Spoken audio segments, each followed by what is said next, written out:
How's it going, guys? How's everybody doing?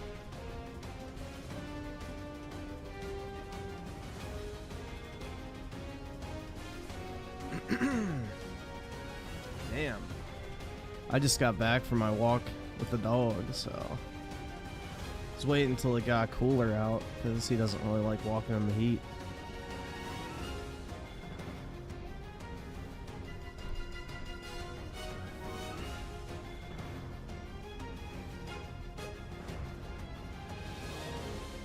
And he's still like cashed out right behind me.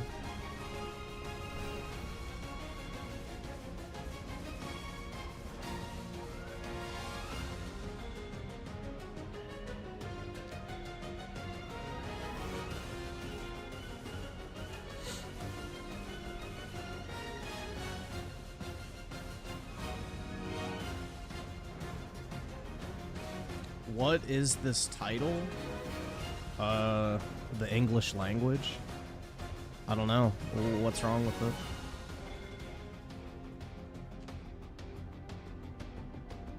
Juan with the one. Uh-oh. You're broke! You're fucking poor!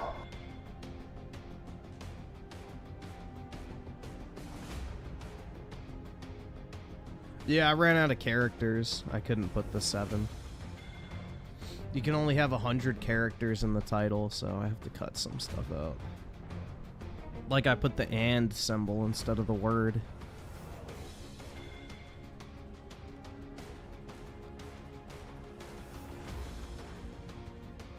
Nah, 200 would be way too long for a YouTube title, because then it wouldn't even show up in the sub feed anyway, or like the recommended page.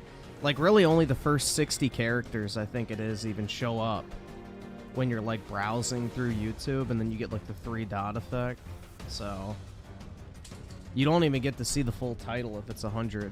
So I think you used to, and then they changed that to try and encourage people to have shorter titles.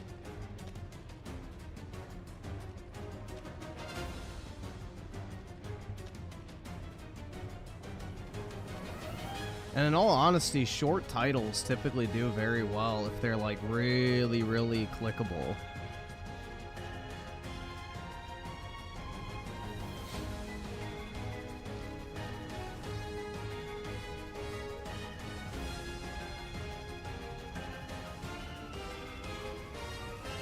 We don't speak English, we speak American. Hell yeah, brother. Drinking Coors and banging whores.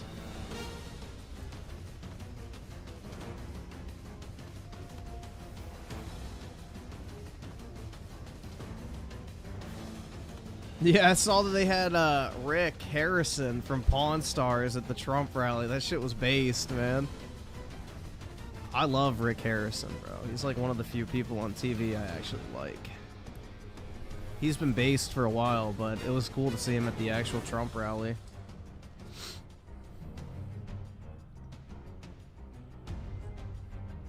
Dude, I used to watch every single episode of Pawn Stars as a kid, so I genuinely loved that show overall.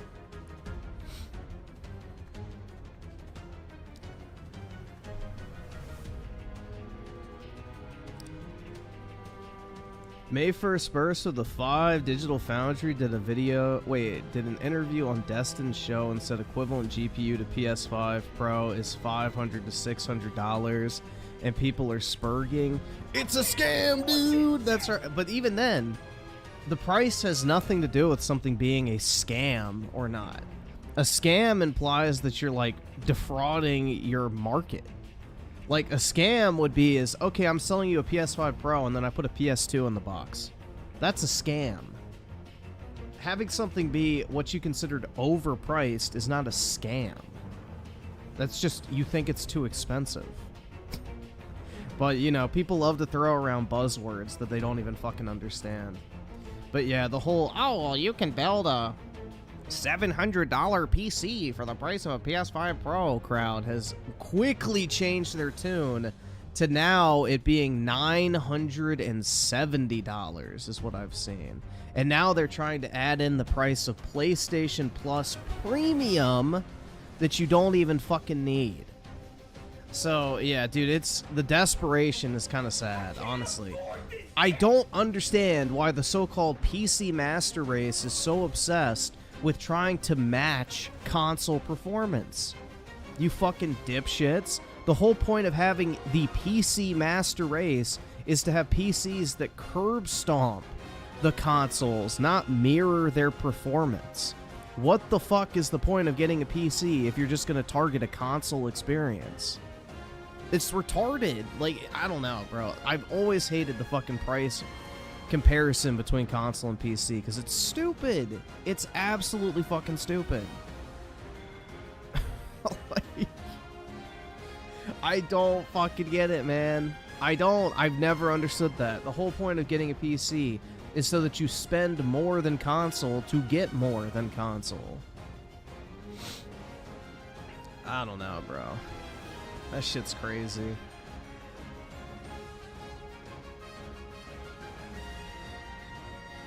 It really is crazy, man.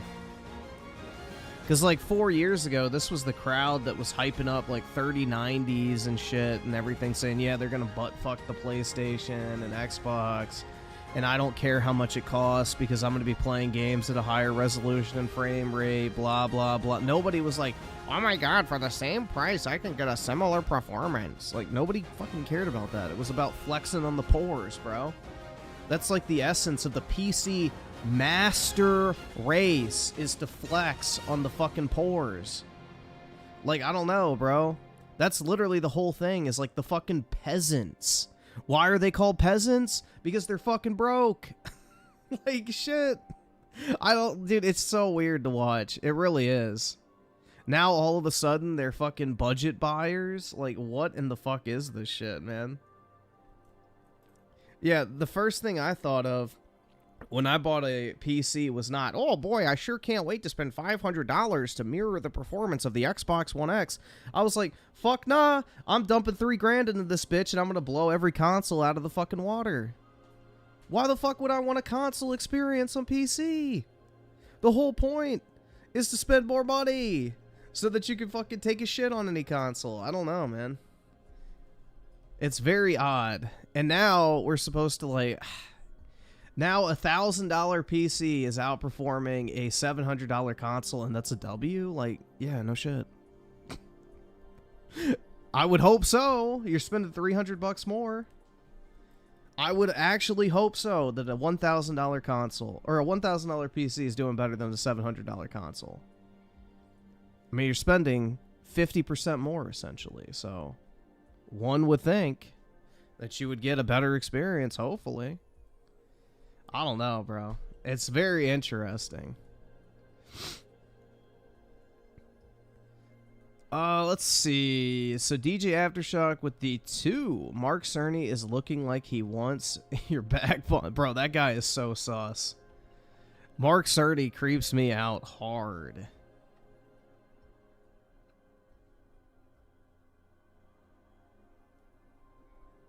I don't know, man. He's always kind of given me a weird vibe. Let's just say that. You know, when they announced that that PlayStation employee was caught being a pedophile, there was one name that came to mind first and foremost. But in that instance, it was wrong, and it was that PlayStation Network head. But yeah, bro, he gives me the ick, I guess. I don't know. Very weird vibe to him. And Shadow Evil with the 5. Somebody will link it. Camel toe being dumb again. Okay.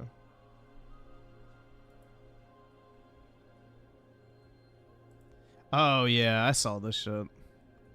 The people in Afghanistan, not Afghanistan. I think they're in Syria.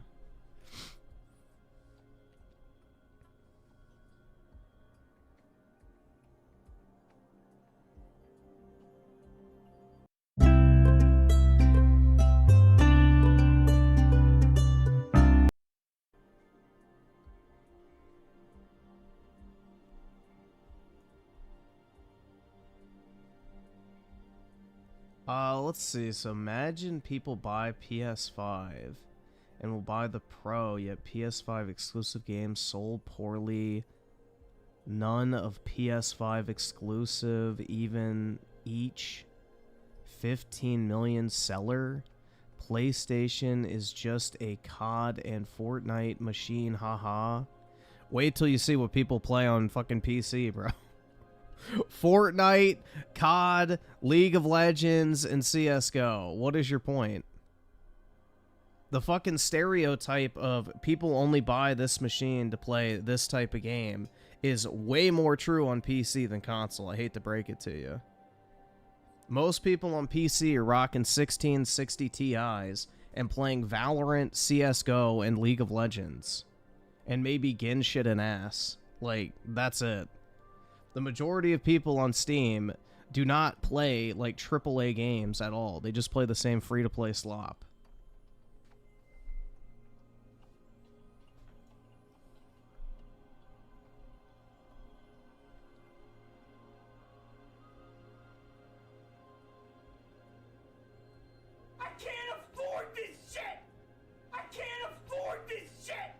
Dragon's Dogma 2 is slop. No, it's not. Dragon's Dogma 2 is good.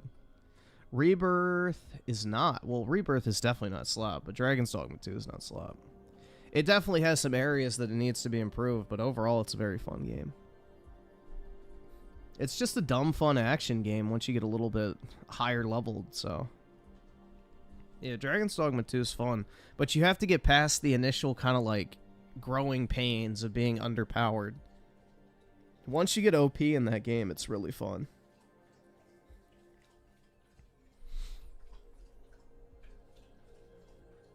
Rich people don't give money away? It depends. Most people don't give money away.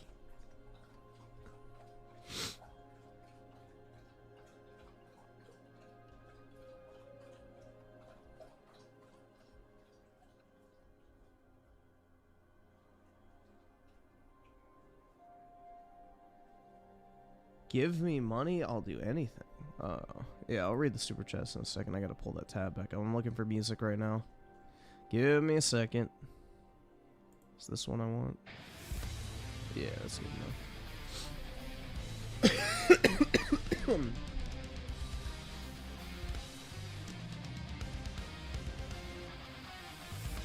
Oh, man. PC and Nintendo console is the thing you need now. Sad. Why is that sad? Why does that make you sad?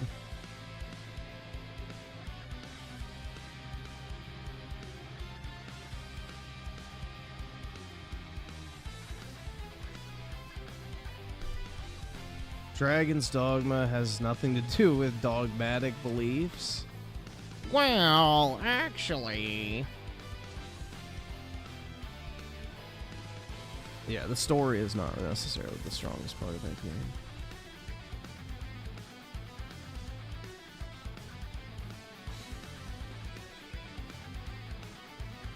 Let's see. So Daryl's on the 2. PS5 Pro is a scam. Rebirth is slop. Wow, dude. I didn't know it was opposite day. Well, I guess, you know, it's Friday the 13th, so whatever. Or I guess not for me, but for y'all, I guess still. If you're on the West Coast or Central Time or those places. Mountain Time. iSiler with the 100. Devil May Cry 5 Special Edition. Play as Virgil in story mode. For 1 hour on auto combat option. Longer if you aren't bored. Alright, yeah, I think I have that installed still.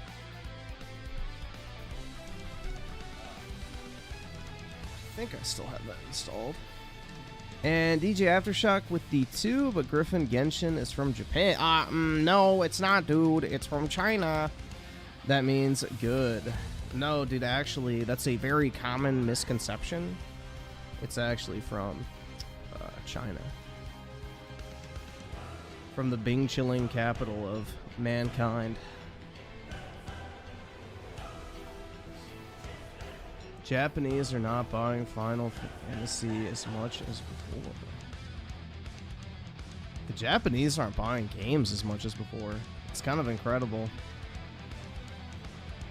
Like, bro, what was it? Astrobot sold 12,000 copies? Like, that's nothing. But to be fair, Final Fantasy games are the top-selling games on PS5 for the entire generation in Japan, so... Proportionally, they have the most interest of the Japanese market out of any PlayStation game, so... It's still the most popular PlayStation game over there.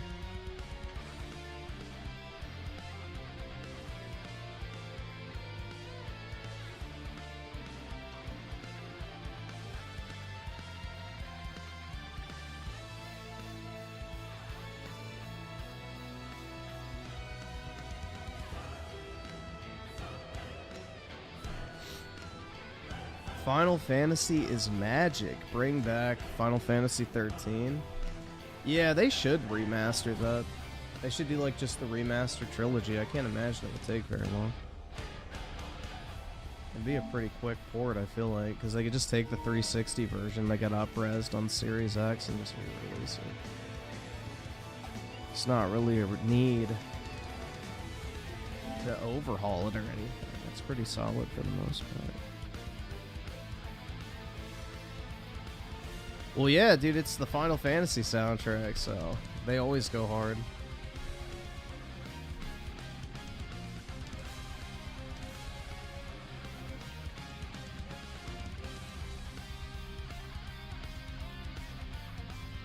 But yeah, they should do like the Lightning Trilogy or whatever, the Final Fantasy 13 Lightning Trilogy or collection, and just sell it for like $100 and probably do pretty well. I'd buy it. 04 Alphatron with the 5. I understand that Shadows looks absolutely horrible. People gotta... What, people saying to go play that movie Sony game Ghost of Mid. Hot take, but I don't like Ghost of Tsushima. I don't like it either. Ghost of Tsushima is boring as shit. You're walking through an empty open world with no fucking HUD. You have to follow the Sakura Blossoms or whatever the fuck to an objective, which is obnoxious as shit. It's literally probably 50% walking through an open world, 10 to 15% boring dialogue, and then 30% like stealth and combat. So, I don't know, bro. It's not very good. I didn't like it. I got bored of it after like 5 or 6 hours and didn't want to touch it. I think I played it twice and I was like, this is not good. So, yeah.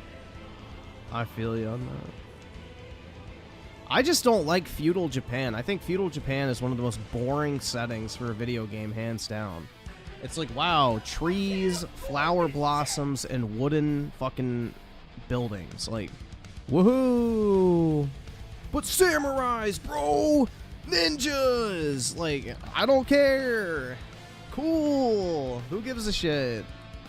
Wow! Never seen that before.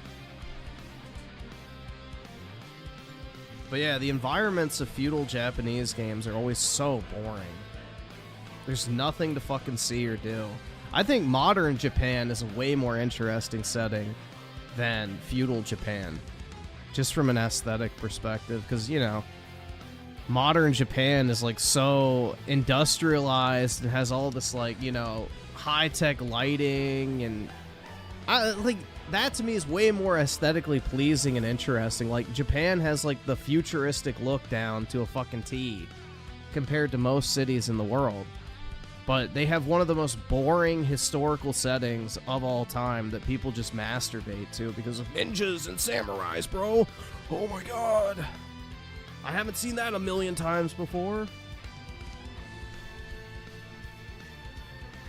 No, not Persona, like Yakuza. Like, I don't really like the gameplay and the slow pacing of Yakuza, but Yakuza has a fucking awesome setting.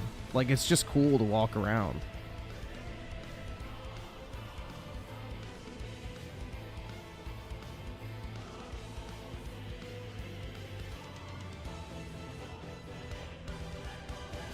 Yeah, now you get to play as a black guy, raping their women and destroying their straw huts, exactly. The colonialist fantasy. But yeah.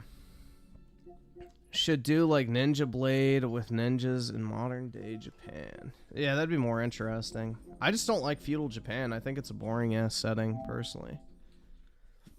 I've never liked it.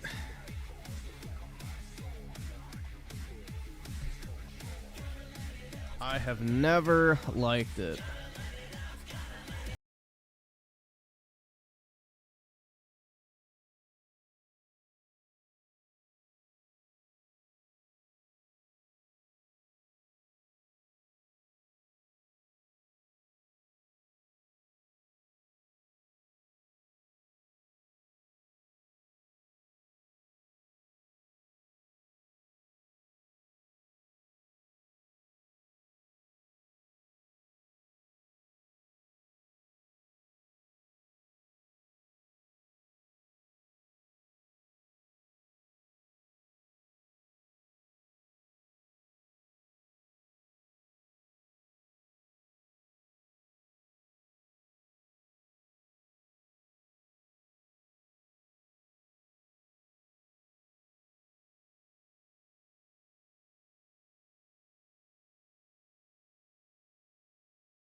No, I don't have anything. Go lay down. Yeah, dogs love cheese, man. For whatever reason, I don't know. But it's like always a food that they like obsess over.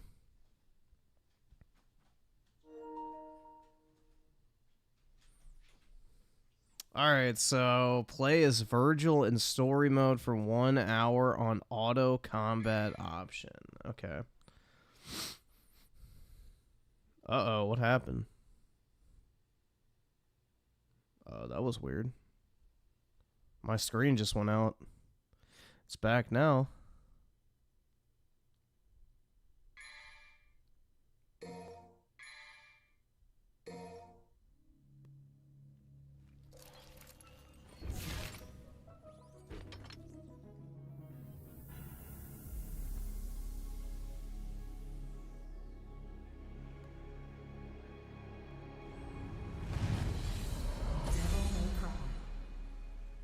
Stupid controller audio. Alright, so main menu.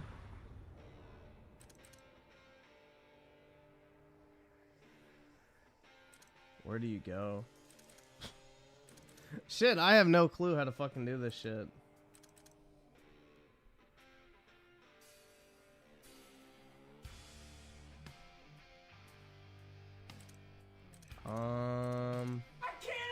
Mission select, maybe? I can't afford this shit! Dante, Virgil.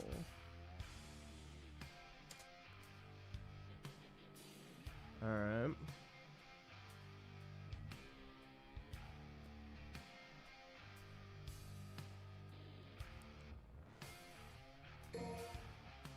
Okay.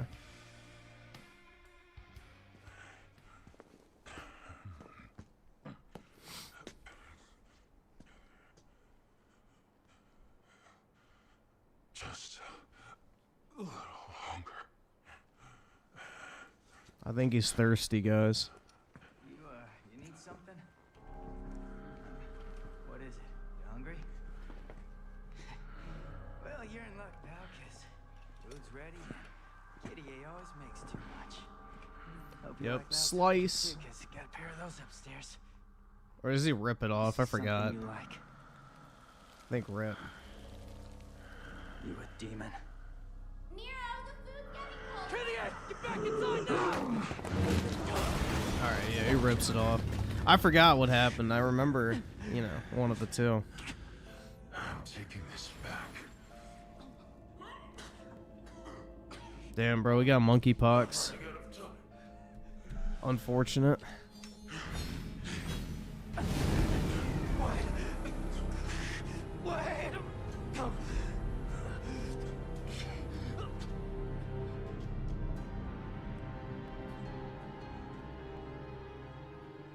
It's nearly time.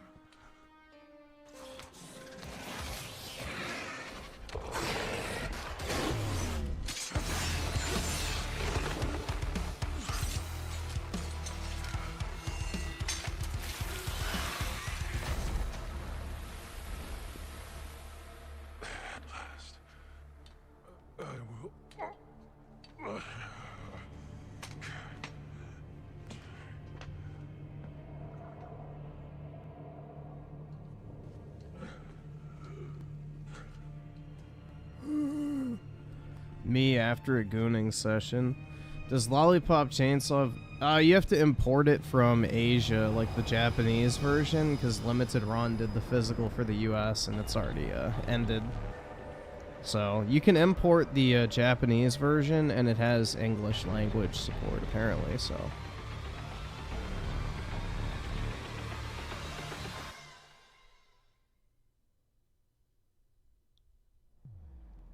Alright, so, what is this shit? Options. Assist mode. Auto assist on. Okay.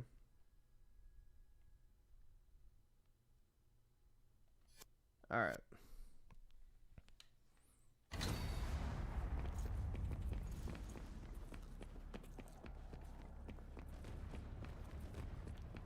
Sephiroth... Well, Sephiroth's sword isn't special at all. Sephiroth's sword is literally just a piece of metal.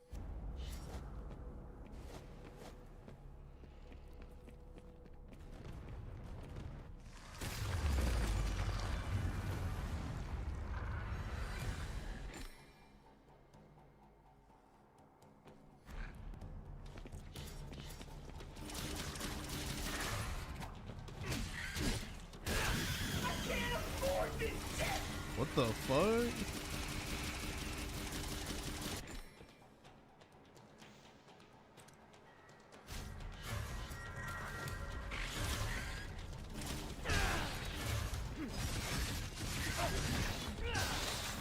What the hell is that thing?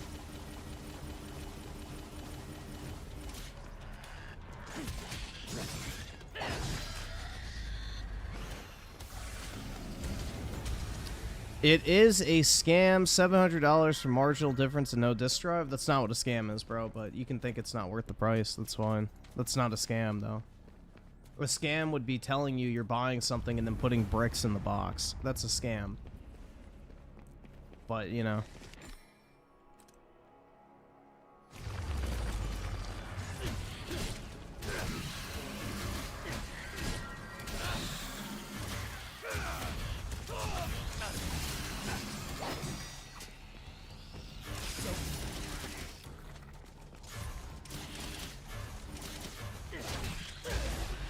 Yeah, most people don't have a basic understanding of the English language because, you know, they were raised on TikTok or listened to literal brain-dead YouTubers, but yeah. I don't know. I mean, that's a pretty easy word to know the definition to. A scam means you're not getting what you pay for, which is not what's happening. So, you're getting exactly what you pay for.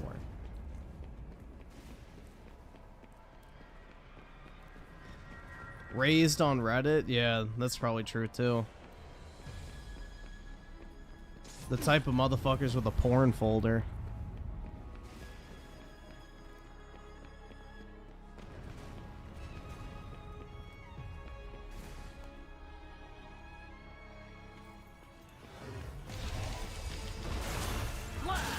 That's because Mudahar wants his updudes, dude. He wants his Reddit updudes, so...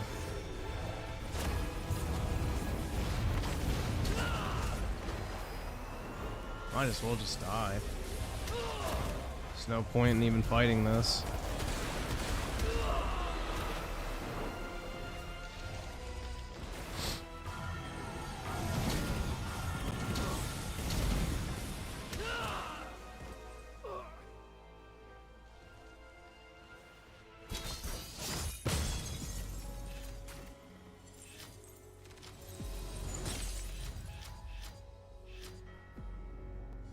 I have 4 disk drives, so I think that should be good, because I'm just going to bundle them with the actual console if I get them to scalp, so... I don't know how many I'm going to get. I don't want to have... It's easier to get the disk drives, I would imagine, than the console at launch, but yeah. I have no clue. Why am I shilling this PlayStation? How am I shilling the PlayStation so hard? What am I shilling for? Stating that something is not a scam is not shilling unless you literally think that anyone who doesn't just jerk off with negativity towards something you don't like is shilling. But, you know, again, another word you don't fucking know the definition to. Imagine that.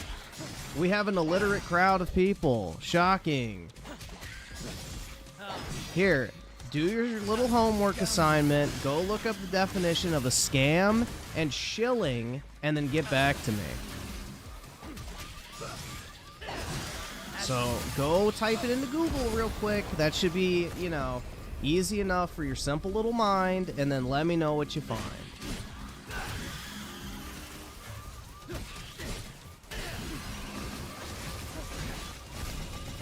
Now you suffer.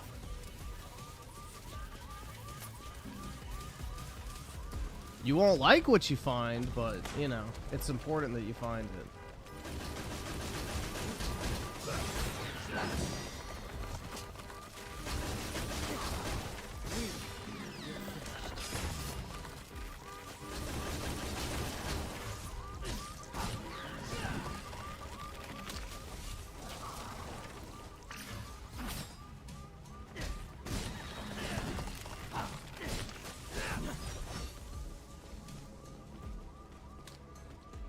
Yeah, they really do. Well, the thing is, it's like, they hate me because I'm not just like the fucking circle jerk.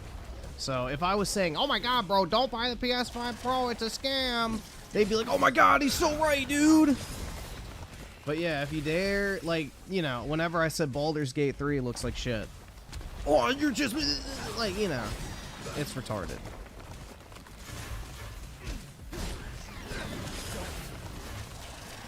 They want reaffirmation of their existing beliefs.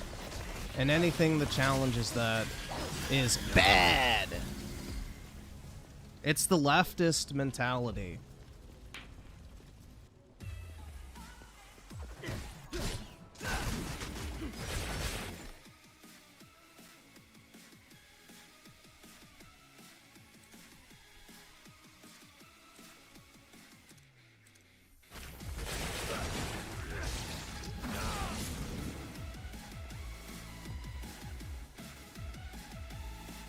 Hold L1.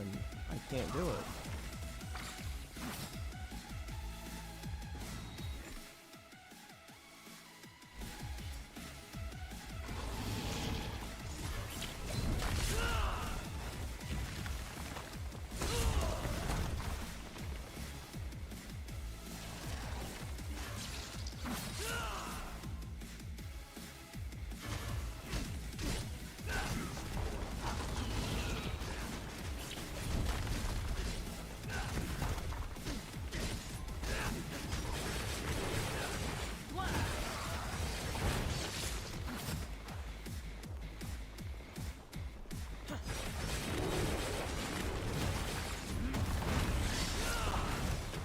Linus Tech Tips calculated the components and he said it's actually a good price. Nuh-uh, dude, he's bought and paid for by Sony, obviously.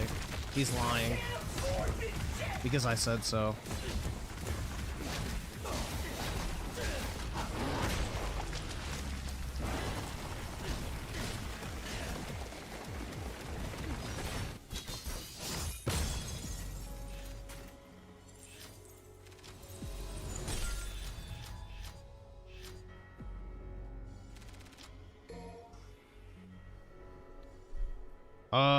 Let's see. Where am I on Super Chats? CIA Barbecue Chicken Emporium with the 2. I got Portal 1 and Portal 2 on Switch for $4. Very nice. The best Valve games, hands down. I sell her the 5. The Dark Knight mode for DMC 5 should be available. That mode is like Dynasty Warriors. Apparently, there's an issue. Let me know. What do you mean there's an issue? And 04 Alphatron with the 2. Anyone here? Comrade Harris first solo interview. Oh, yeah, dude. She just regurgitated the same shit from the debate. Like, what 2 specific things are you going to do to fix prices? I grew up in a middle-class household, and my mother could barely afford a house by the time I was a teenager. I grew up around construction worker, and, like, no answer. No fucking answer at all. Just, I grew up around nurses and construction work. It's like, oh my god, bruh. It's just, it's pitiful. What two specific things are you gonna do? I grew up around nurses. No one fucking cares. You grew up 60 years ago, bitch. The economy was a hell of a lot better back then. I can't afford this shit!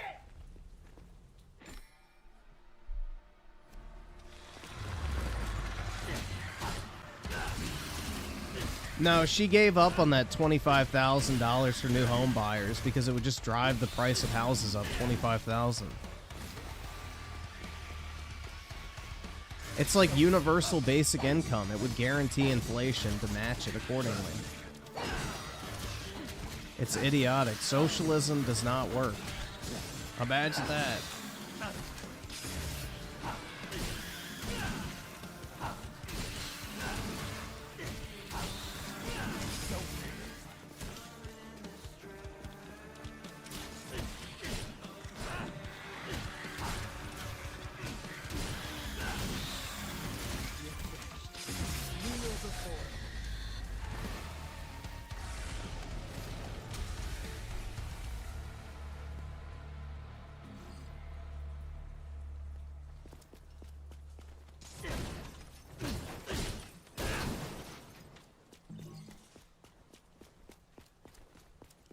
Let's see. So Groovy with the 5, Trump when he saw Biden with one of his caps, and another life, Joe. I really would have liked to play golf with you. How you doing, gamer? I've been great. Nice, man. But I'm alright. Doing okay. Can't complain.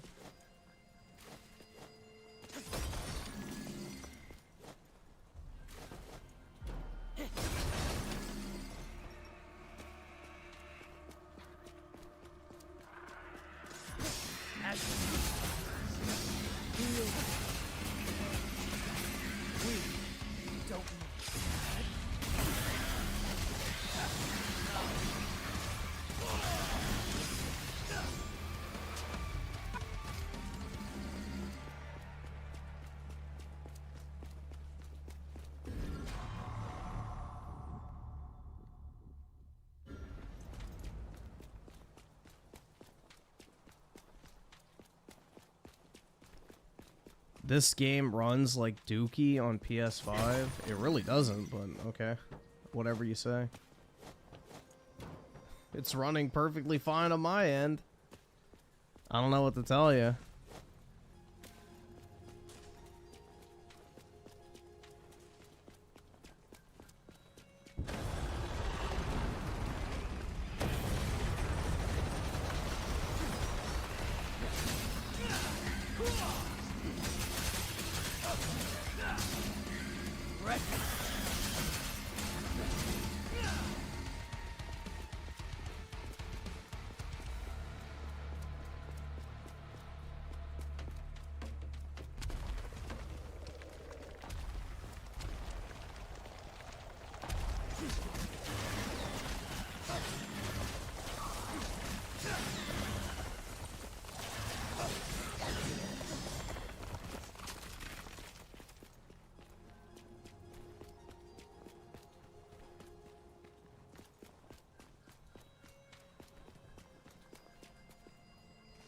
Bro, the story of Devil May Cry is not what you're playing this game for.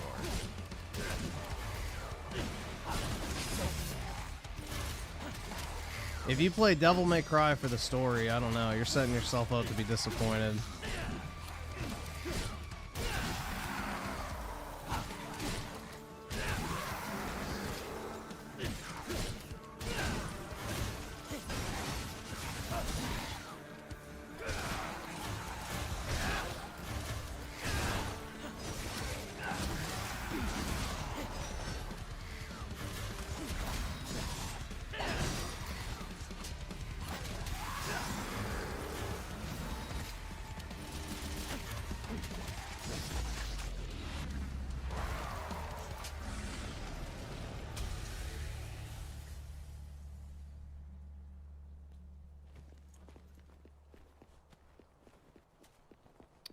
And let's see. Fail Pip with the 2. DMC5 is such a good game. Play it?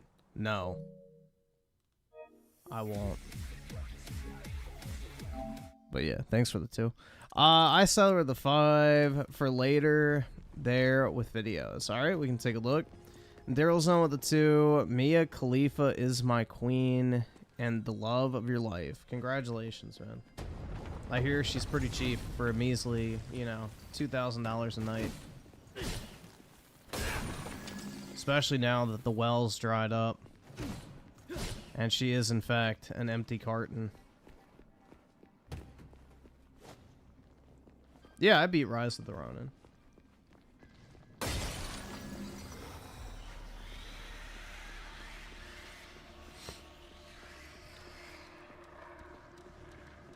Yeah, Mia Khalifa I've never been attracted to. I've always thought she's ugly.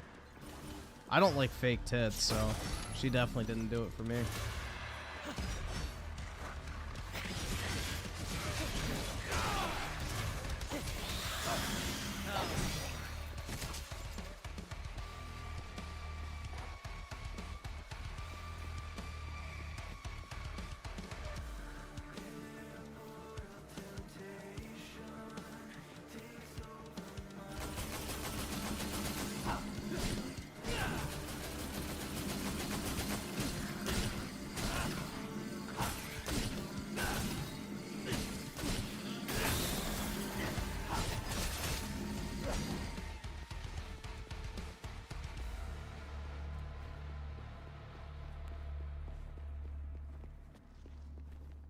I have fake tits? Shh, stop. They're supposed to be a surprise.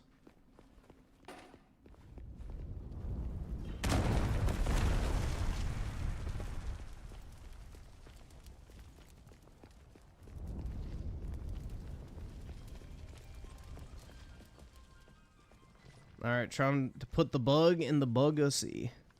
This has always been such a sus aspect of this game. Like, you have to hand deliver the STD to the fucking demon pussy. But yeah.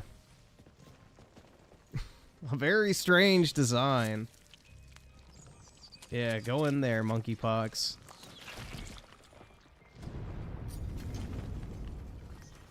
Fester.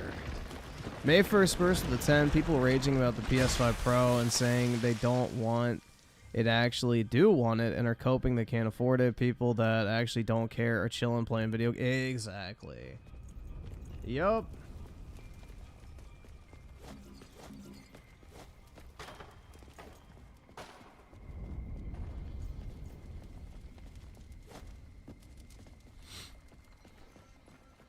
No, I'm not playing God of War Ragnarok. Dude, I've already played that game once. Never again. That shit was terrible. Marvel tier writing at best. And that's being nice.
Can't afford this shit!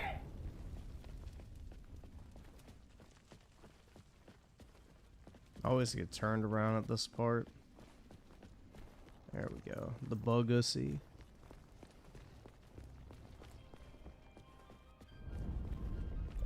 There it is, and then the monsters come.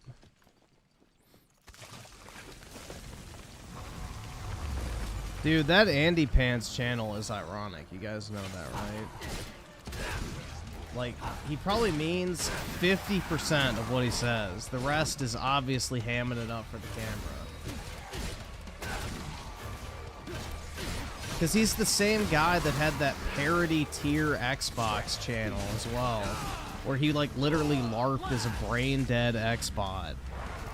So, he's 100%, like, ironic to a certain degree. He's not a serious channel.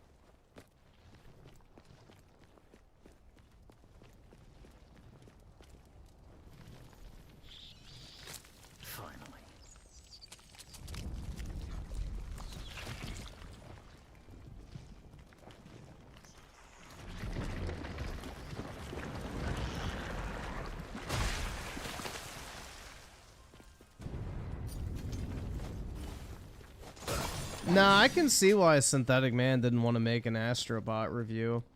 It could be for the same reason why I didn't want to make a Rebirth review, is because there's just certain games you don't want to fucking play from a review perspective. And then there's also games that just do really shit review-wise. So, I don't think Astrobot is a big hit, personally. I think it's a niche game at best. And unless you got that game early, no one's gonna fucking care about a review like weeks later. So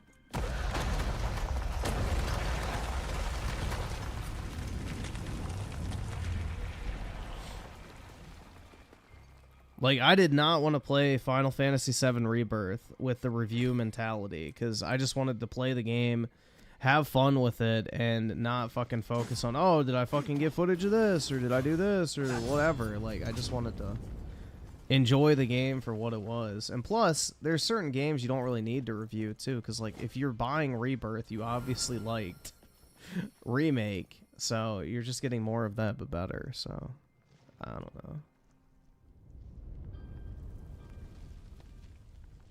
There we go. Oh, what the fuck? Why did it go to back? Alright, there we go.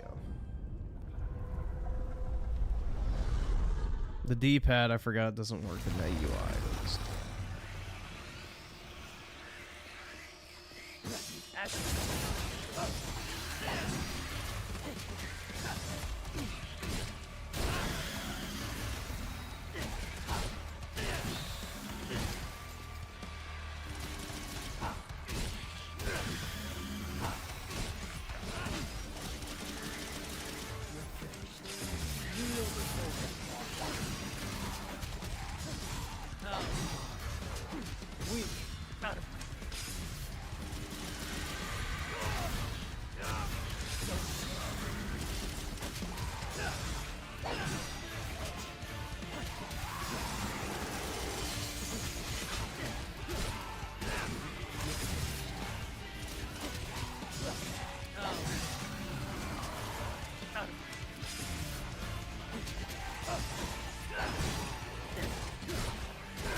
PS5 Pro is the equivalent of a 4070. Digital Foundry confirmed it. Yeah, that's why the goalpost is now shifted to, you know, a $1,000 PC outperforms the PS5 Pro. And it's like, yeah, I would fucking hope so. Like, it's a 50% price difference. Like, shit, man. It better. Like, I don't know, dude. Like, yeah, if you're spending $1,000 on a computer, I would hope it's better than a fucking console. So, it's just, dude, it's such a stupid fucking argument in the first place. People buying PCs to match console performance are already fucking stupid. But the whole point of getting a PC is to get better than console experience for games. Why the fuck are you trying to mirror it? It just makes no sense to me.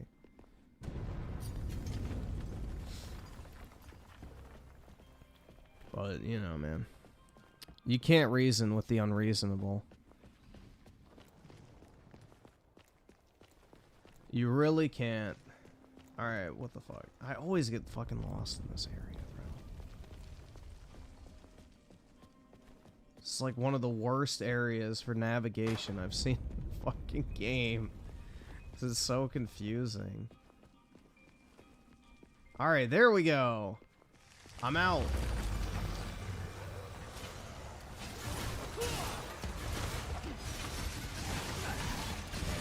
Yeah, the next boss fight is one of the boss fights that, like, truly seemed next-gen to me.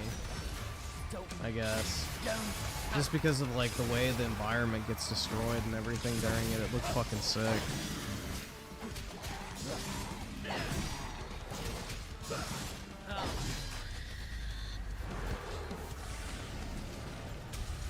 Rebirth did not bitch out with the ending. Y'all are just mad that it's different than the original, but if it was too similar to the original, you'd be like, well, why did they make it the same? Bro, y'all will never be happy no matter what they did. So just stop pretending that you have a specific issue with the ending. Wait until the third part comes out before you start making a bunch of definitive statements, because I guarantee you, just like the ending to Remake, which everybody fucking hated as well, it was just purposely ambiguous to set up the next game. So, I don't know, bro. Why are they going to tell you exactly what happens in the exact same way that it happened in the original game? There's no surprise, there's no mystery, there's nothing to keep people engaged until the next game comes out. If it was a one-to-one remake, people would get bored of it.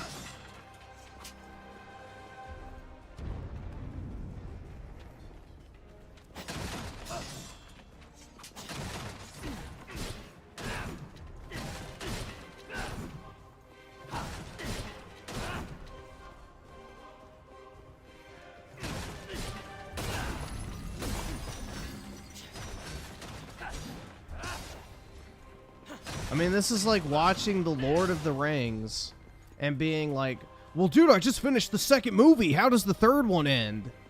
It's like, well, watch the fucking third movie. I don't know, man. It's like literally that. This movie sucks, bro. I couldn't see how the fucking third movie ends, bro. What happened? Like, I don't know. That's like the mentality I have with it. It's like, wait until all three parts are out, because it's three parts of the same storyline. You're less so evaluating the remake trilogy as individual games and more as one complete game once it's done. So yeah, they're not going to give away everything in the story in the second game.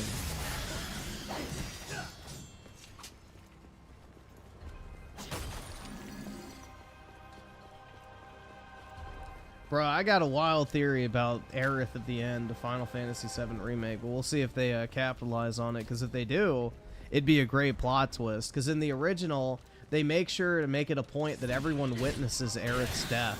In Rebirth, no one witnesses it, if you get what I mean, because Cloud is unreliable and everyone else is kept outside. They only walk in to find her body, which could very easily be, you know, Genova manipulating everyone with a illusion. So they could really do a mindfuck scenario and make it be like that entire sequence was just a complete fucking, you know, figment of everyone's imagination. So I thought that was very interesting, because that's a big change, is Cloud is the only person that actually witnesses her die.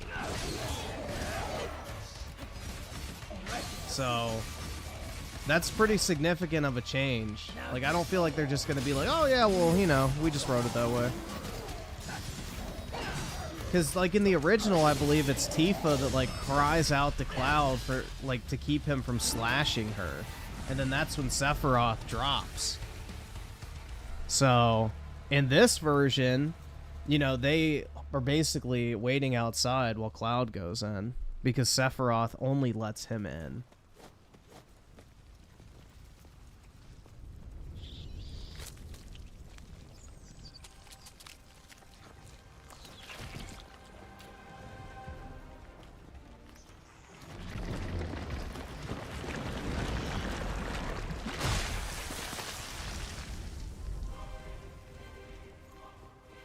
Talk about being convoluted. That's not convoluted, though, because, bro, the whole premise of Genova, and they explain it in Chapter 13 right before that sequence, is she takes on the form of those that you love in order to deceive you. Well, bro, what happens at the very fucking next part of the game. Aerith dies and Cloud has a fucking schizo fit like any other time he encounters anything related to Genova. So it's entirely possible that they were setting up that twist. They could easily do that. So I don't know what they're going to do, in all honesty. There's a lot of different paths they could take. But I'm excited. I need part 3 as soon as possible.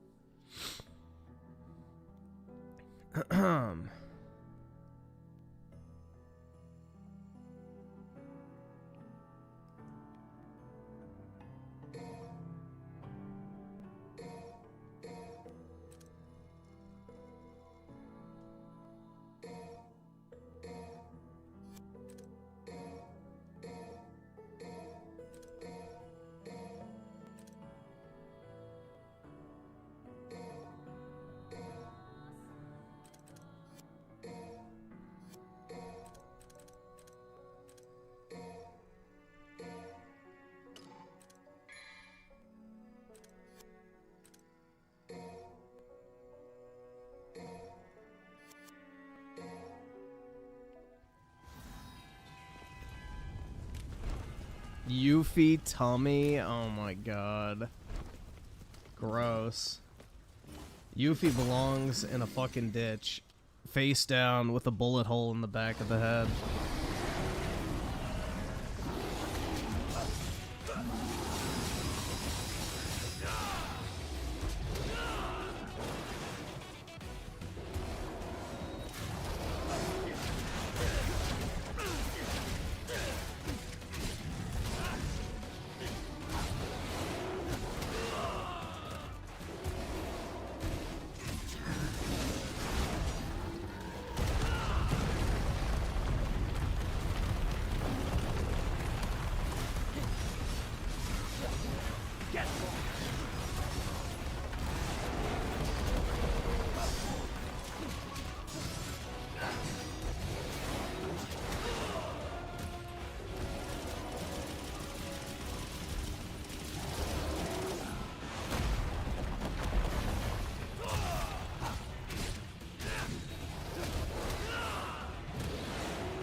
Oops.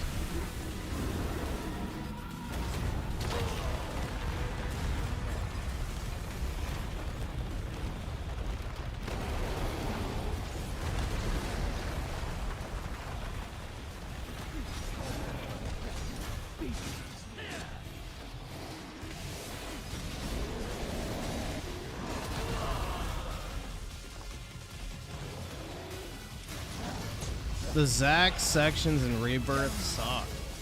Well, dude, they're just story moments.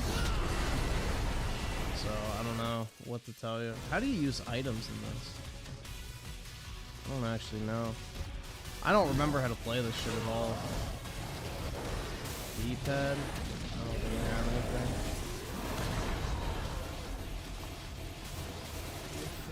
Oh well, I have a gold orb.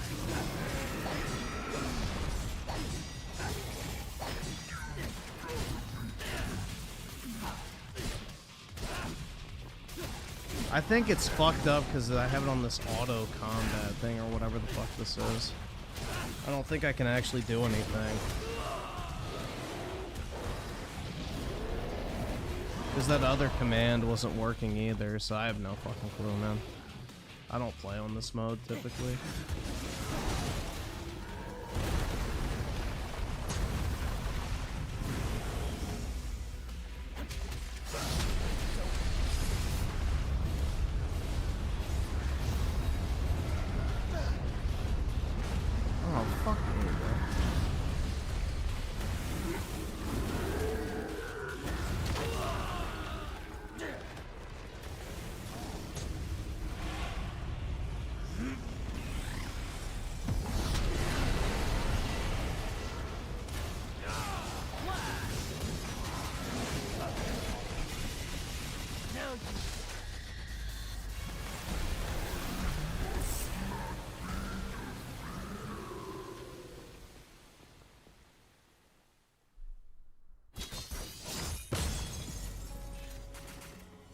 They should have just been cutscenes. I mean, I guess. What's the difference of... Like, what's the difference of it being, like, I guess, minimal player input versus cutscenes, though? It's the same thing.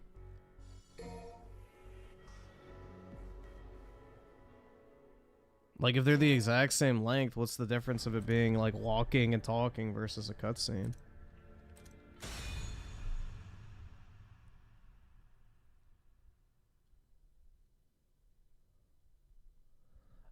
Let's see. So technology and gaming with the 10 PS5 Pro, in my opinion, is worth for price because PS5 Pro will be able to play fidelity mode at 60 FPS or 1440 mode at 120 FPS.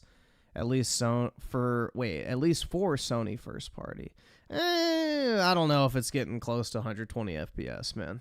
You'd have to have a pretty significant CPU upgrade for that to happen. I think more realistically, your performance modes are going to look like fidelity mode and have a more consistent 60 is what I think the main thing is here. I wouldn't really bank on 120 FPS personally. That's probably wishful thinking.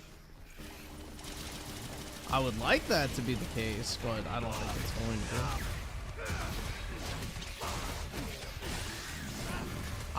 Dude, I don't play in auto mode, so I have no clue. This is the first time I've ever used it.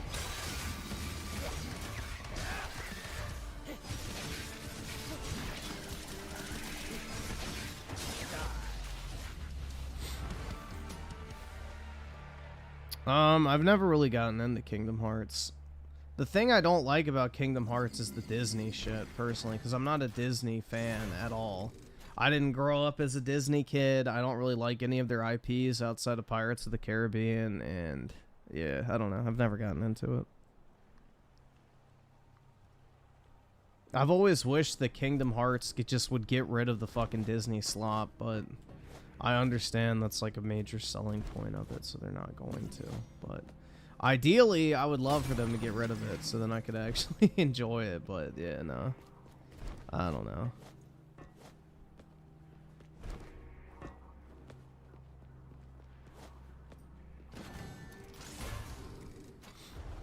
I mean, I get why they did it, because it would just be Final Fantasy if it wasn't, but still, like... I would rather it just be Final Fantasy than Disney slop.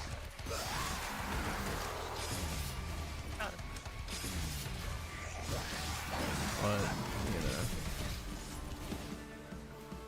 know. People like their Disney.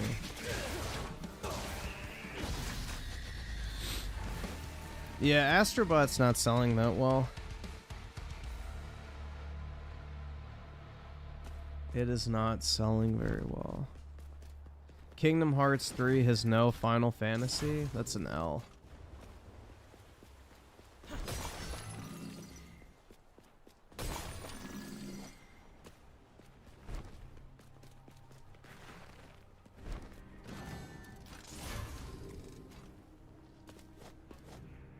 Yeah, that definitely does not make me want to play it.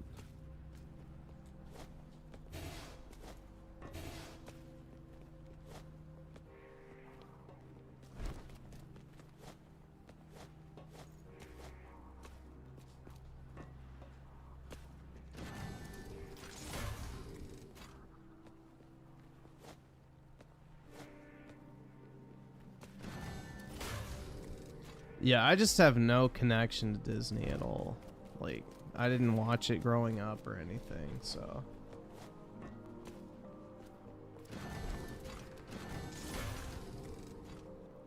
I'm a verified Disney hater.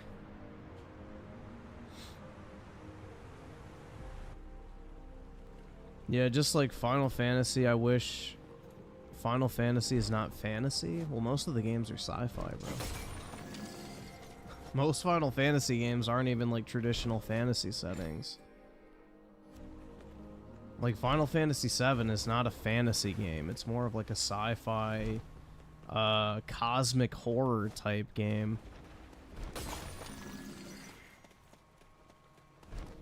I mean, I guess Final Fantasy VIII could fall into fantasy. 9 definitely would, I feel like. But 10, not as much. I don't know. 10, not as much. 12 I've never played. But 13 is definitely more sci-fi than I would say fantasy.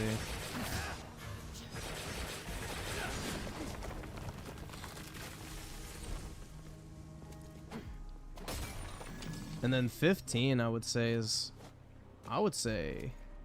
definitely more like science fiction-y, because like literally the entire premise is a fucking alien virus, so you're quite literally fighting aliens the entire game.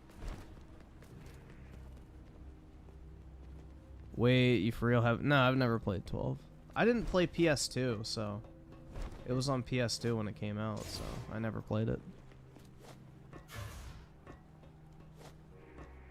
I didn't really like my PS2 that much. I was more of a GameCube kid. But yeah, Final Fantasy's never really been a truly, like, fantasy setting. It's always been kind of a mix of science fiction and fantasy for the most part.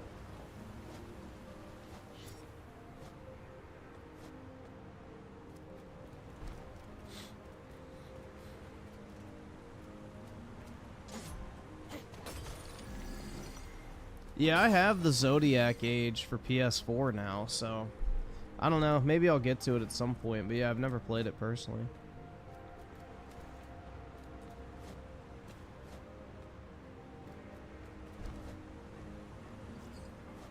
I always get mixed up at this part too, man. I don't like these,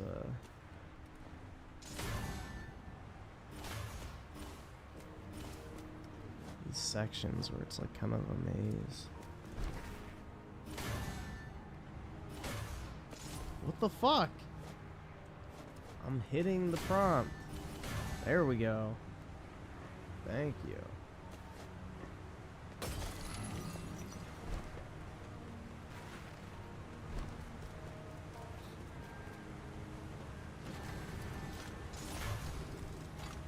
Xenogears basically ripped off Final Fantasy. Wasn't Xenogears way older than Final Fantasy 12?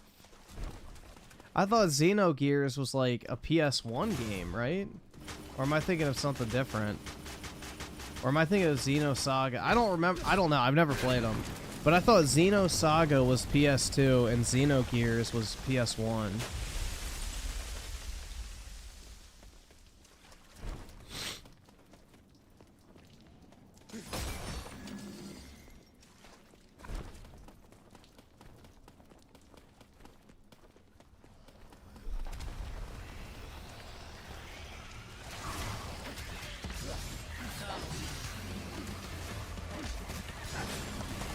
Yeah, I want to get a sealed copy of Xenogears, because that game, I don't know, I really like the cover art of it, and it's like one of those really like cult classic titles that people like. It's probably going to get super expensive in the future.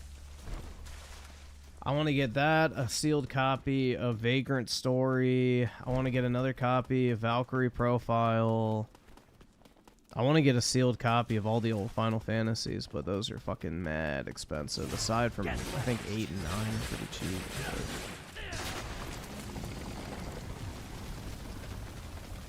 Yeah, I think Final Fantasy VIII's still relatively affordable, sealed, funnily enough.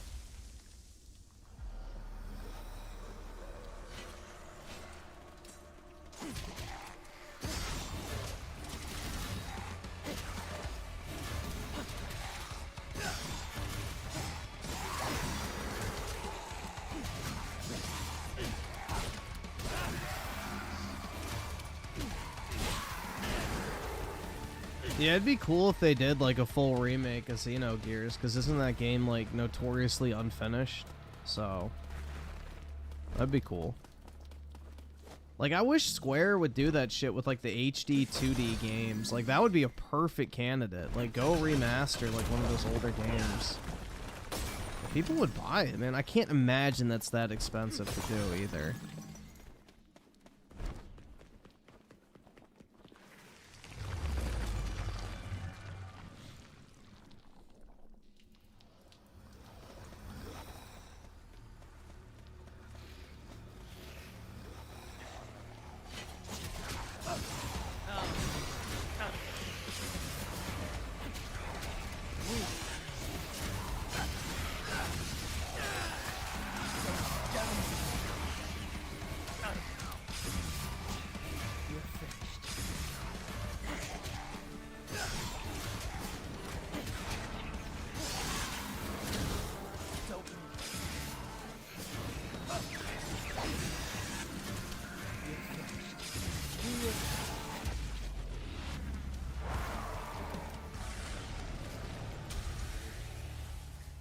Let's see. So I started with the 2.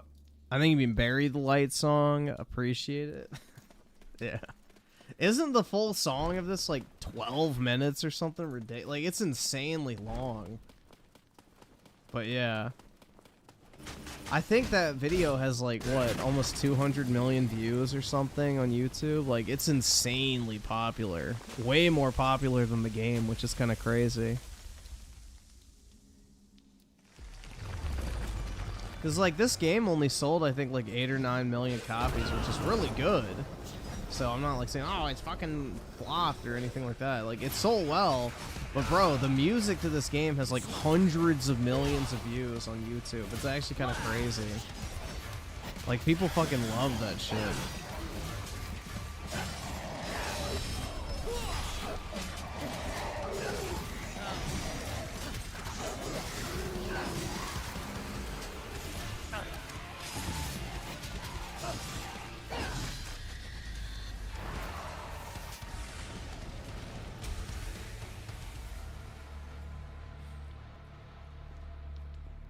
But doesn't Nintendo own the developers of Xenogears? Well, I'd imagine since didn't Square publish it, they probably own the rights to the IP. It's usually how that works.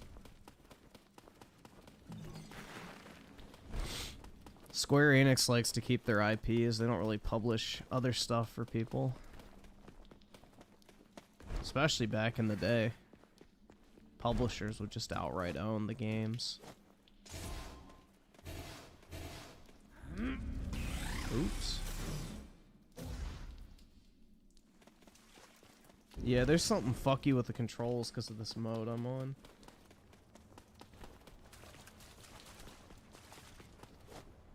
Oh, that's the way I can shit.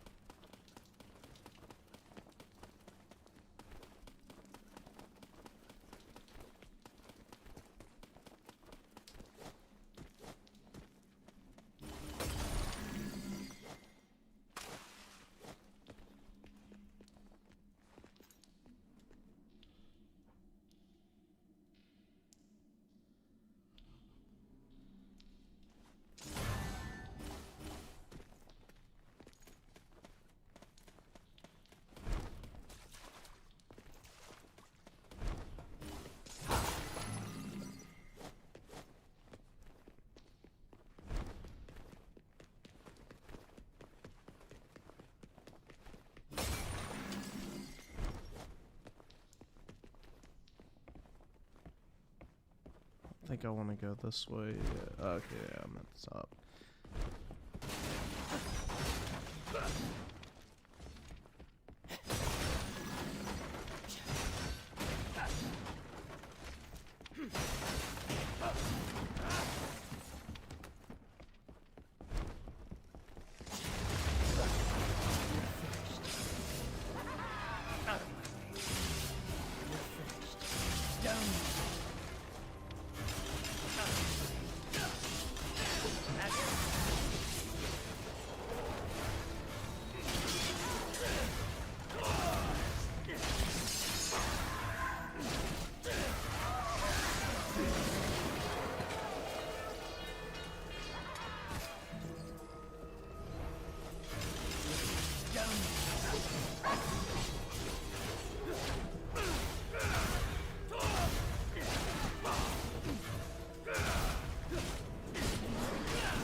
Well, Capcom for a while was in really bad financial trouble.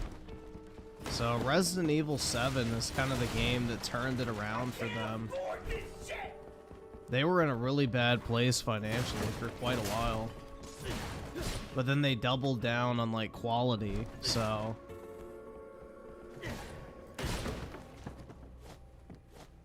And then Monster Hunter World was a huge success. Resident Evil 7 was a huge success. And then Devil May Cry 5 was a huge success. I'm trying to think what else. And then I guess Street Fighter 6 has been a pretty big success for them too. And then RE8 was good. The Resident Evil remakes have been good, so they've just been very consistent.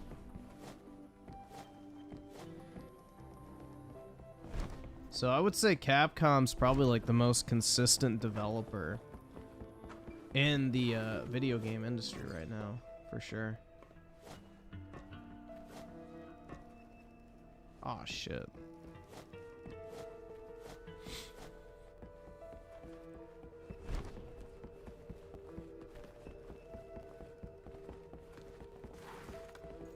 You think Square Enix will ever be happy with sales? But nope. Unless they get GTA numbers, they're probably going to always be dude, that's like the most common thing with Square Enix. This game didn't meet our expectations. It's like, what game does? Like, honestly, nothing does. They're always disappointed. They have been disappointed since Final Fantasy, I think, probably 12. I don't think there's a singular Square Enix game that they've been thrilled with the sales.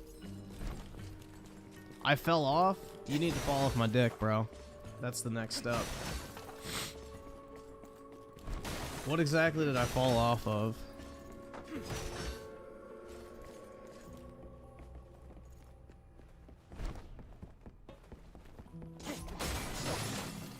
Capcom really turned things around. Yeah, even like some of their small, like I loved fucking what's that shit called? Exoprimal. I liked that game a lot, which I know a lot of people didn't, but that game was very fun if you put in more than 3 hours. If you played the game for more than 3 hours, it got so good. The problem is most people didn't do it. So, that's the unfortunate truth about Exoprimal, because that game was absolute fucking fire, man. Like, people go, oh, it's the same repetitive content. It's like, yes, you have to play it, and then you get more, and then it becomes very fun, and I don't know. 200k subs, not even 300 views, lol. How many viewers do you have right now, man? How many people are flocking to your channel? Let's take a look. 24 subscribers. And your videos are Avatar, Frontiers of Pandora, Apex Challenge, Death on Wings, and Alex from Angry Joe Show sums up the gaming industry right now, and we need some self-respect. Killing it, man. Absolutely killing it out here. So, I don't know. Instead of being worried about my numbers and my channel, where I'm perfectly happy and having a great time every single night that I stream with no issues at all, otherwise I wouldn't be doing it, maybe you should focus on your numbers.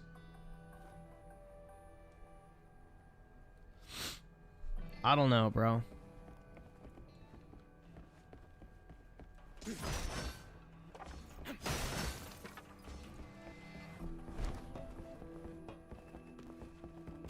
You're engaging with a, like, basically what you're doing is engaging in an internet dick measuring contest. And you have a vagina. It's stupid. Like, you're really gonna come here and go, oh my god, bro, you don't get any views, dude. And meanwhile, your channel is basically non-existent. Sick.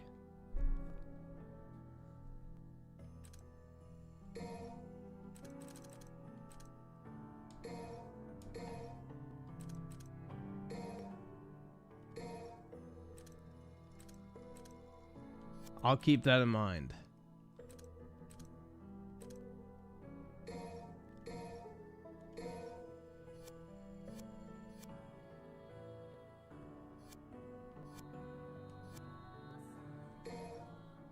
How long is the clit, though? Yo, dude. Alright, that is one of the weirdest fucking... Alright, we're gonna get weird. Dude, honestly, one of the weirdest fucking things I've ever seen in my life was an oversized clit video on the hub. That shit will shock you. I don't know, man. That was kind of disturbing, I'm not gonna lie.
Do I even read super chats anymore? Absolutely not. Yeah, I do. I just haven't looked over yet. I have my regular chat pulled up like directly next to my gameplay monitor, so I don't see the super chat stuff.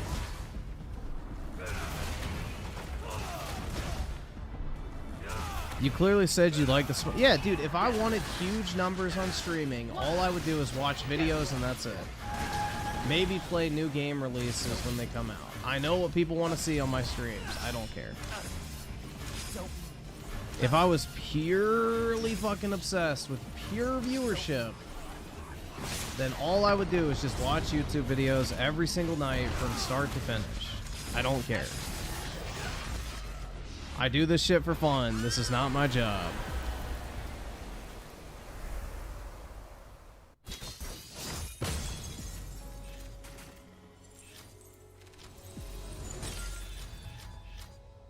Cap, Griffin didn't even know where the clit is. It's in the belly button, right?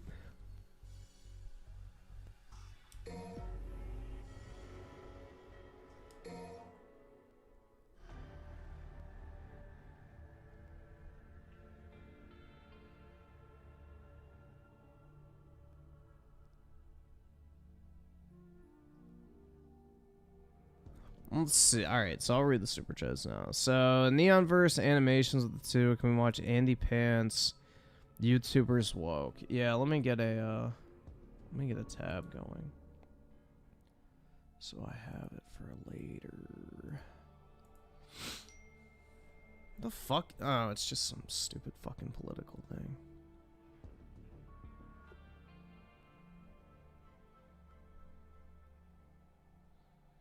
Oh, 'tis the season, bro. Let's see. Yeah, Andy Pants had a bunch of different channels where he hams it up, bro. He's not like 100% honest. He's like playing a character, so remember that. He's not like 100% serious. Woke YouTubers. These mushrooms make you feel better. They increase focus and energy while keeping you calm and... So with every new video I make...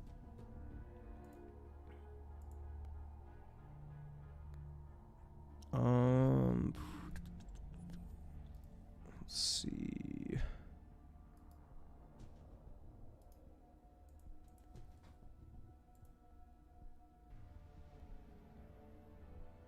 And then...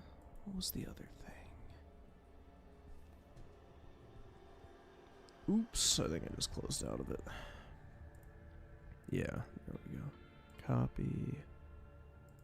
Alright. I think we're good now. Alright, everything's queued up for later. There we go. So, Daryl's on with the 2. Griffin is now Dreamcast guy. Dreamcast guy is turning 2019. Nah, he still hasn't said the N-word. Neonverse animations with the 2. They should have used Near Replicant 122 on PS5 Pro. You mean like to show off 120 FPS? I still think they should have shown Rebirth, because that's what everybody who's previewed it has said, is like it's a groundbreaking difference. I don't know why they didn't show off Rebirth, bro. Like, it would have been great, because that game has notoriously blurry visuals in a lot of places, especially on performance mode. So I feel like that would have been a better showcase title than fucking Spider Mid, personally.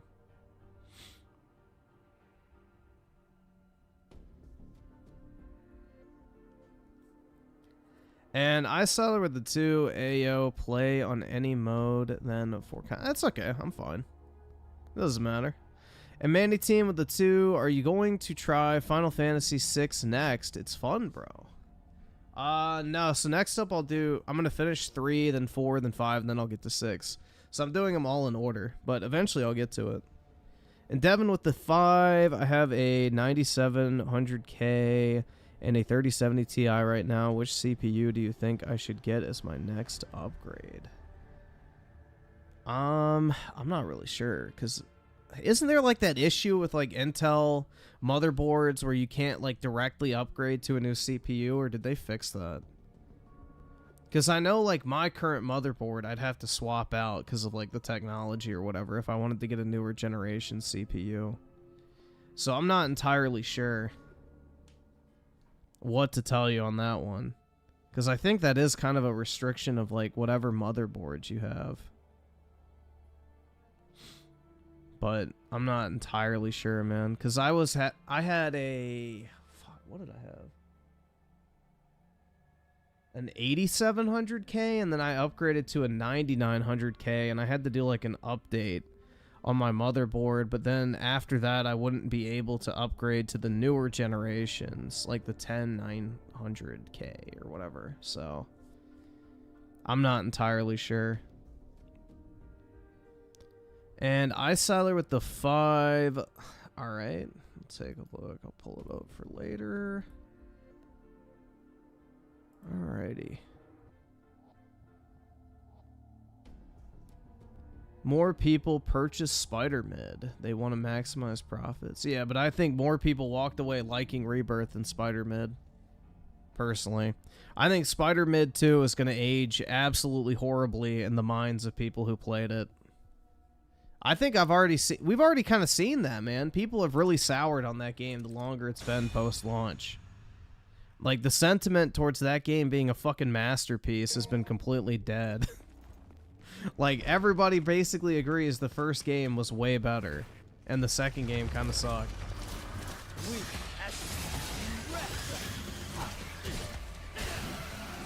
I think Rebirth will age infinitely better in the minds of the people that played it versus Spider Mid 2. Especially once Part 3 is out.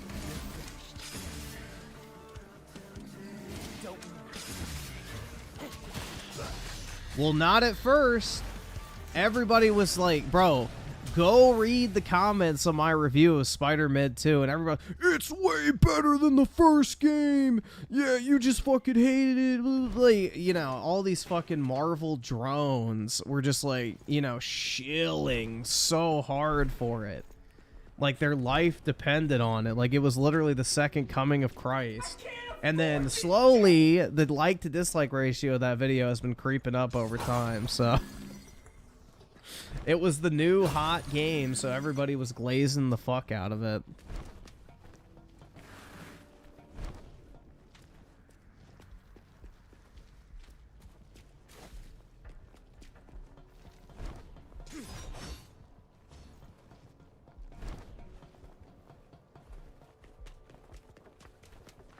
Dude, I never even finished the original Spider-Man, and I know that game's better. Like, I don't know, man. It's not even close, if you ask me. I never even finished the first one. I played like 3 hours and stopped. I got bored.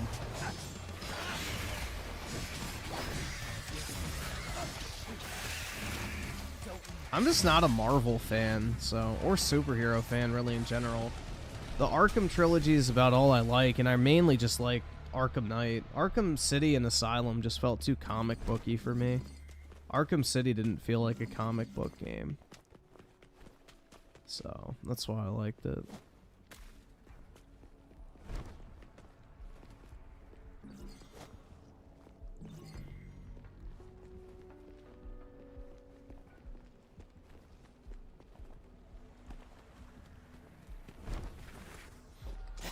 Yeah, I remember Dreamcast guy called Spider-Man 2 a masterpiece. It's like, oh my god.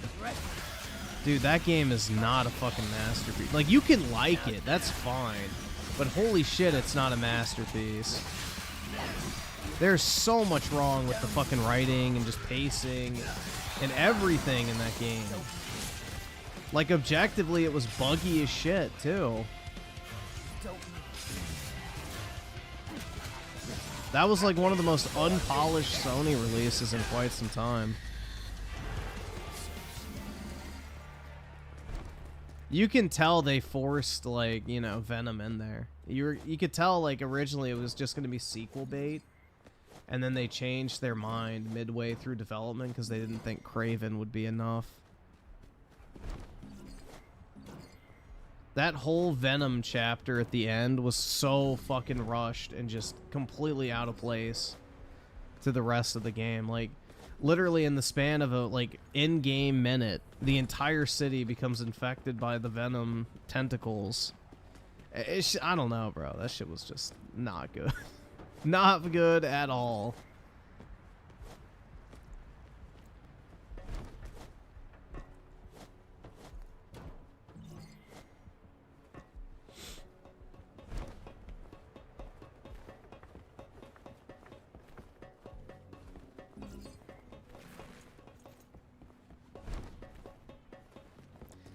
Bro, I literally forgot that they take over the whole... Exactly! And then the Avengers are, like, located within the city as well, and they just let it happen, I guess.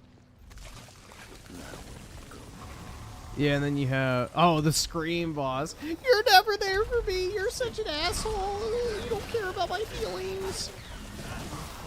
You can't keep a job! You're a bum!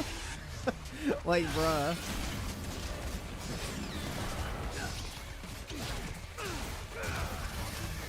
Oh my god, dude, that shit was so bad. You can just tell an angry woman was venting her frustrations with her fucking soy-cucked man.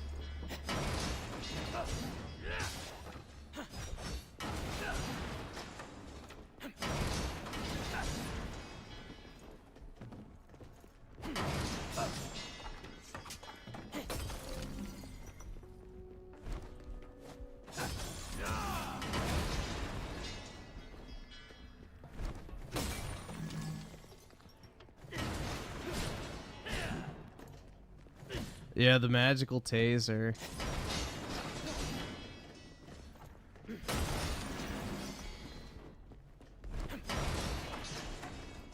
And I love how 1/10 of the runtime of that game is spent sneaking through a fucking high school. Like, are you shitting me? Yeah, Jefferson Davis was a hero.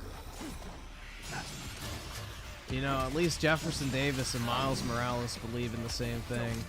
Black people belong in chains.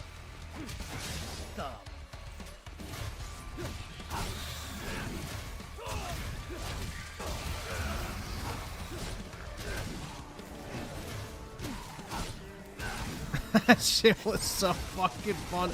Bro, I could not believe his name was Jefferson Davis. Like, there is no other instance of anyone named Jefferson Davis in history of any fucking note other than the Confederate president.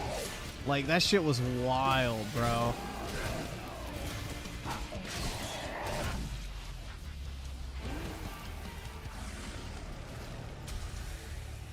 That shit was absolutely wild.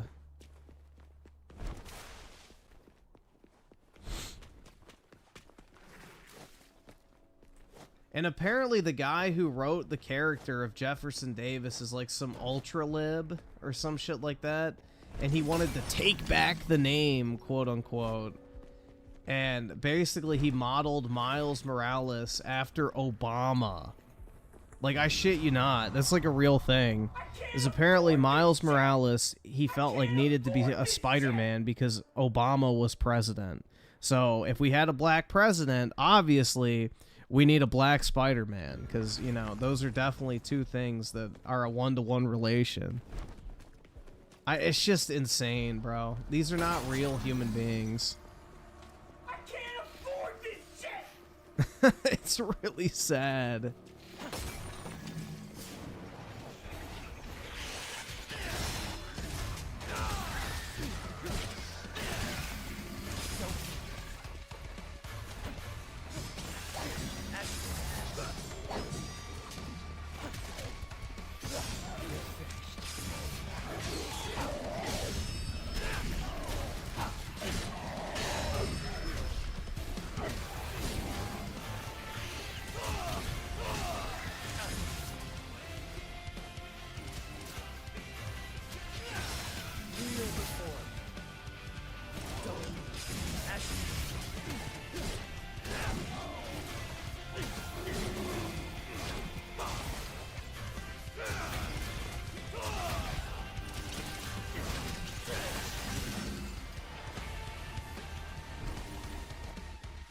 Oh, dude, I remember I spent like an hour when this game first came out trying to hit these.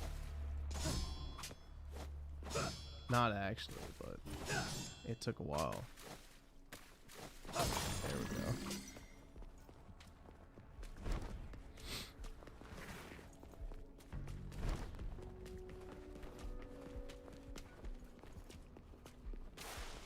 Yeah, dude, Mary Jane might as well have threw in there that Peter was only packing 5 inches and that he couldn't satisfy her. I mean, shit, that was like the direction it was going. I don't know, man. That was just wild. Yeah, you can't lock onto these, which is so irritating.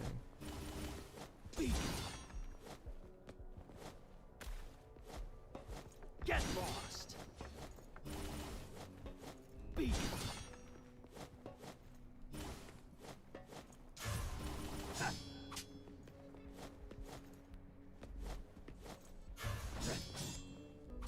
Shit. Got it.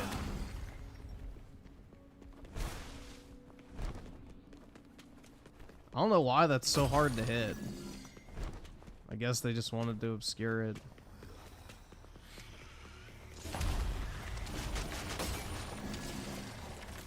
Let's see. So, Icyler with the 200. Holy shit, bro. Jesus. 2 hours for Uncharted Lost Legacy PS5 version for next time. Does that game have a PS5 upgrade for free, or do you have to pay for it? Let's see. Lost Legacy, because I have a physical copy of it. Lost Legacy PS5 upgrade.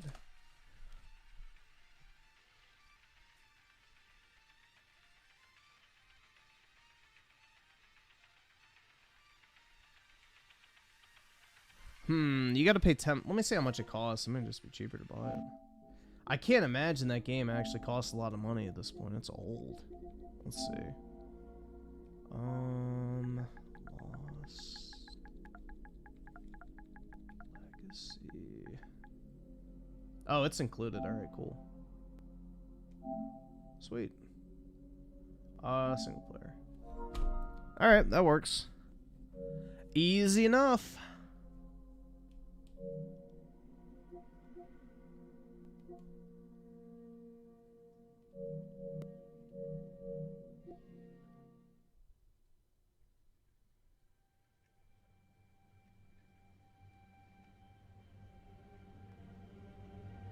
I've actually never played Lost Legacy. I don't know if they nerfed Chloe or not in that, but in Uncharted 2, bro, she used to be pretty hot. I don't know if she got nerfed or not, but... So let's see. Chrono Raptor with the 2, Sony won't risk any third-party games looking back. Yeah, that's probably true. But they did show it off in part of the trailer. I imagine they're saving a lot of like the big, I guess, reveals or modes for TGS, which is Tokyo Game Show. Because pre-orders go live the first day of Tokyo Game Show, so I'd imagine they're going to do stuff there. So I would imagine they're going to actually like focus on having some big announcements there to like get people hyped up for the pre-orders. But yeah, from what I've heard is Rebirth is the game that benefits the most. So I think any game with performance mode they said is going to immediately benefit, so we'll just have to see. And iSiler with the 5 Spidey brand is absolute non-cross-gen. Let's see. Sony praises Marvel Spider-Man 2 as it hits massive sales milestones. Yeah, it definitely sold well. I mean, what? It sold like 15 million copies or something? Or no, 11 million. I'm close enough. It'll sell 15 million in its lifespan for sure. And Juan with the 5. There you go. Sup, my Nigga, you ain't. It's your boy Juanold again with the fire content. Also mute a mod. Alright. I'll just do the one that talked the most recently. Let's see.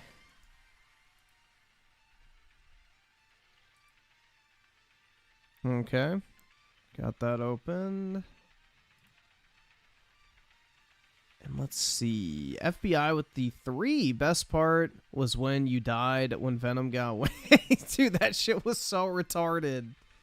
That shit was absolutely so retarded. When Venom just sprouted wings out of nowhere. It's like, okay, yeah, just whatever.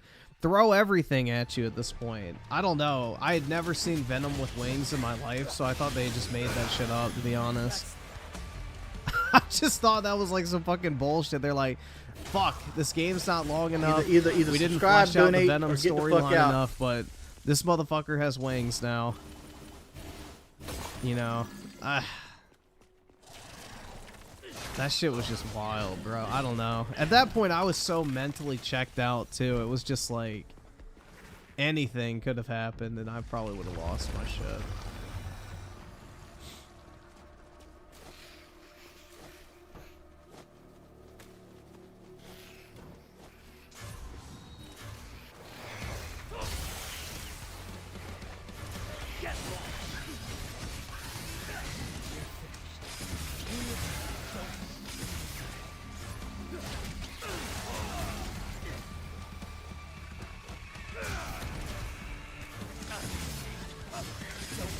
I think it's funny too, because like one of my criticisms of that game was the boss fights were way too drawn out and just felt like the same repetitive garbage over and over again, like dodging and blocking and like countering the exact same combos repeatedly. And like during the developer commentary on one of the interviews they did, they literally said that the reason why they added health bars into the game for the boss fights is because people played it and thought it felt like the boss fights were too long. So they added the health bar to give a sense of like progression as you fought through the boss. Oh, come on, bro. Really? Fuck. Can you even get up there? I don't know if you can with Virgil.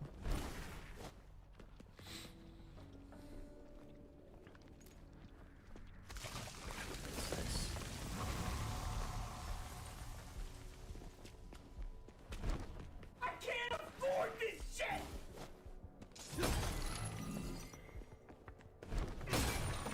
That's the thing, is a lot of the jumping puzzles in this game are just irritating as shit.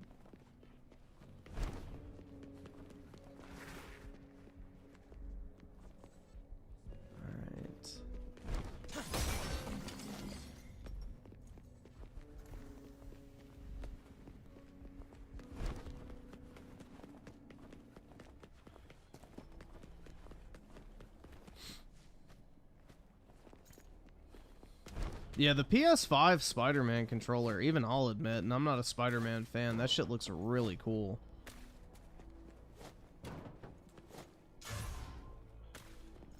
Like, they did their thing with the custom console. That's okay. Shit, there we go. Fuck, I forgot about that. Forgot you can wall bounce. Alright, I think it was this way. Yes. The bug, let's see. Finally.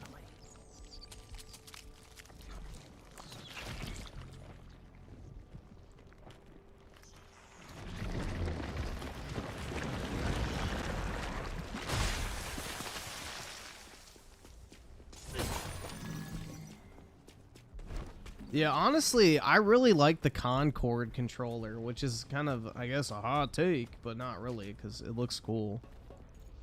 But the Concord controller for PS5 is actually one of their coolest custom controllers in quite some time.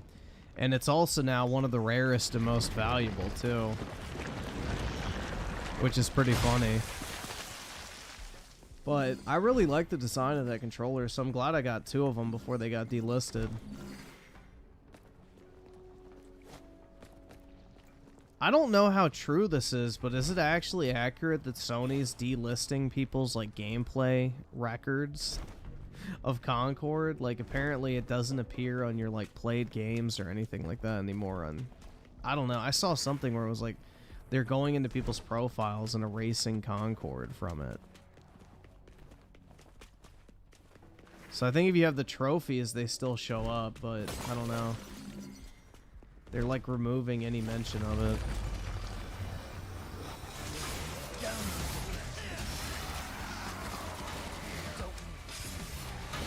No, dude, honestly, I've used the same controller since it came out. So I bought the red controller for PS5, and I've used it since that released. I have like a purple controller. I have 2 white ones that I don't use. And then I have a Final Fantasy 16 controller, which I like that one a lot. I have 2 Concords and 4 Astrobot ones. But I mainly just keep them sealed. So no, I don't typically use them. I just like controllers, man. I really love buying controllers. Like, it's just one of the satisfying things to pick up, but I never use them because I don't really have a use for them.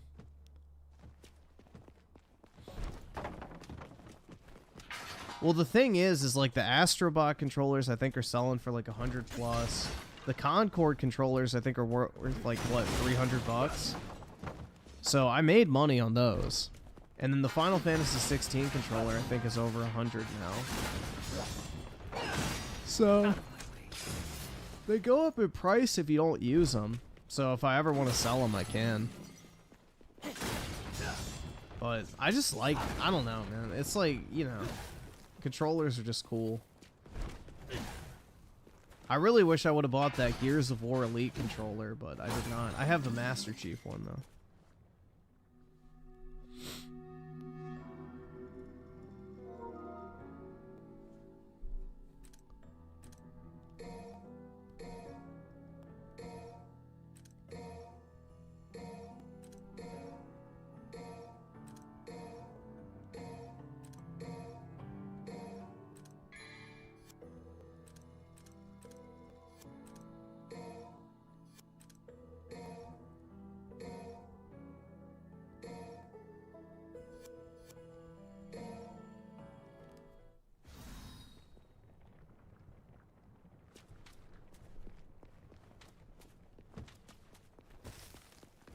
Have a minor boss, if I remember correctly. This wall. Yep.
Let's see.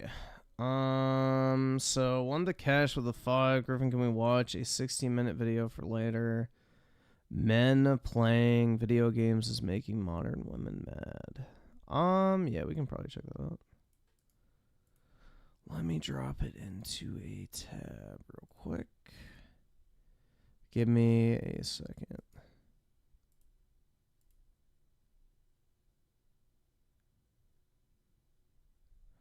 All right.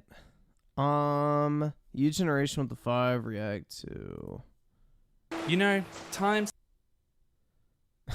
Oh God. At least it opens up with a good scene.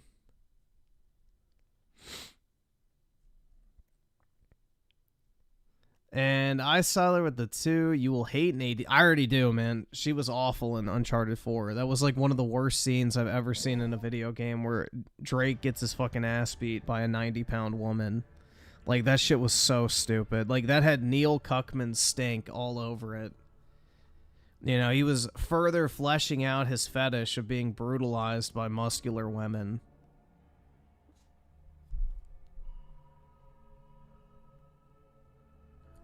And Cryonicle with the gifted membership. Really appreciate it, bro. Big ups.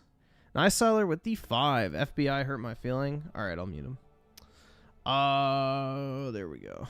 Oh, yeah, the last thing he said was the LeBron controller was better. So, yeah, good riddance. We have a LeBum simp in the chat, so. And iSeller also with the 5. Disc media is an illusion. Let's see. Concord has been removed from PlayStation accounts. Yeah, removed from the libraries. I heard about that. I guess it makes sense if they refunded people, so.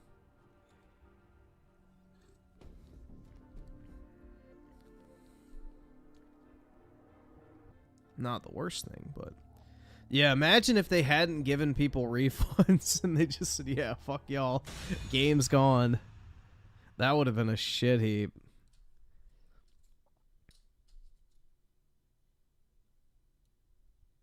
Then she 2v1s Nate and his brother and what? Yeah, that shit was so ridiculous. Dude, they would have been able to eat like 10 punches from her easily. Like, a 90-pound girl punching you is probably like a fucking, you know, 10-year-old child. There is no weight or force behind those hits at all. You would be able to sit there and eat that shit like a sandwich. There's a reason why weight classes exist in professional fighting. Is because if you're heavier than someone, you can easily just sit there and take hits and then deal out, like, massive fucking damage, essentially.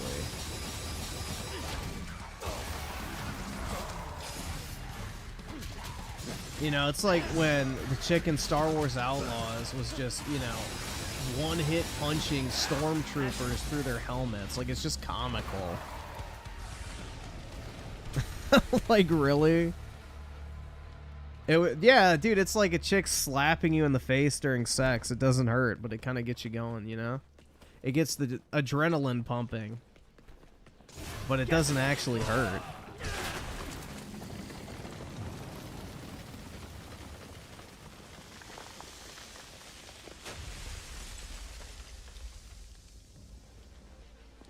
But yeah, that's just the symptom of Neil, you know, polluting a franchise. Unfortunately. I mean, look at the 2 games he's worked on since taking over Naughty Dog. He made a boss babe character in Uncharted who kicks Nate's ass, and then you had Abby Zilla that kicks every man's ass, including Joel. So, it's just, he has a kink. Neil wants to get his ass beat by a physically superior woman. That is his dream sexual encounter. Is just getting absolutely brutalized by a more physically capable woman who makes him feel like a pitiful little man-child.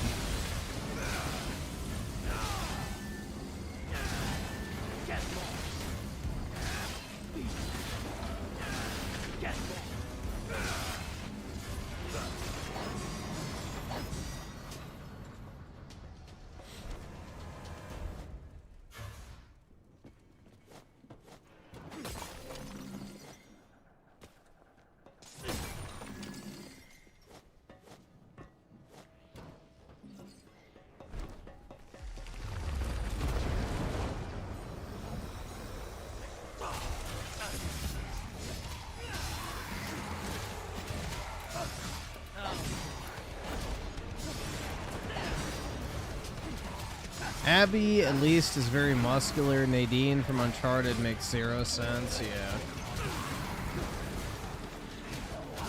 I guess Abby's is a lot more believable. Even if her physique is not believable, but yeah. Weight-wise, she actually has a fighting chance.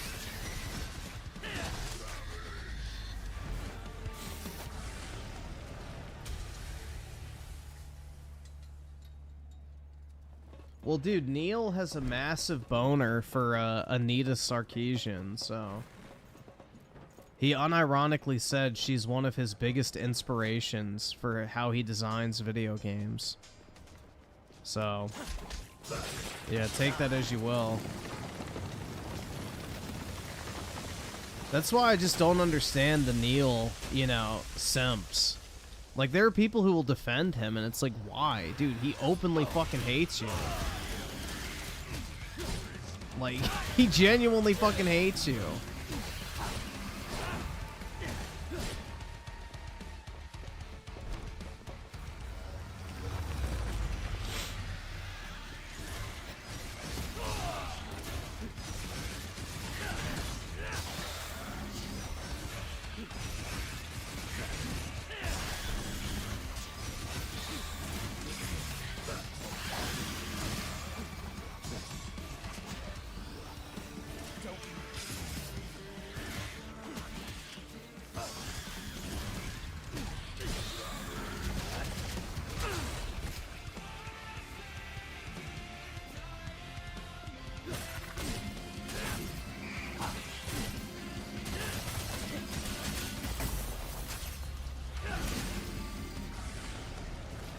People who simp for Neil are retarded? Yeah. Is PS5 Pro locked 60 FPS on Pro mode? If they have like a variable frame rate and dynamic resolution, I would assume so. Like, the thing is like, just on principle, the PS5 Pro is gonna have a lot more fucking, you know, juice under the hood. So any game that has any sort of variability on performance is going to immediately benefit. So like any game with like a resolution mode that's like dynamic with an unlocked frame rate, you're going to get both higher frame rates and higher resolutions right off the bat. I mean, it's going to be up to each individual game how they're coded and, you know, set up to utilize resources, how like effective or ineffective it's going to be in either like scenario. But yeah, just any game with the performance mode, generally speaking, is going to see a significant and immediate advantage from the PS5 Pro. And then on top of that, if they get dedicated Pro patches, then it's going to be even more noticeable. Because then it'll actually be like optimized for the hardware. So, generally speaking, pretty much all PS4 and 5 games are going to benefit from it almost immediately, with 0 patch required. And the games that do get a patch are going to look even better and better utilize it. So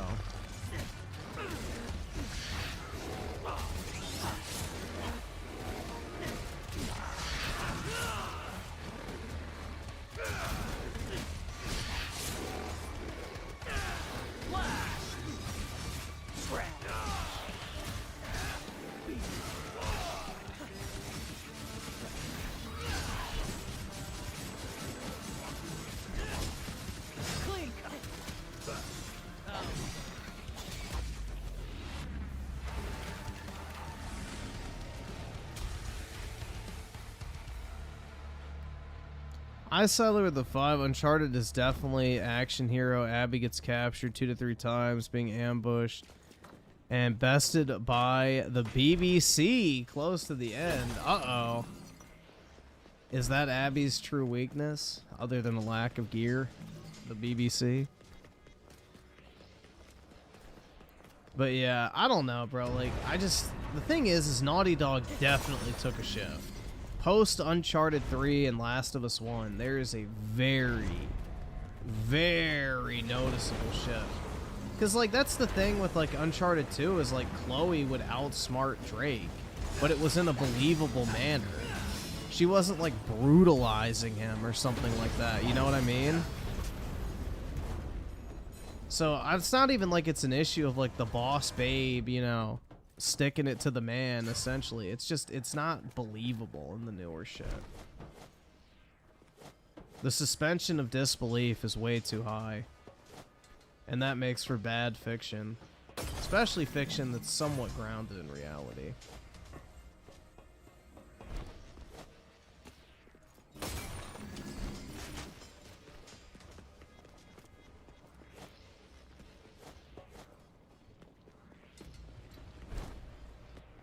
Ooh. Can I get that? Yes, I think I can. Shit. There we go.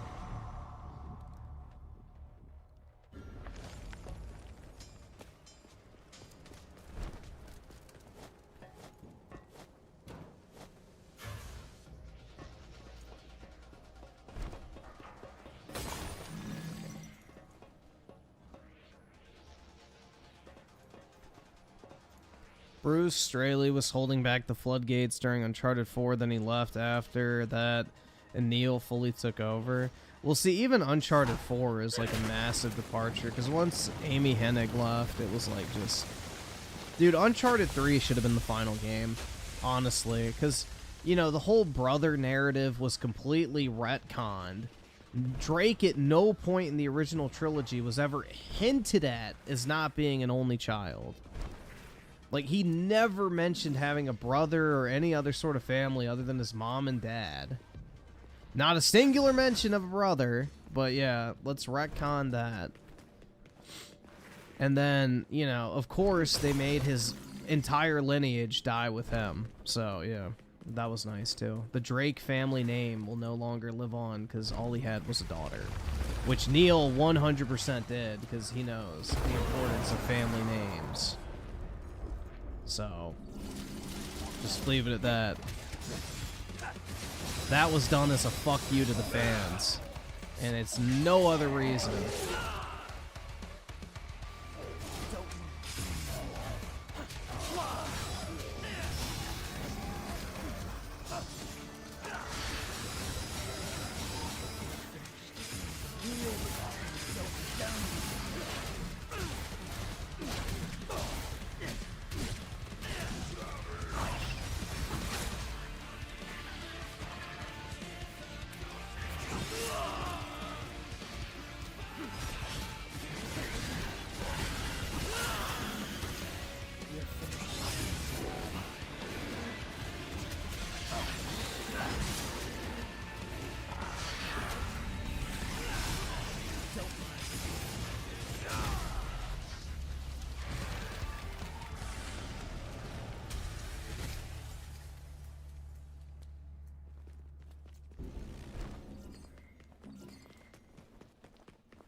Oh my god, dude, it's the song? That's right, bro.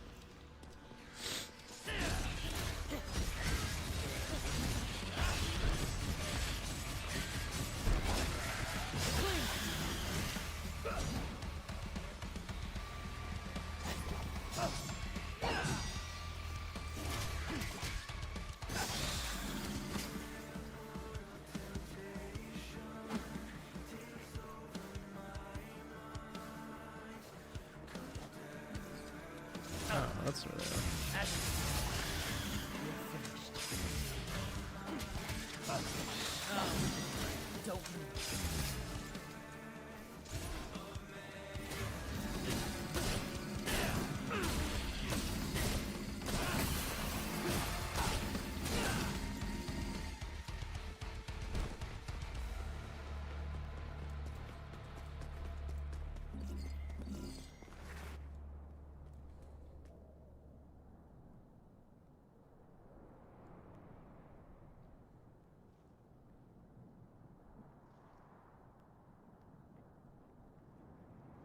I sided with the 5. I will enjoy this in the spinoff where both girls get beat 2-1. Uh-oh. 3. Yeah, I've never played Lost Legacy though. I heard it was pretty decent. I just never got around to playing it.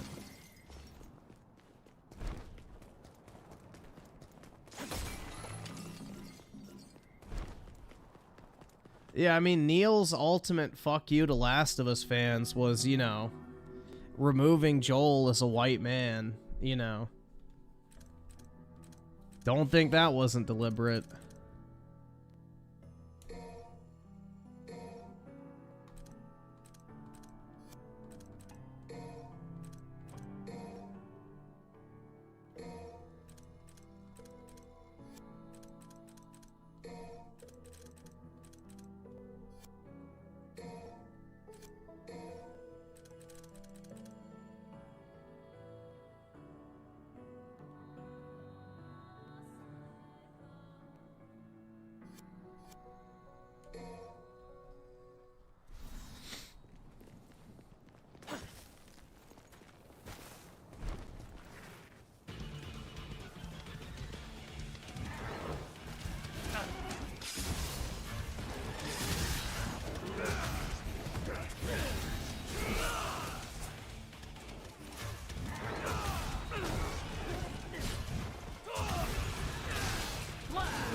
Tony Esquire with a 5. Neil should have been fired solely based upon Last of Us 2 only selling 10 million copies. This dude's arrogance and agenda cost Sony an additional 8 to 10 million. And say, I agree, man. Absolutely agree. Last of Us 2 should have outsold Last of Us 1 by a fucking mile. But yeah, Last of Us 1 is definitely regarded as the better of the two. And it's not even close. Like, Last of Us 2 sold well initially because everybody was hyped if they didn't hear about the controversy. But once people played it, you know, the sentiment soured on it very quickly.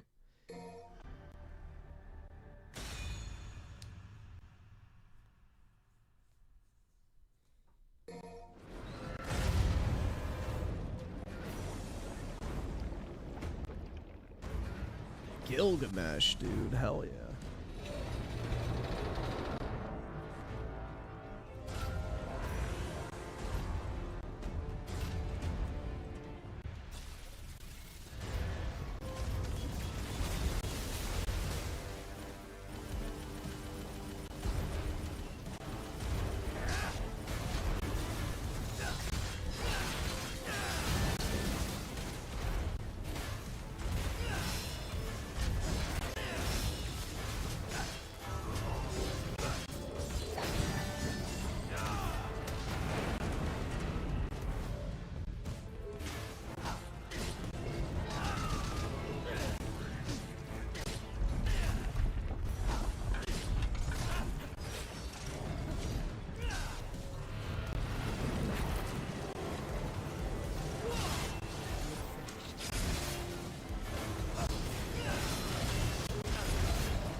Whoa.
Oh yeah, the ending of Last of Us 2 was horrible, man. Killing bad kills hundreds, if not thousands, of people throughout either campaign. You know? Gaming. What a great moral. Come on. Killing is bad. I don't know, so for this, did Uncharted Lost Legacy also install, or just 4? Is it like in the menu when you open it up, or?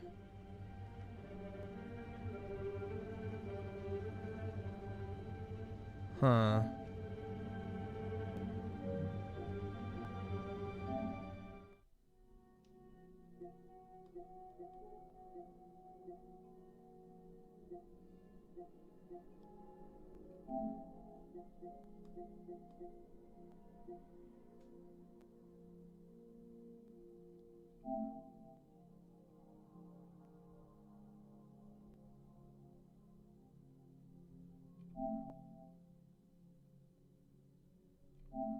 Alright, well, I'll download this separately then.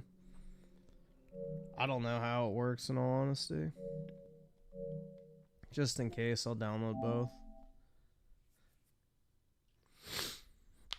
Ooh. But yeah, that'll be for tomorrow, so it doesn't really matter. I'll get it figured out, but I think that should be fine. I'm guessing that'll include the PS5 version.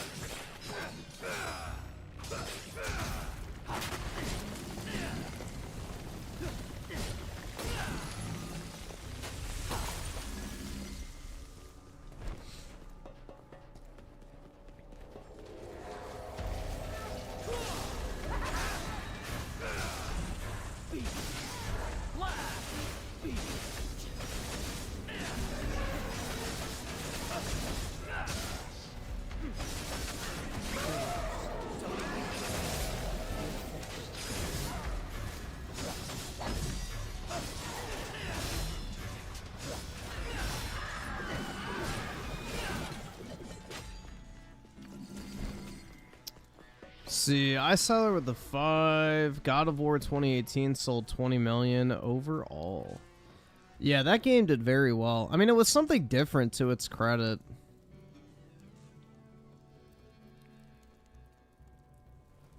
To its credit, I mean, God of War 2018, for what it was, at least, was unique. I mean, I didn't really like the tonal shift overall, personally, but it was definitely better than Ragnarok. That's for sure.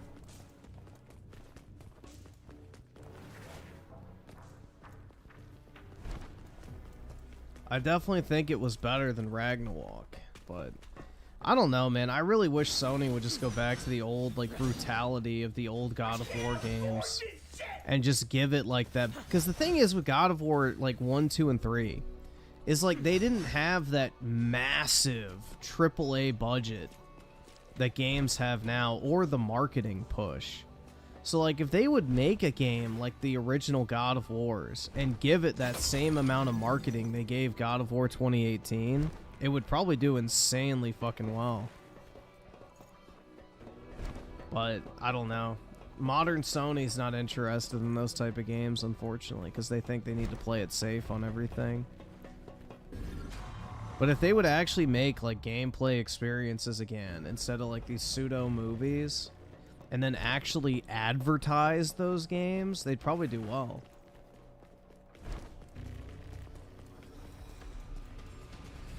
Because like the amount of advertising they did for God of War 2018 was insane. Like I remember seeing that game everywhere, bro. You couldn't get away from that game advertising wise.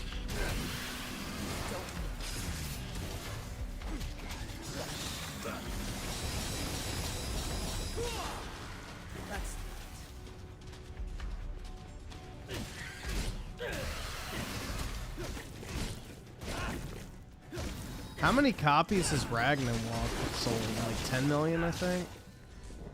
I think it's down from the first one.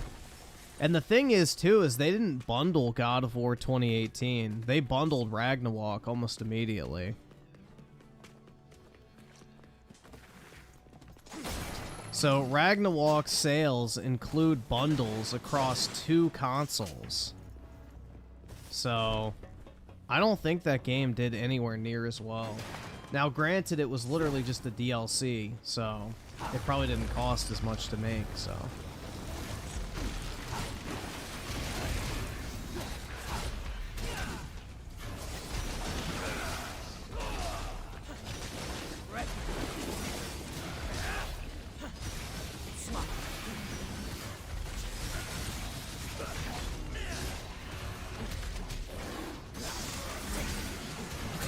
Because, like, for a while, the only way to get a PS5 was to buy the God of War bundle. I remember that. So probably like 5 or so million of those sales are just purely for bundles, if not more. I can't afford this shit!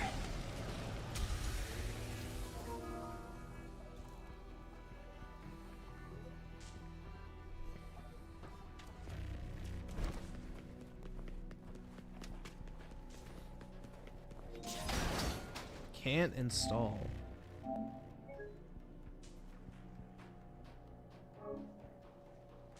I don't know what the fucking problem would be. Okay, there. I don't know. That was weird. It's not to say I don't think my hard drive is full. I got a 2 terabyte now, so fine.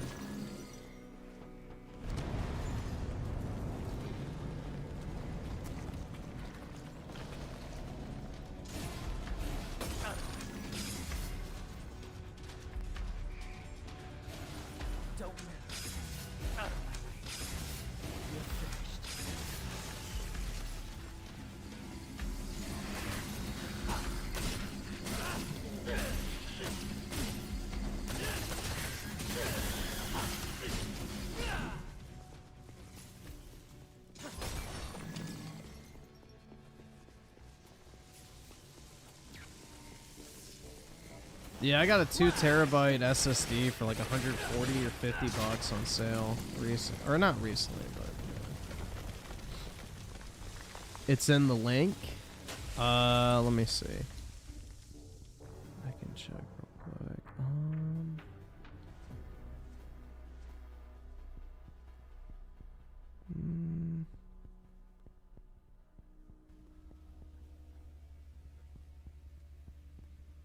So,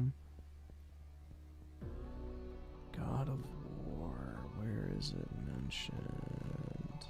I can't afford this shit! In second position goes to God of War Ragnarok, over 279 million in PSN revenue. All right, so what? That's about 4 million copies. And what is it, like PlayStation's ratios like 70-30 digital to physical, so 4 million copies divided by 0.7. So about 6 million copies is what it sold. I mean, that's not bad. Hold on, we'll do something actually. I'll lower it down to 50 because it's probably right with regional pricing. So $50, so what? 270 divided by 50 is 5.4. Okay, so 5.4 divided by 0.7. So it sold about 7 million copies, is probably the guess. 7 million pure sales, and then the rest are probably from bundles. Because the only way to get a PS5 for like a year was with the God of War bundle, so... That was like their unofficial price increase, was, you know, sticking the pack-in games in there to force you to spend extra money.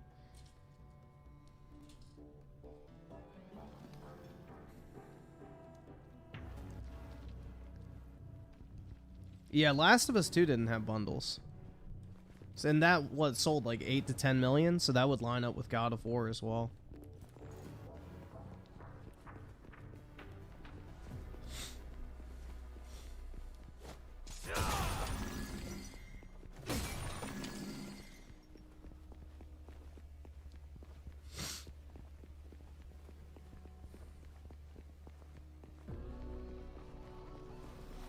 Yeah, I think the ratio for like the platforms, like Xbox is 95% digital now. PlayStation is like 70% digital, and Nintendo's like 50-50 is what I heard. So Nintendo still sells like 50% of their software physically at retail. So that's a pretty significant amount.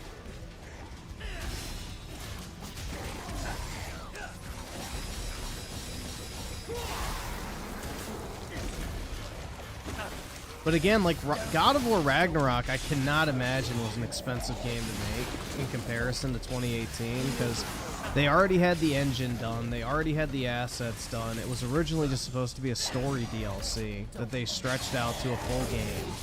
So my guess is that game had a great profit margin, just given how easy it was to develop, most likely.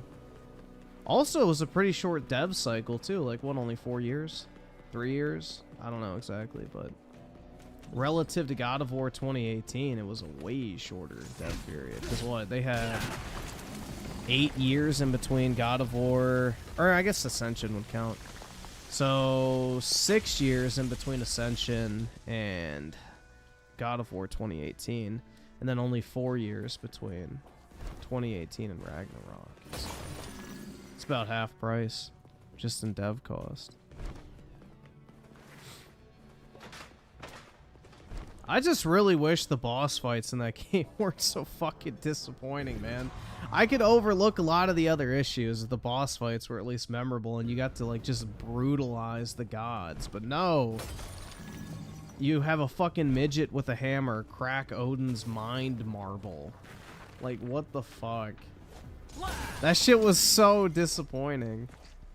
God of War Ascension, it's a God of War spin-off title where you fight the Furies, I think it is. I believe it's the Furies or the Fates. I don't remember. It's one of the Fs.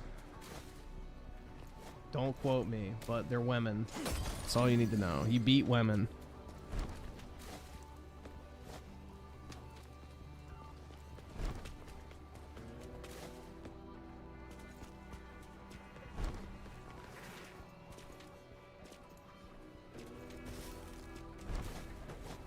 Alright, am I tripping? Fuck. Alright, I guess you just go all the way to the end. There we go.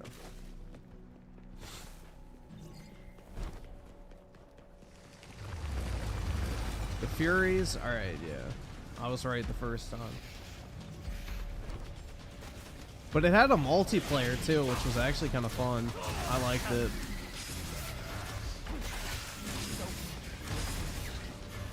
I liked God of War Ascension.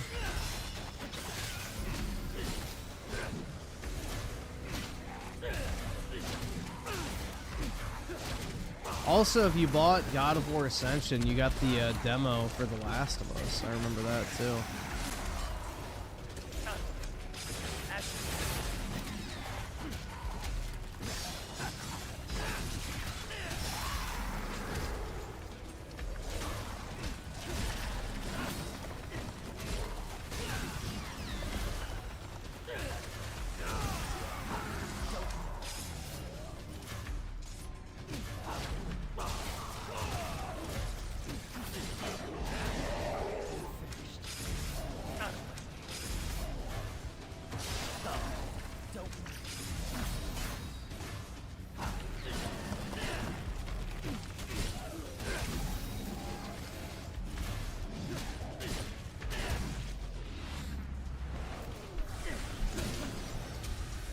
Let's see. So, Neonverse animations of the 5. Neil said there are consequences for Joel's action, which I definitely understand. But why is Ellie getting the crap end of the stick and Abby walk free? Because Neil loves his muscle mommies, bro. I don't know what else to say. Like, it's stupid. Neil just hates any characters that he himself didn't personally create, so that's what it is. It's resentment that people like things that he didn't make. So he wants people to dislike what he dislikes. He has a massive ego, if you can't tell. So he hates the fact that people love his quote-unquote work for the things he didn't create.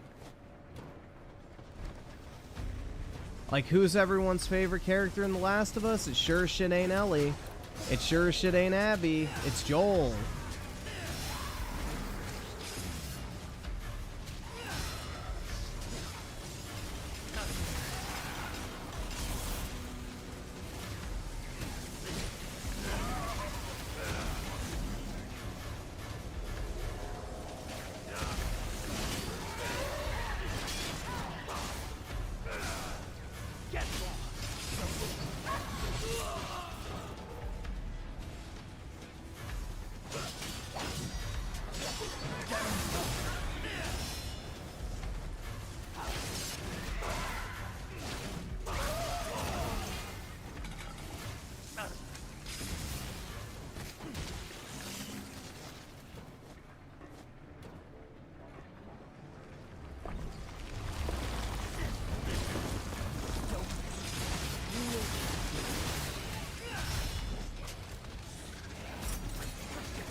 Druckmann has small man syndrome, among other... Yeah, dude, it's just... He's a little fucking bitch, honestly.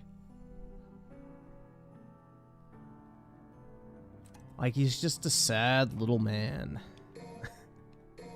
But, yeah. I don't know, dude. You can just tell, like, he fucking hates himself. He's a miserable person, I guess is the best way to put it. He's a very sad, miserable person who just is not very happy with life.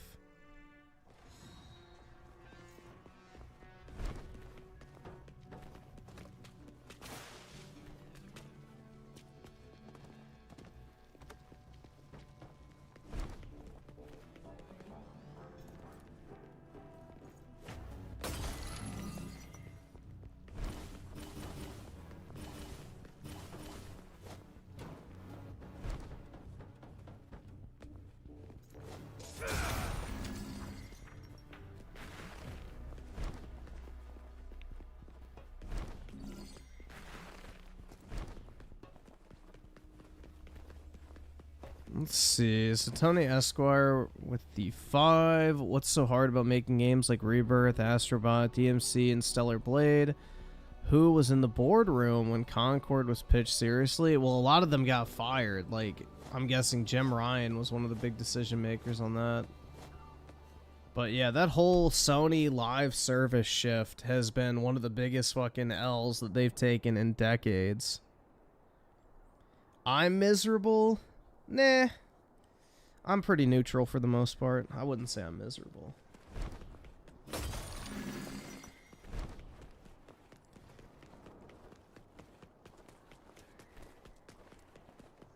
But the thing is, bro, it's just like, you know, you have a bunch of wannabe Hollywood producers trying to make movies instead of actual games. Games are now designed around the story, not around the gameplay, which is the unfortunate truth.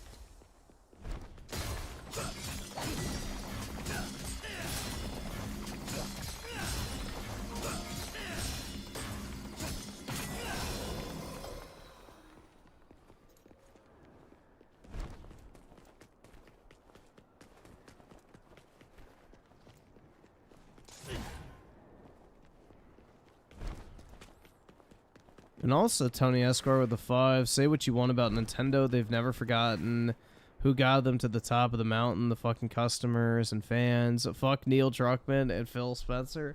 Well, dude, if you listen to certain people, you know, Nintendo's the most anti-consumer gaming company ever, dude, because they make you pay for stuff. Oh my god, yeah.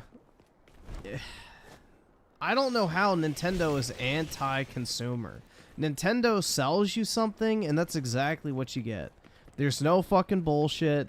There's no fucking, you know, mysterious secret text that underlines the purchase or any. It's like, literally, you buy your console from Nintendo, you buy the games from Nintendo, and that's exactly what you get. But, you know, people freak the fuck out.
I settled with the 10. My big issue is Sony won't say the overall sales of Last of Us is higher than God of War 2018 in revenue, which sold 20 million. God of War, or wait, Ragnarok is 15 million already. Last of Us 2 is right behind it. I don't know what last. That's the thing, is like typically when companies have really good numbers, they'll share them. If they don't upgrade or update numbers, they don't want to share them. So, you know, if a company is breaking records and consistently selling more and more and more, they're gonna like shout that from the rooftops. So silence is usually an indicator that they don't like what they see. Because if you're doing, like, it's like Microsoft. As soon as they started getting their fucking teeth kicked in with the Xbox One, they stopped reporting sales numbers. Why? Because obviously things weren't selling well. But meanwhile, they'll announce every single time a game gets 10 million players. Not sales, players. Because it sounds good. It's a big number. So that's the way companies work. When they have good numbers, they'll shout them from the fucking rooftop. When they have bad numbers, they're silent.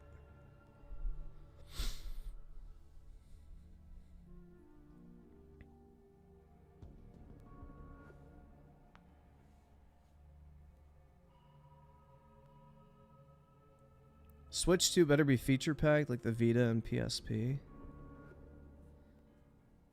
Yeah, I would love the Switch 2 to actually be competent to modern. Like, I would love a messaging system on the Switch. You know, that'd be cool. Or maybe party chats or something. Like, bro, I think it's wild. Like, Nintendo literally pioneered the way with, like, party chats on handhelds with, like, PictoChat and shit like that. And then they just completely ignored that feature. But, yeah, I don't know, man.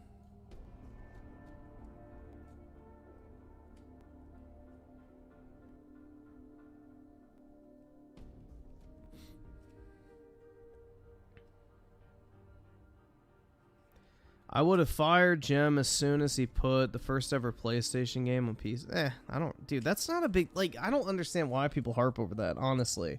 PC and console is such a different market, guys. The type of guy that buys a console is not the type of guy that buys a PC 9 times out of 10. Most people who buy a console do not care about PC. That's just the reality. They're completely different ecosystems, and there's a huge number of people on PC that would never buy a console.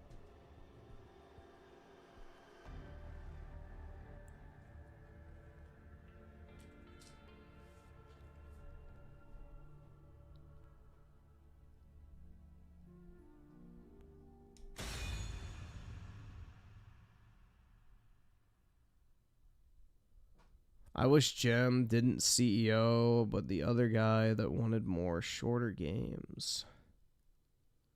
I think his name was Sean Layden, right? He was a good head of PlayStation for the most part. Jack Tretton was my favorite because he actually saved the PS3, man.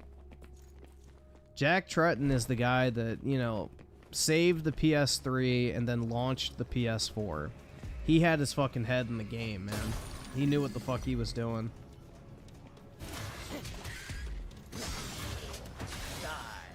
Out of my way. You're finished. Down. Don't move.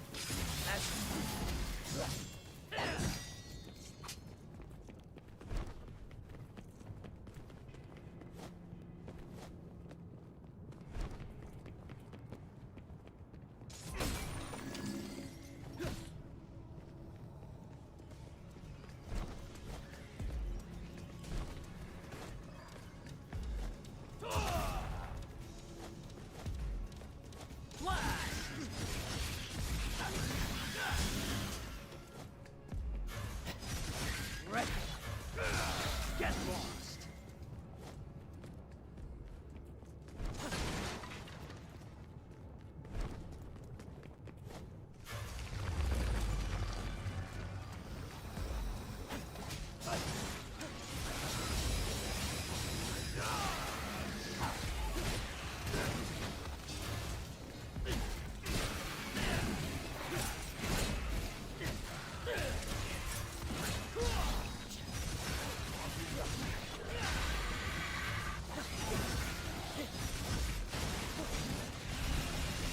Now you.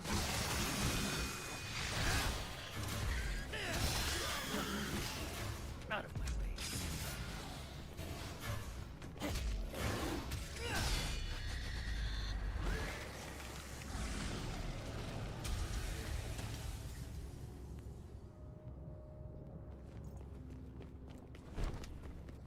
Yeah, didn't the Devil May Cry, like, director or whatever leave Capcom recently? I don't know if it was the combat director or just, like, the director of the game itself, but I heard something about that.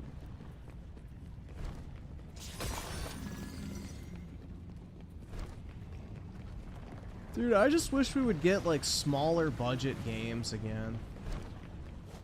Like, not every game needs to be a fucking 30-hour slog, a AAA, $300 million budget title. I miss having a game you could beat in, like, a single sitting or in, like, a weekend or something like that.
Yeah, honestly, indie games should try and target, like, you know, that in my opinion, but good luck. They'd rather make fucking retro nostalgia boner 8-bit garbage.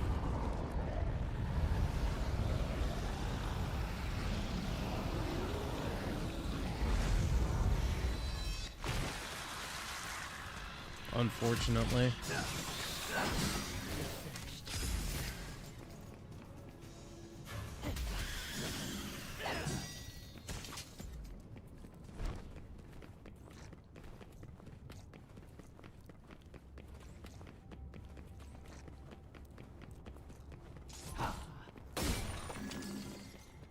I don't know if you guys agree with me, but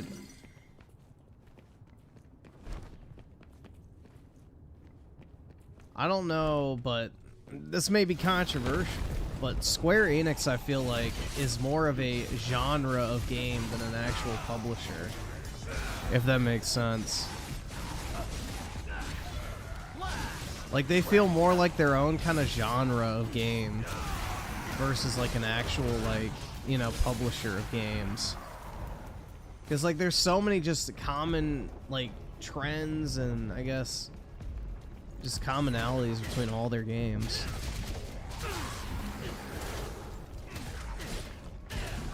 Like, Square Enix is like a genre, not as much a publisher.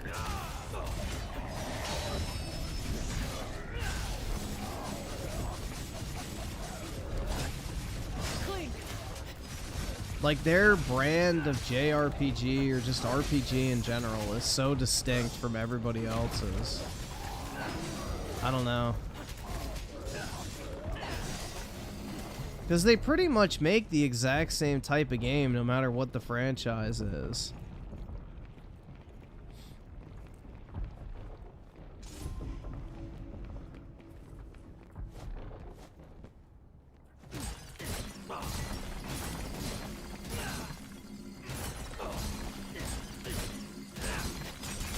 Yeah, they're always disappointed in sales. It doesn't matter if it sells 10 million copies or fucking 40. Or 3 million. It's just, I don't know, man. They just set themselves up to be disappointed, I guess. They've been disappointed in every single game post Final Fantasy X. It's like shit.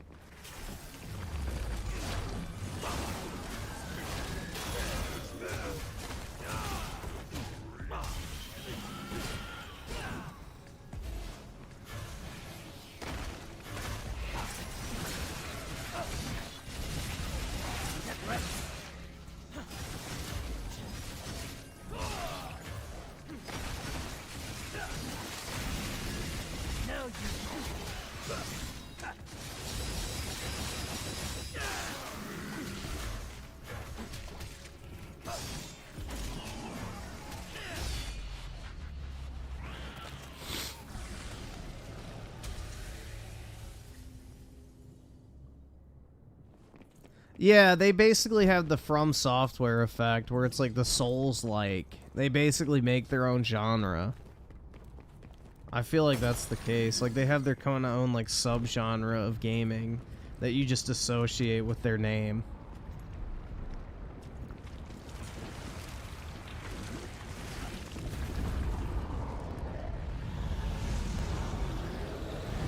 I saw it with the 2. You're playing one right now? I know, but this came out, what, like 6 years ago? We don't get many games like this anymore. Like, these games used to come out every other week. Back in the good old days.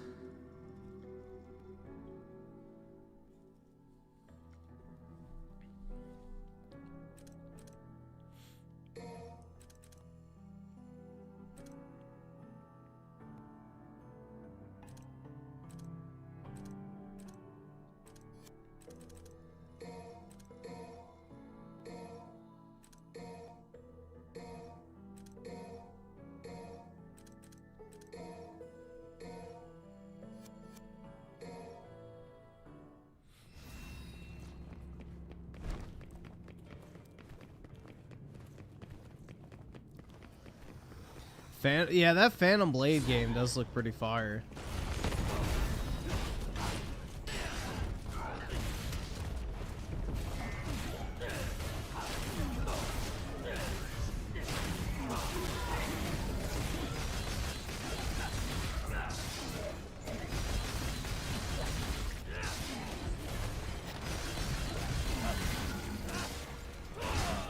See, the thing is that Square Enix has never been able to identify is that basically every single Final Fantasy game that is sold insanely well, aka 7, 8, 9, and 10, were all like suffering from the Avatar effect. They were like some of the best looking games available at the time. So people who didn't even give a fuck about Final Fantasy, JRPGs, or even video games in general in a lot of cases, bought those games to show off the power of whatever console they were playing on. If they had access to actual data like they do now, back in those days, they would have realized that probably the majority of people who bought those games probably didn't even put 5 hours into them. So forever they've been chasing this dragon, essentially, of, you know, having 10+ million sale new release titles. And it's probably never going to happen again unless they truly have a game that looks like nothing we've ever seen before. Graphically. So it's like Horizon. Horizon Zero Dawn is like that new avatar of gaming, where it's like the game looks so good that everybody buys it because the graphics are so amazing. But most people don't even beat it, or play much of it at all. So, that's the thing. And I think that's Square Enix's issue. Is like they keep thinking they're like a 10+ million sale per game studio, and they're not.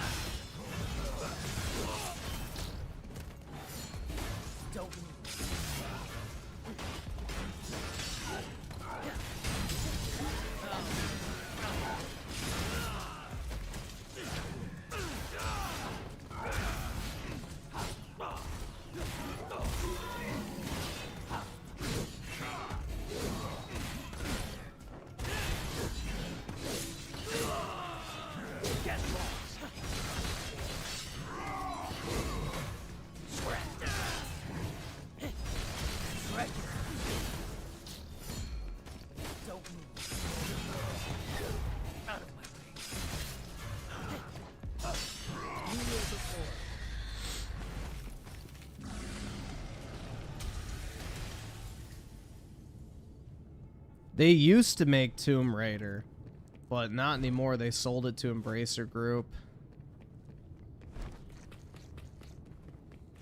And didn't Embracer sell it to Amazon almost immediately?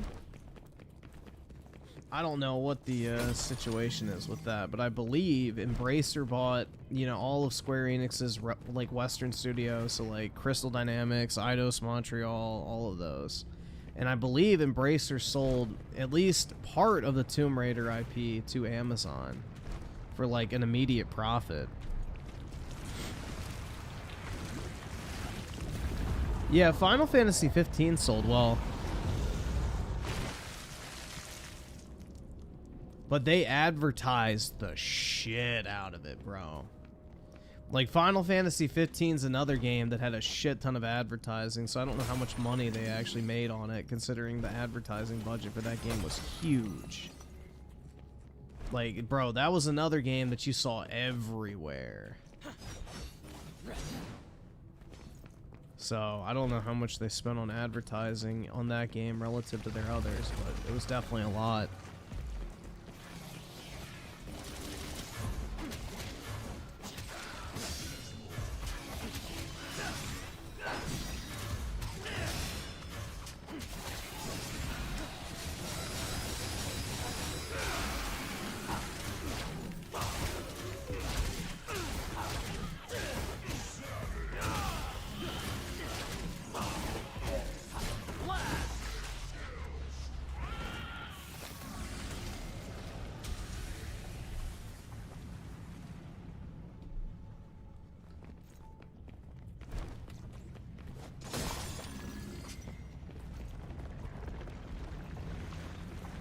Dream of big booty one. Not too big. Shapely. That's the better word. Oh, come on, bro. Really?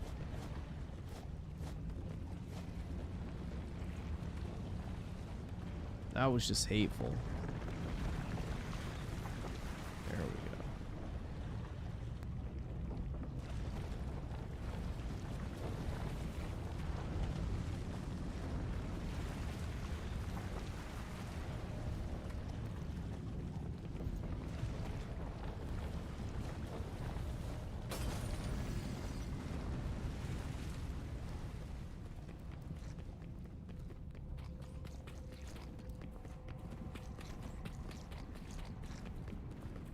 Oh, I thought they were going to throw some enemies in there.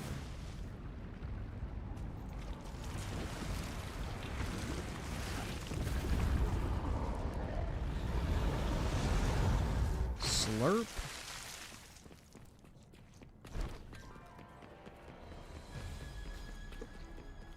The van always made me laugh in this.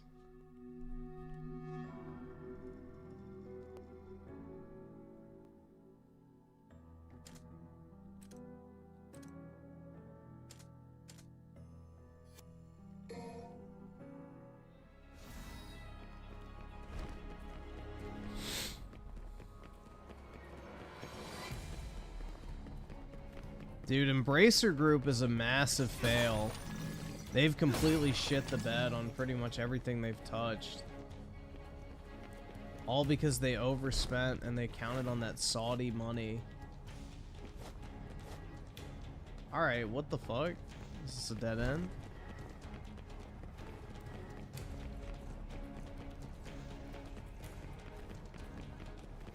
I don't think so.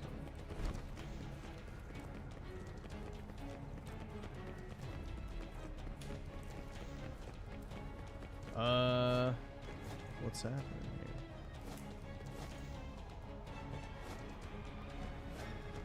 here? Did it glitch? Or am I just retarded? Am I missing something?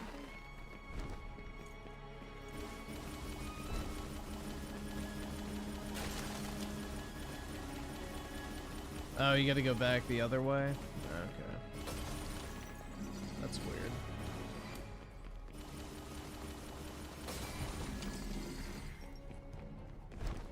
You sure?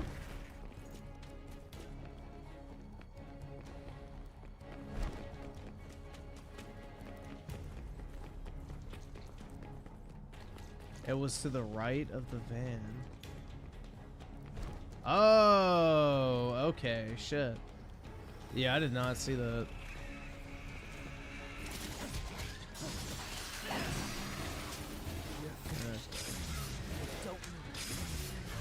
It's kind of a weird level design.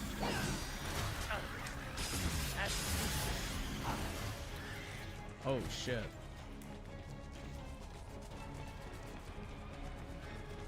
Oops. I don't know if that was supposed to happen, but alright. I can't afford this shit! Now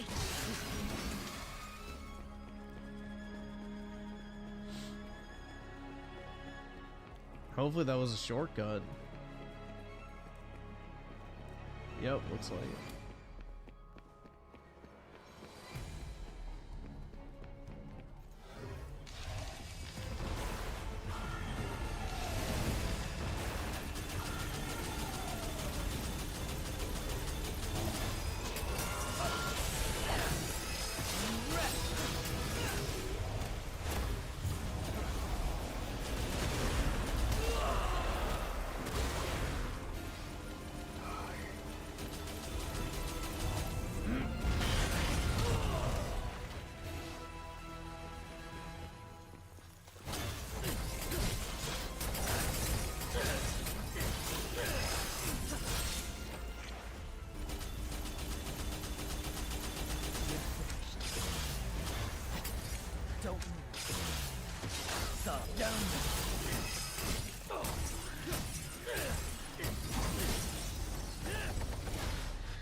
Scatter like dust.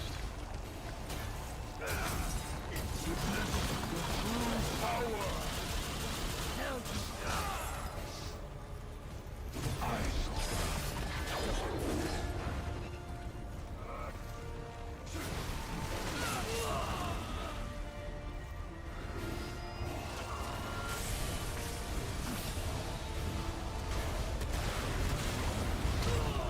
Shit. Why won't it let me, yeah, it wouldn't let me, like, teleport over to it.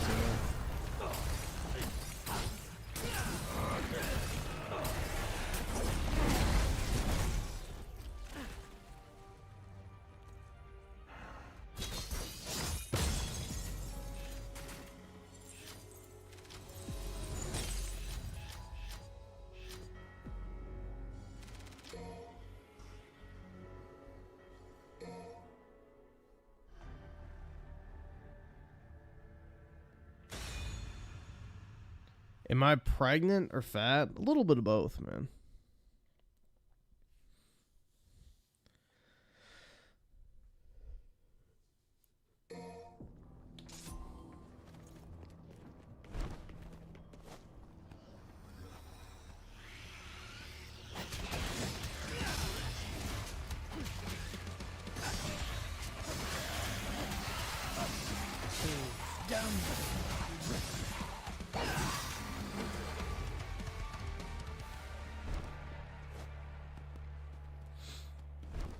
Brit with the 10, so who did it worse? Square Enix with the Avengers IP or Ubisoft with the Star Wars IP? Or Star Wars IP, in my opinion.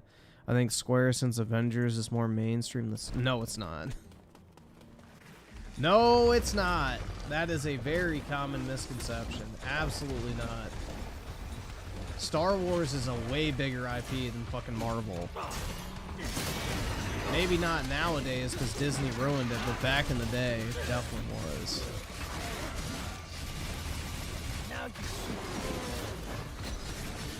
But, I don't know. I never played the Avengers game, so I couldn't say, but I don't really think either one of them is great.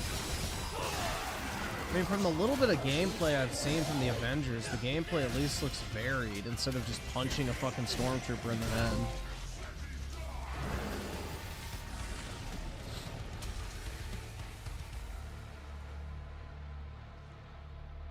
Star Wars used to have way more mass appeal than Marvel did. Like, put it this way. Marvel was literally on the verge of bankruptcy because nobody fucking cared about it. Star Wars was never in that situation until Disney took it over.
That little fucker's gonna get away.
Oh shit.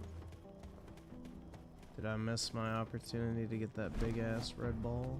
I think so. Oh well.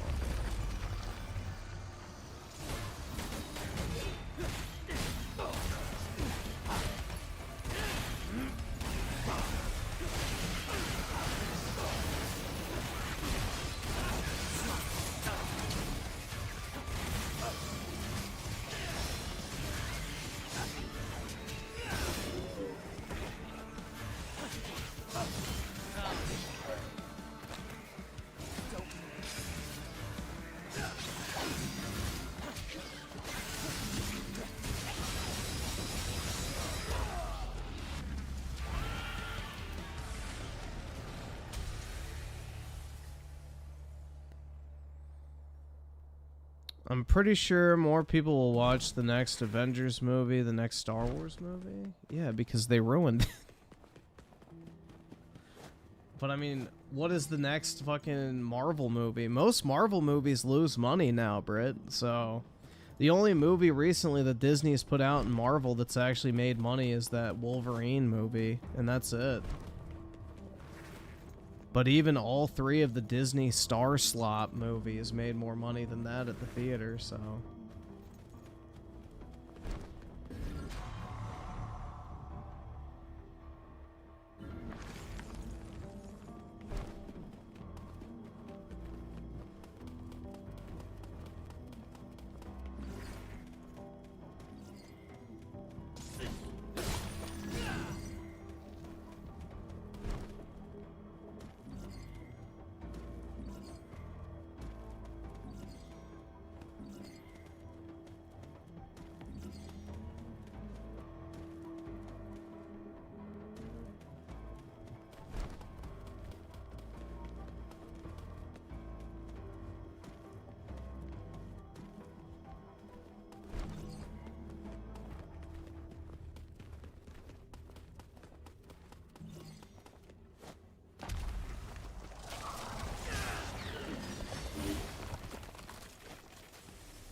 Well, they've been losing money on their cartoon movies, too. The only one that made money was that Inside Out one, or whatever the fuck it was.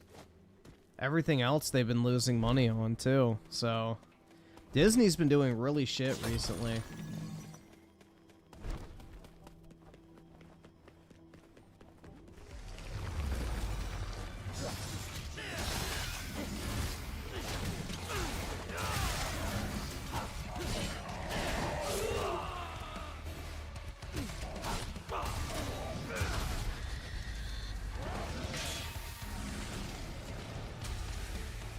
Die, Disney, die? They might, honestly. I mean, the way they're going, they are on a path to destruction. So, they're pricing everybody out of their parks. Their franchises have just been completely obliterated in terms of IP value. They have a horrible reputation, like...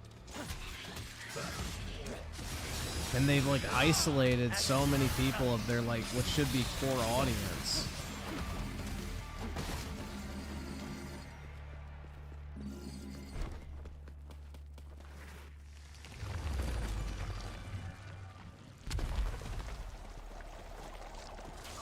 Yeah, and how much are they paying Robert Downey Jr. to be fucking Doctor Doom? Did y'all hear about that? $95 million per movie.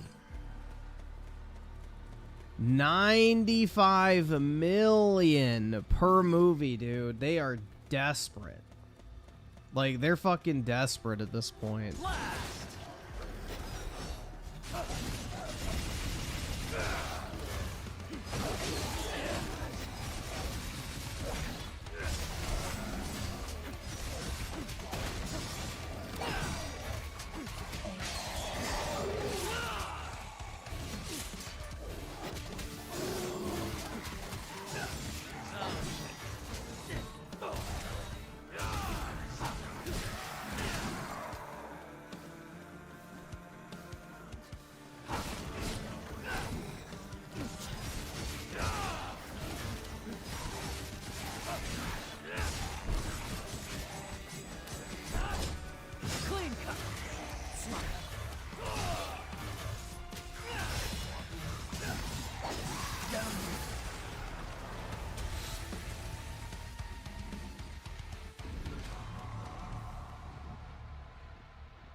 But yeah, they know they need name recognition from, like, you know, series staples, because that's the only reason that Wolverine movie is doing well, is because, you know, Ryan Reynolds and fucking Hugh Jackman are in it. Nobody actually cares about the actual, you know, property itself, so to speak.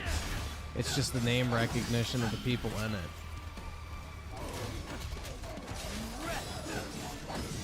Because all their other Marvel shit's flopping hard right now. I mean, dude, imagine that, you know, Disney had just bought Star Wars and you would be telling people that they're canceling Star Wars shows after one season. People would think you're an idiot. They were like, there's no fucking way. They'd think you're lying.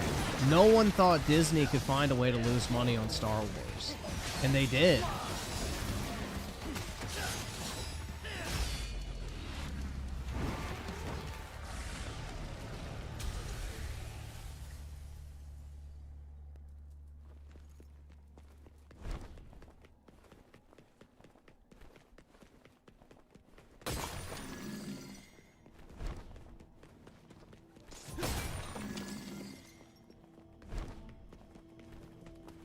So Disney's running its course, I feel like. They're probably either going to get acquired by like a big tech company or they're going to have to dramatically restructure. I could see like an Apple or an Amazon or a Google purchasing Disney, personally.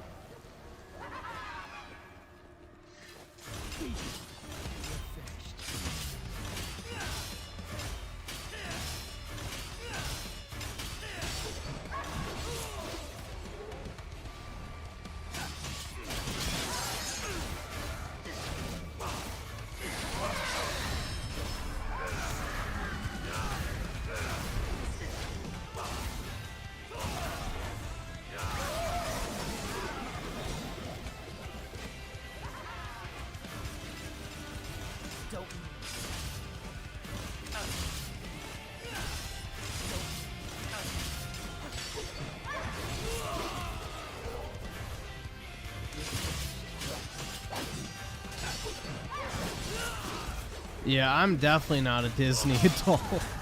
I wasn't even a Disney kid, so I didn't grow up watching Disney shit. I don't have any attachments to any of their IPs other than I like the original 3 Pirates of the Caribbean movies. That's about it. Aside from that, I literally could not give a flying fuck about Disney IPs at all. I have no nostalgia for them, nor care about them at all. Even Star Wars that they bought, I don't fucking care about anymore. Fuck it. I hope it crashes and burns.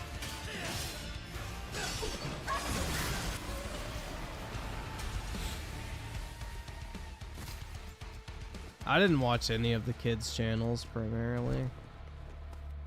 I don't know. I didn't really like cartoons or anything like that. So.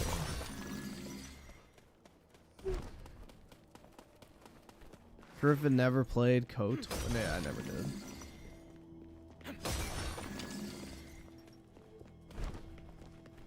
I never had an original Xbox.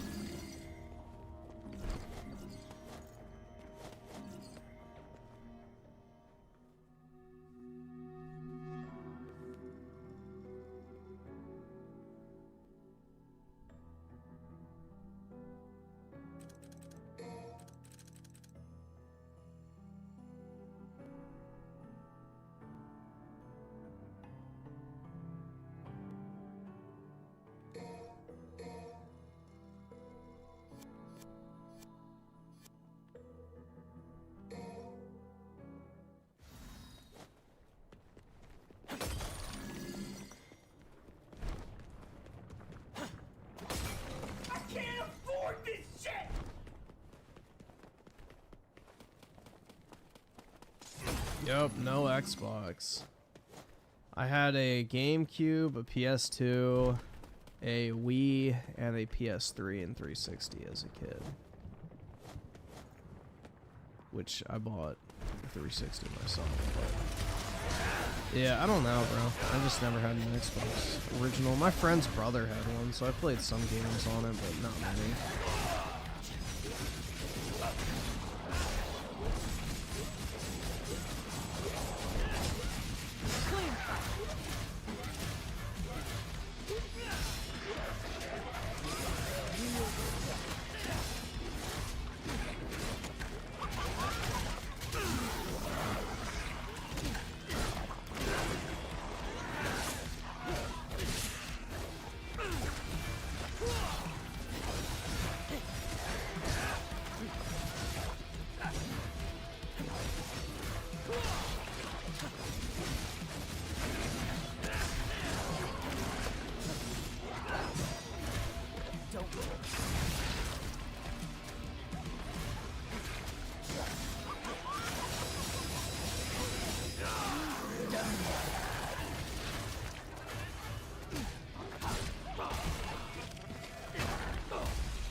Unless the next Xbox is like a handheld, probably not, in all honesty.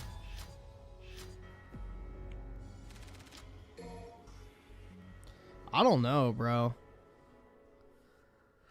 I don't really want to dump any more money into that ecosystem at all, personally. Like, I'm kind of just done with it.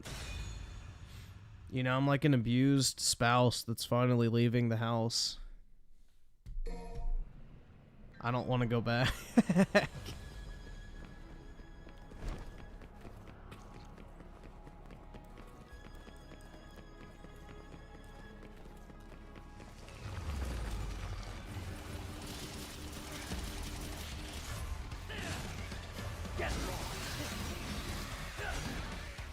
Nah, the only family sitcom I liked was Everybody Hates Chris. I thought that one was pretty good. Other than that, I didn't watch anything like that.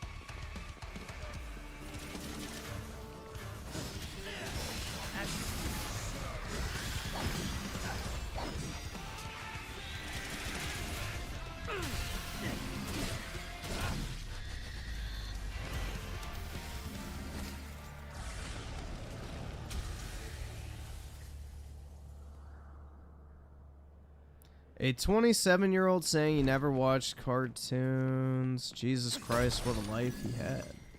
I didn't watch a lot of TV as a kid, sorry. I was doing other shit.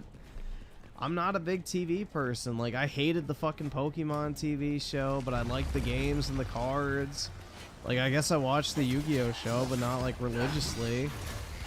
The only, like, show I watched pretty, like, frequently was Naruto and Bleach. Aside from that, I really did not watch TV. I used to just play video games or I would go outside and do shit. I don't know, man. I was not a fucking TV kid at all, and I never really liked cartoons.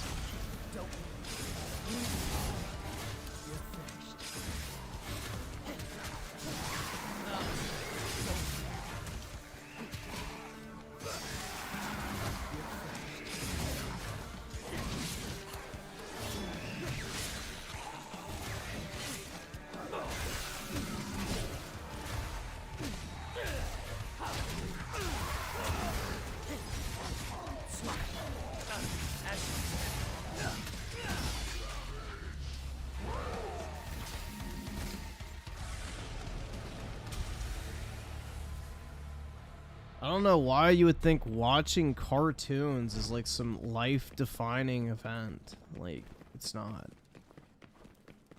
Like, who cares? I don't know, man.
But yeah, I don't know, man. I'd like Cartoon Network, Nickelodeon, Disney Channel. I didn't really watch any of those, so.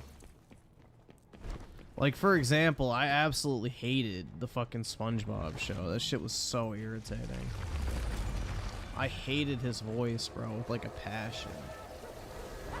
So. I always remember, like, if I'd go over to a friend's house and they would have it on TV, I always dreaded that. I was like, oh, great.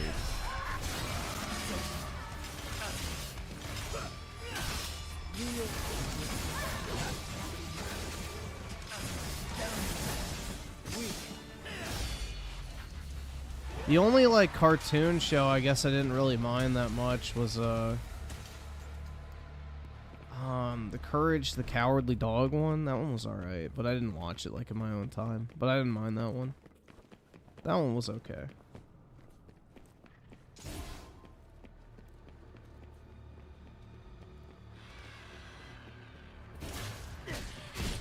Oh, dude. Adventure Time is awful. Adventure Time is like just absolute fucking trash. That is like everything wrong with the modern generation of kids. Is shit like Adventure Time. That, bro, I swear to God, Adventure Time is like autism brainwashing. That's how so many kids are autistic, is they watch shit like that and it like fucking just mind resets their fucking brain. And they've just become these like, you know, these mouth droolers.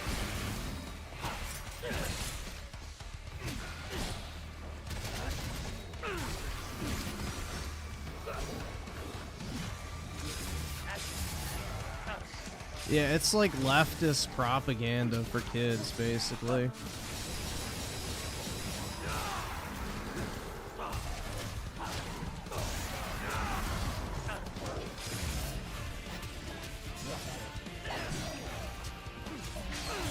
Yeah, I heard like there was like actually like people upset with that show because like apparently the whole fucking premise of the show was like the main guy like trying to bang the pink princess chick, right? And apparently they made her a lesbian and he basically became a cuck. Isn't that kind of what happened? I don't know. I didn't watch it, but if I remember correctly, there was like a controversy about that. It's like they cucked the main character and made the like princess chick a fucking lesbian. So he basically became the like, can I watch type guy. Because I remember there was like outrage over it, and then all the fucking LGBT activists were like, oh my god, this is so great. Yeah, it's like literal leftist propaganda like disguised as a kid's show. I mean, that's what it is.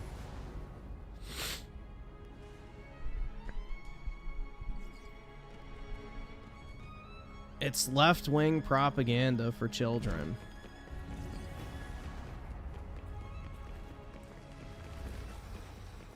Oh, dude, Steven Universe is disgusting. If you watch that, you're a subhuman.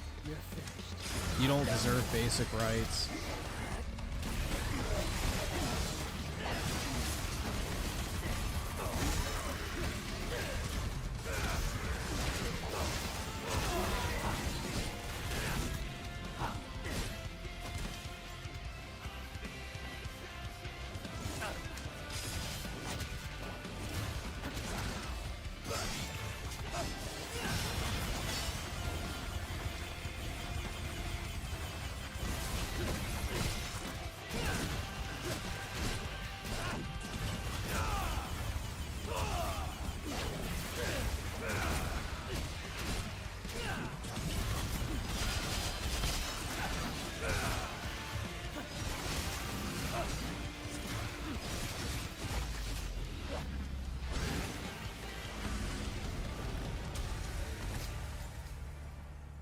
Yeah, Avatar The Last Airbender was alright. It had its moments, but it was fine. It was actually pretty good for the most part. I heard that Netflix series is really bad. They made all the women fat.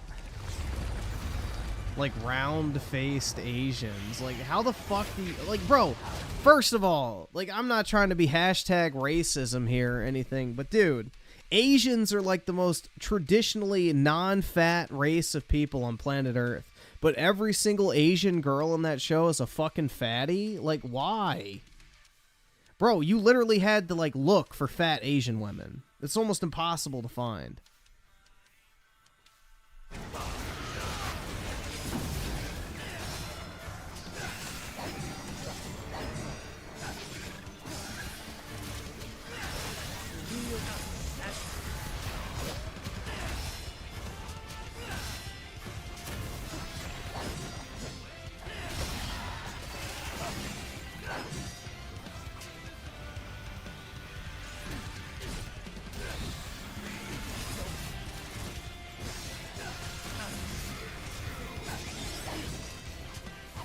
I don't know if you guys agree with me or not, but I would say the biggest weakness of this game is the enemy variety. I didn't really care for any of the enemy types that much in this game. I don't know.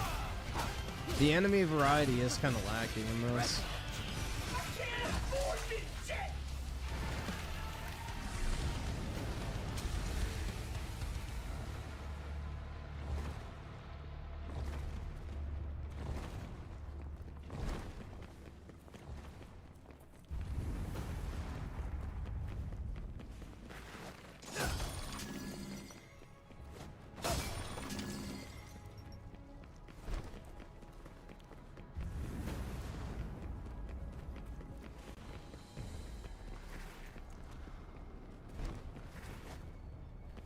Yeah, but even compared to some of the bosses in, like, you know, the other DMC games, I kind of felt like they were kind of lacking, too. Like, Devil May Cry 4 definitely had better bosses overall.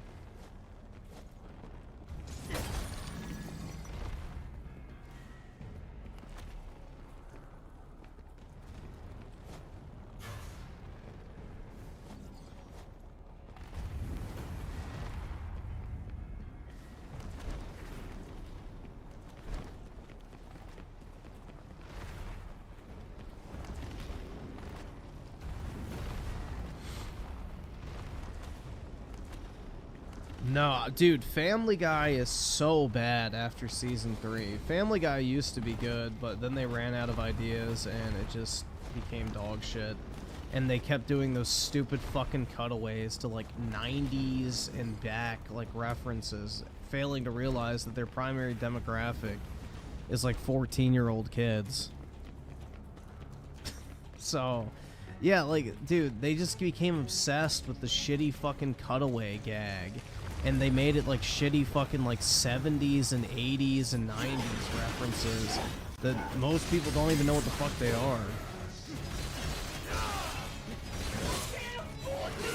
Like, I remember when Family Guy was so popular, like, you would go to like the fucking mall and they would have like the t-shirt stands with like Ghetto Stewie and shit like that. It was like fucking retarded. Like, you know, the hashtag support black artists type shit where it's like Goku and Supreme. But it was like, back then it was like fucking Stewie and like Quagmire and shit like that. And like fucking, you know, black style clothing, we'll just say.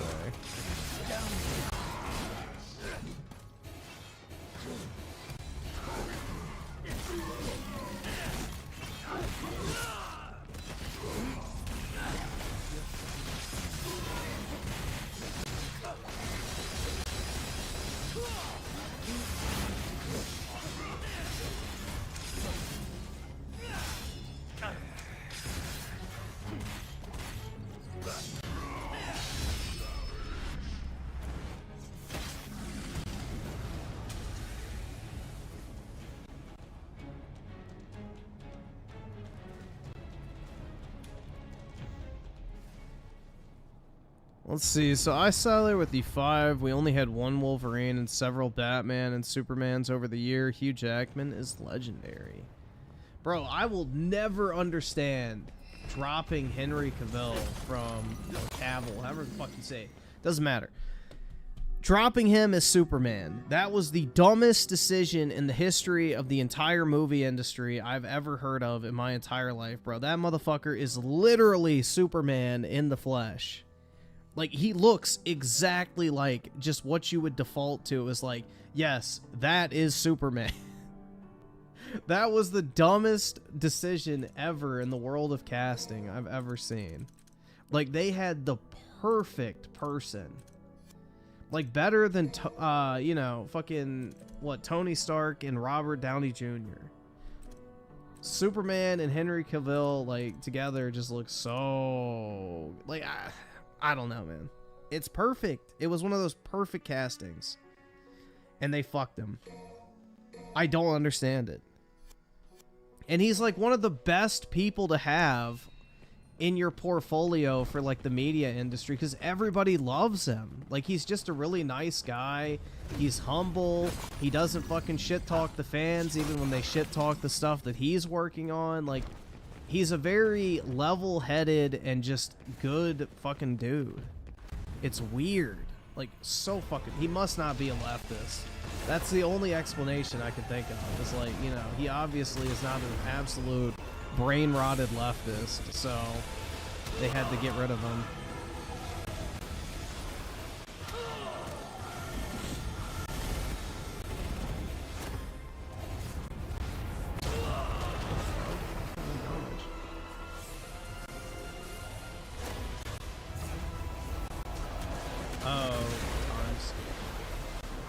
Isn't it for this part you just have to sit here? Or no?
Let's see. Britt with the 5. I might have to start donating you lots of money now again. Lol, I hated Steven Universe so much. Britt, that begs the question of why did you even watch it in the first place? Couldn't you just tell from looking at it? But at least you have the right opinion about it. And I saw there with the 5. Uh-oh. My dream queen. Oh my god. A tatted up Asian chick.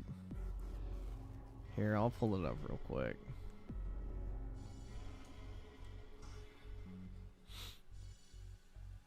Oh my god. Yeah, that's like my nightmare. This is like quite literally my nightmare, but hey, to each their own.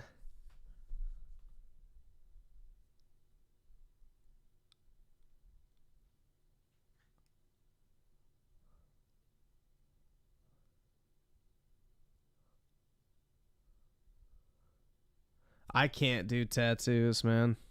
At all. Also, her face looks completely featureless, and it looks like she has lip fillers as well. But I don't know. I just don't like chicks that look like the side of a fucking subway wall. Or a storage container left to rot. Just covered in, you know, spray paint. Oh wait, I already switched it on here. There we go. She looks 12. No, she does not.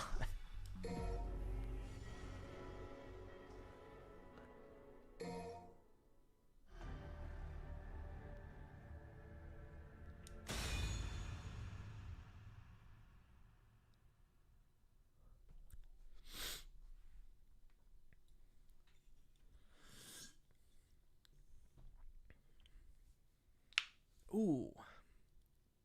Shit.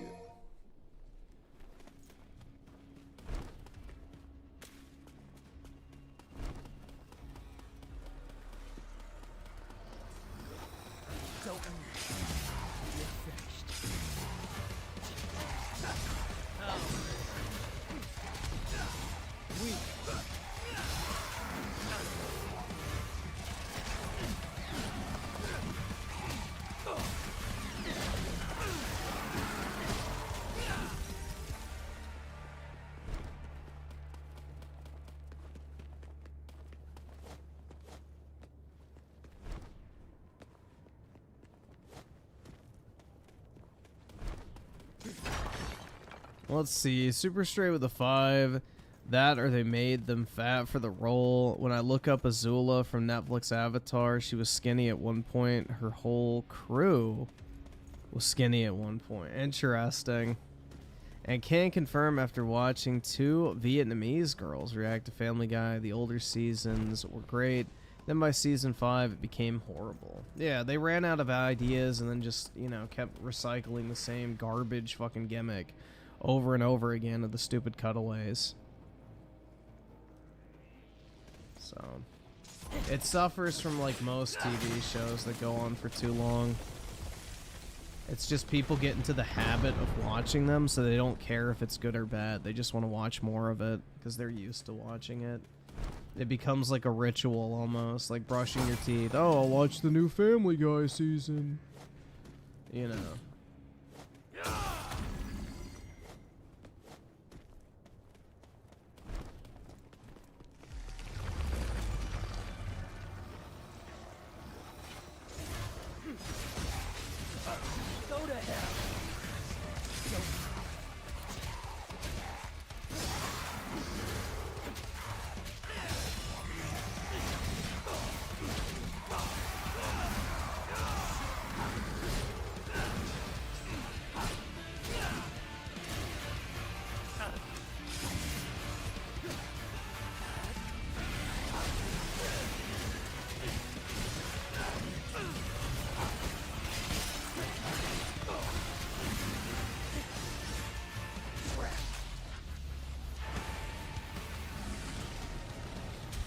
Super straight with a 5. Never realized how bad Family Guy has gotten until you watch them back to back. Goes from really funny and clever to boring really quick. Yeah.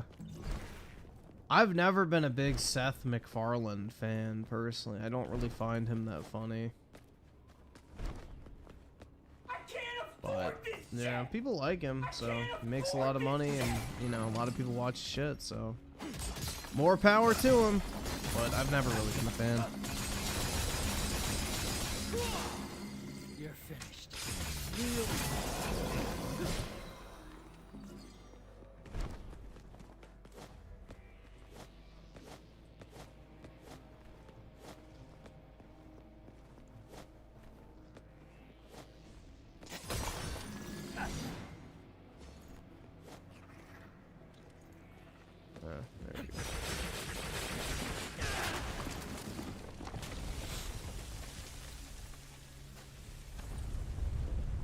Oops.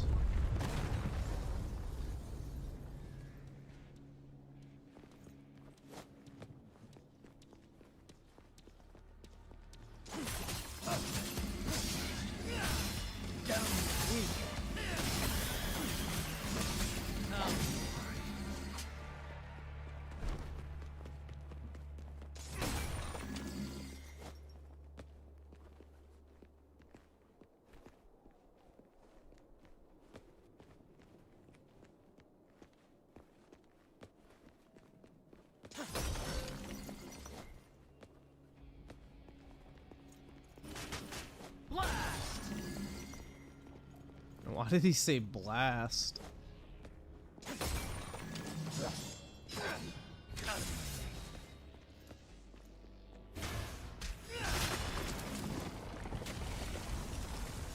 Yeah, he made that Star Trek spin-off show or whatever. I don't know. I didn't watch it.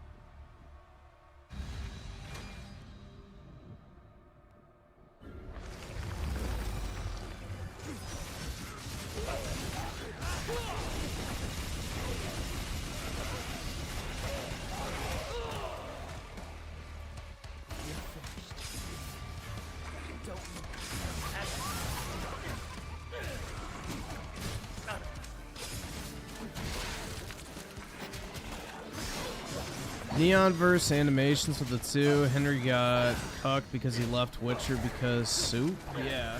Well, no, he left The Witcher not because of Superman, but because of the fact that they kept trying to change the story. Like, Henry only was working on The Witcher as long as they would stay accurate to the source material. That was his condition to work on the show. Was that basically he would remain as Geralt as long as they stayed true to the actual Witcher source material and didn't try to rewrite it into like some fucking woke slop, essentially. And as soon as they like refused to stick to the script, he said, yeah, I'm out. And he had Superman to fall back on, so he didn't care.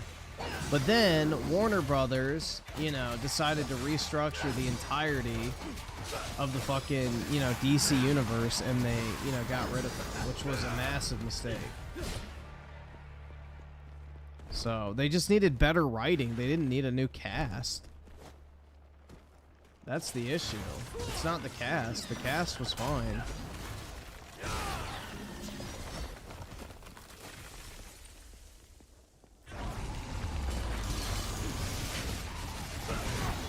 Because Man of Steel was actually good, bro. I don't know. I really liked that movie a lot.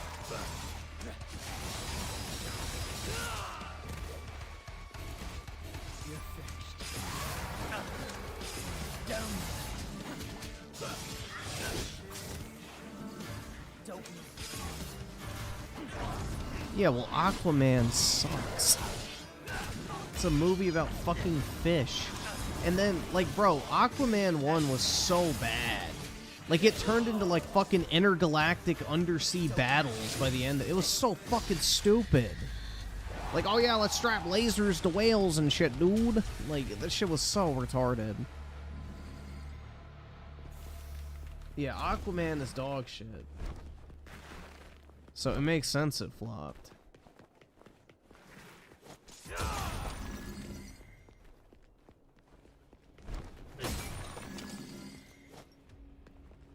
Aquaman was more of a fucking Star Wars movie than modern Star Wars. I don't know, bro. That shit was retarded.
Yeah, I don't know what's happening with like the whole Warhammer thing, but apparently Henry Cavill was supposed to be like, I guess, directing / starring in some sort of Warhammer project, but I'm not sure if that got canceled or what, but that would have been promising if it actually came to fruition, but I heard there's like issues with that.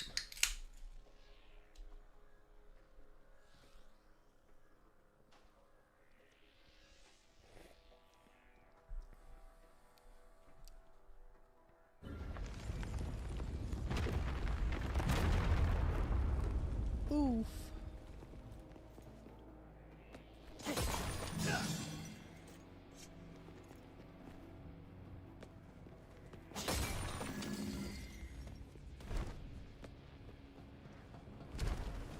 Pepsi time? You already know.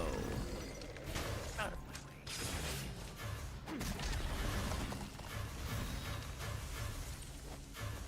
Don't move.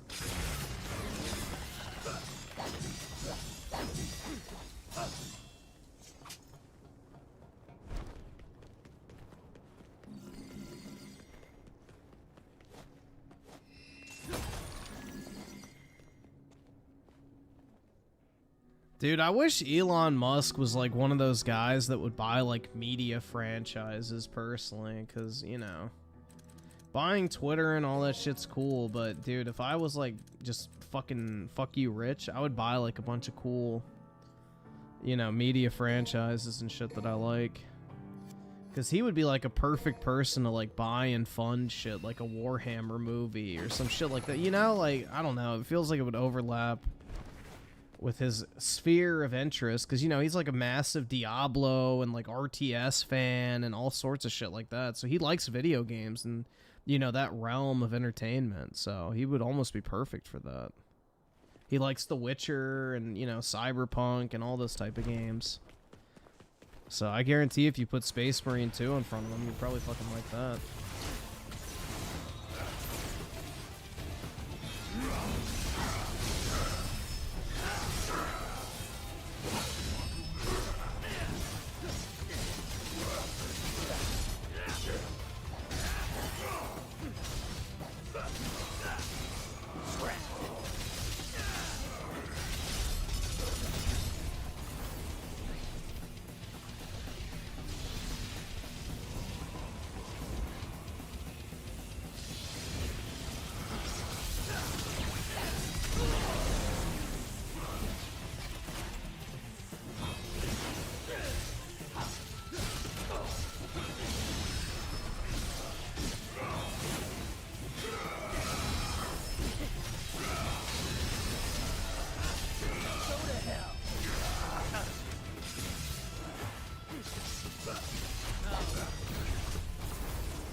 Super straight with the 2. Hollywood logic, replace the actors, keep the writer. Yeah, it's fucking stupid.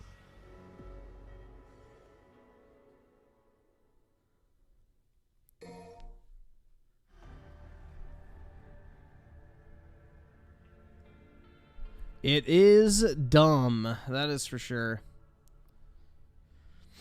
I don't know, man. The writers are important, dude. That's right. They're so important.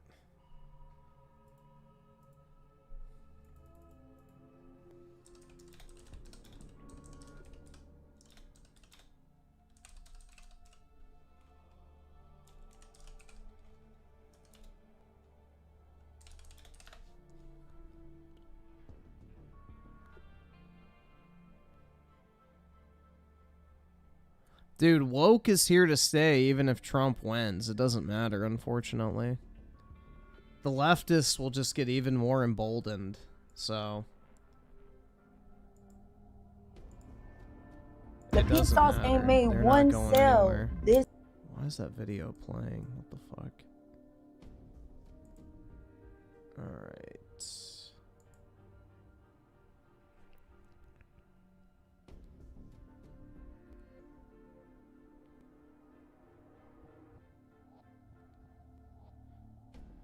Yeah, the fucking leftists are literally still in charge of all the major media companies and Hollywood and all that shit, so they're not going anywhere, guys.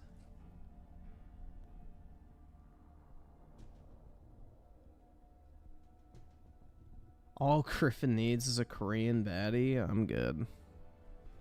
I'm more than fine with Americans, personally. But yeah. Alright, we can do videos and stuff now. I didn't mean to start this game, but... Here. Quit.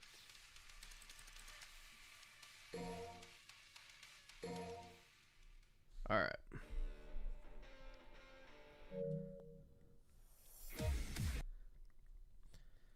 Alrighty. I think we got like halfway through.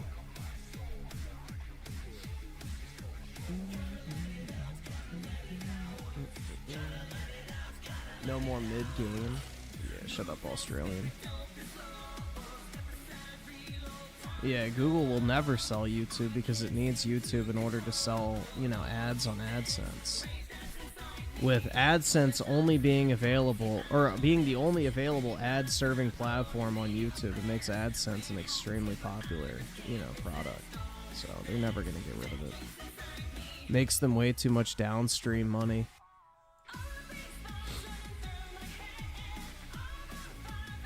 Damn, bro, that fucking Lollipop Chainsaw video is at 24,000 views. That's pretty good.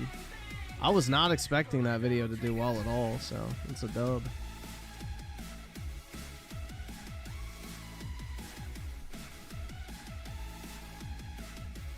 How would YouTube look if Microsoft owned it? Probably closed down by now, just like Mixer and everything else they bought.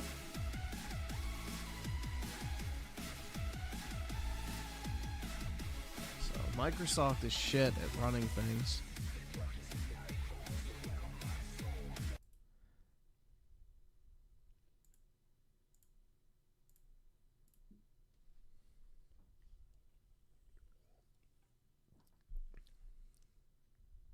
Why did my Astrobot video get taken down? Because like 30 minutes after I uploaded it, it got age restricted, so I had to re-upload it. So, it's back up now, but yeah. I had to take it down because of, it got age restricted for no fucking reason, so I'm not going to let a new video sit there and get age restricted and make $0 fucking dollars, but yeah. But yeah.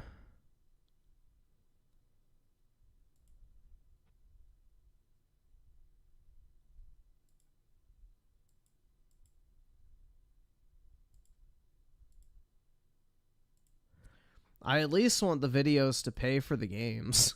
That's my main concern, is if I can make the price of the game back, then I'm cool. I don't care at that point.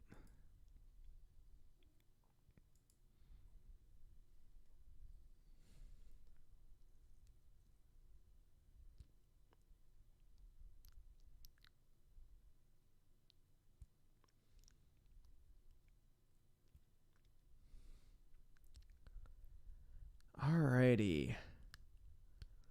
So let's see. Chronicle with the 5. McDonald's has changed. Is that a video? Pant Sahat? I don't know. I'm guessing that's what that is. I don't even know what the fuck. Let's see. What the fuck is Pant Sahat mean? Dude, people will be coming up with, like, literally any name for anything on YouTube. I don't know. Some of these channel names are fucking retarded. Alright.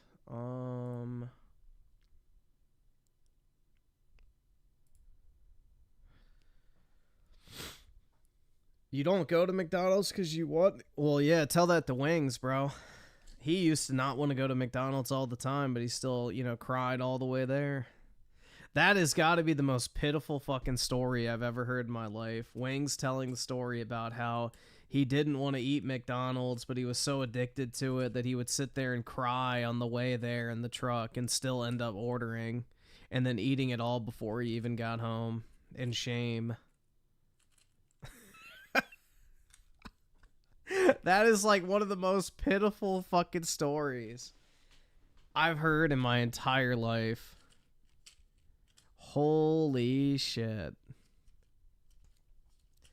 Like, what a loser.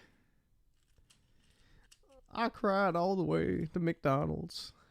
And I didn't even want it, but I needed it. I wanted it so fucking bad. I just can't do it. I can't take this shit no more, man. Yeah, I don't know, bro. McDonald's isn't even good anymore. Like, it used to actually be decent. Now it just sucks. Although McDonald's double cheeseburgers will always be just kind of like a slop treat, I guess you could say. They're good, but they're not as good as they used to be. Oh, shit. Did I just start the game? Fuck. Hold on. I just did something on my PlayStation. Because I was moving the controller. Let me see what's wrong. Oh, yeah, it started the game again. Alright. Move that over here.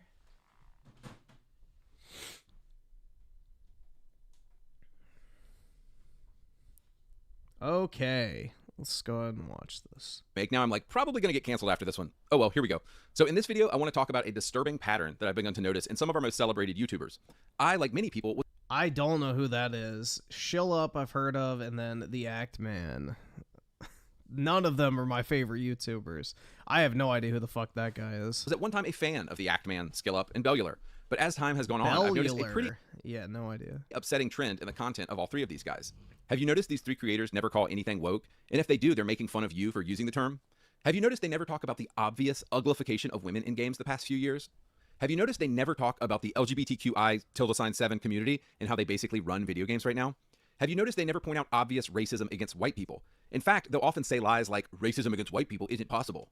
Have you noticed none of them ever talk about the trillions of dollars companies make by bumping up their DEI and ESG initiatives and by putting evil, woke nonsense in their games?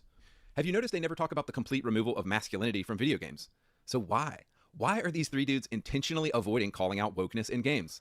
To put it simply, I mean, bro, just look at the picture. it's because these dudes are cucks. They're pussies. All three of these guys are definitely voting for Kamala Harris in November. I heard Endymion call him Ackman. White guys for Camel Toe, but I think this dude's Australian. Although, maybe he lives in the U.S. now. I don't actually know. One time, and the label definitely fits. So those are the surface level reasons. I'll get to the deeper reasons in a minute. I just watched an entire Act-Man video about Concord. I know, it was painful. It contained a lot of tired millennial jokes. I'm a millennial, by the way. It takes one to know one. He talked a lot about low player numbers. He talked about how much money it wasted. And then when he gets to the part where you're supposed to talk about why the game failed, he just says, bad gameplay, bad character design. Why do you suppose Ackman doesn't talk about the fact that Concord has 3 black females in it and not a single white man? Why do you suppose he doesn't talk about all the LGBTQ+ activists on Twitter who worked on the game? Interesting. He even at one point in the video makes fun of the idea that bigger breasts would save this game. I mean, it wouldn't hurt, dude. Is that idea so ridiculous? Wait a second. At one point in the video makes fun of the idea that bigger... Is he wearing an Ancient Mew tank top? Bruh. Or whatever the fuck this type of shirt's called? A fucking wife beater or whatever? I don't fucking know. Like, that shit looks so gay, bro. Bigger breasts would save this. I don't... No. No! See, this is the thing, guys, is I collect Pokemon cards. I have several Ancient Mews on my wall to my right, but never in a million years would I buy a fucking shirt with Ancient Mew on it. This game. I mean, it wouldn't hurt, dude. Is that idea so ridiculous? You'll notice similar things when watching cucks like Skill Up and Bellular analyze Concord. Why do you suppose these guys spend 30 minutes talking about the gameplay and not 1 minute talking about how a huge reason the game failed is because the characters are fat and ugly? So I used to think these three guys were just missing details. I used to give them the benefit of the doubt. But as I've watched their content on a consistent basis, I realized these dudes are so deep in the gay communist agenda, they can't even criticize it anymore. Basically, you've got incredibly evil companies like Activision who support pedophilia and Satanism and push DEI initiatives and also spend billions and billions of dollars a year on marketing. Now, do you think they're going to give a YouTuber like me who calls them out on a consistent basis a sneak peek and a tour of the studio? Of course not. They want a shill. They want an empty shill like Skill Up who won't bring up the woke stuff. They want somebody who will be an empty mouthpiece and they can just pour talking points into them while they regurgitate them out. Act-Man is indeed good at playing an act. He's good at appearing natural and looking like he's riffing. The reality is he's reading a careful script that has definitely been run by his handlers at Activision and Bungie and other DEI departments. Again, notice these guys never mention BlackRock, ESG, or any of the gay, communist, globalist cancer that these companies push. I found this article on screen here about Bellular that was definitely interesting. It basically talks about how he's been given insider interviews and gets to see deep behind-the-scenes information about upcoming World of Warcraft games. But part of his ability to get that info is to continue to be a corporate shill for Activision and parrot the talking points they want. He's a good little sheep and never asks about... Oh, yeah. Well, if you want inside access to, like, Blizzard and Activision, you have to be a shill. DEI or They don't give that shit to anybody. ESG. This is why even if they wanted to, Actman, Bellular, and SkillUp can't talk about the woke agenda. These low-T beta males have been bought and sold by Activision, by Sony, by Microsoft, by Bungie. Sure, they can have complaints about gameplay and too many microtransactions and stuff like that, but you will never hear these guys complaining about why women are so ugly in video games now because they're good corporate servants. One mistake I think a lot of people make is thinking that just because these guys will say a game is terrible, they must be objective. Not so. A journalist or content creator is not judged by their ability to say a game is bad. They're judged by their ability to be able to breach any topic. The fact that these creators... Hell yeah, dude. Judged by their ability to say a game is bad. They're judged by their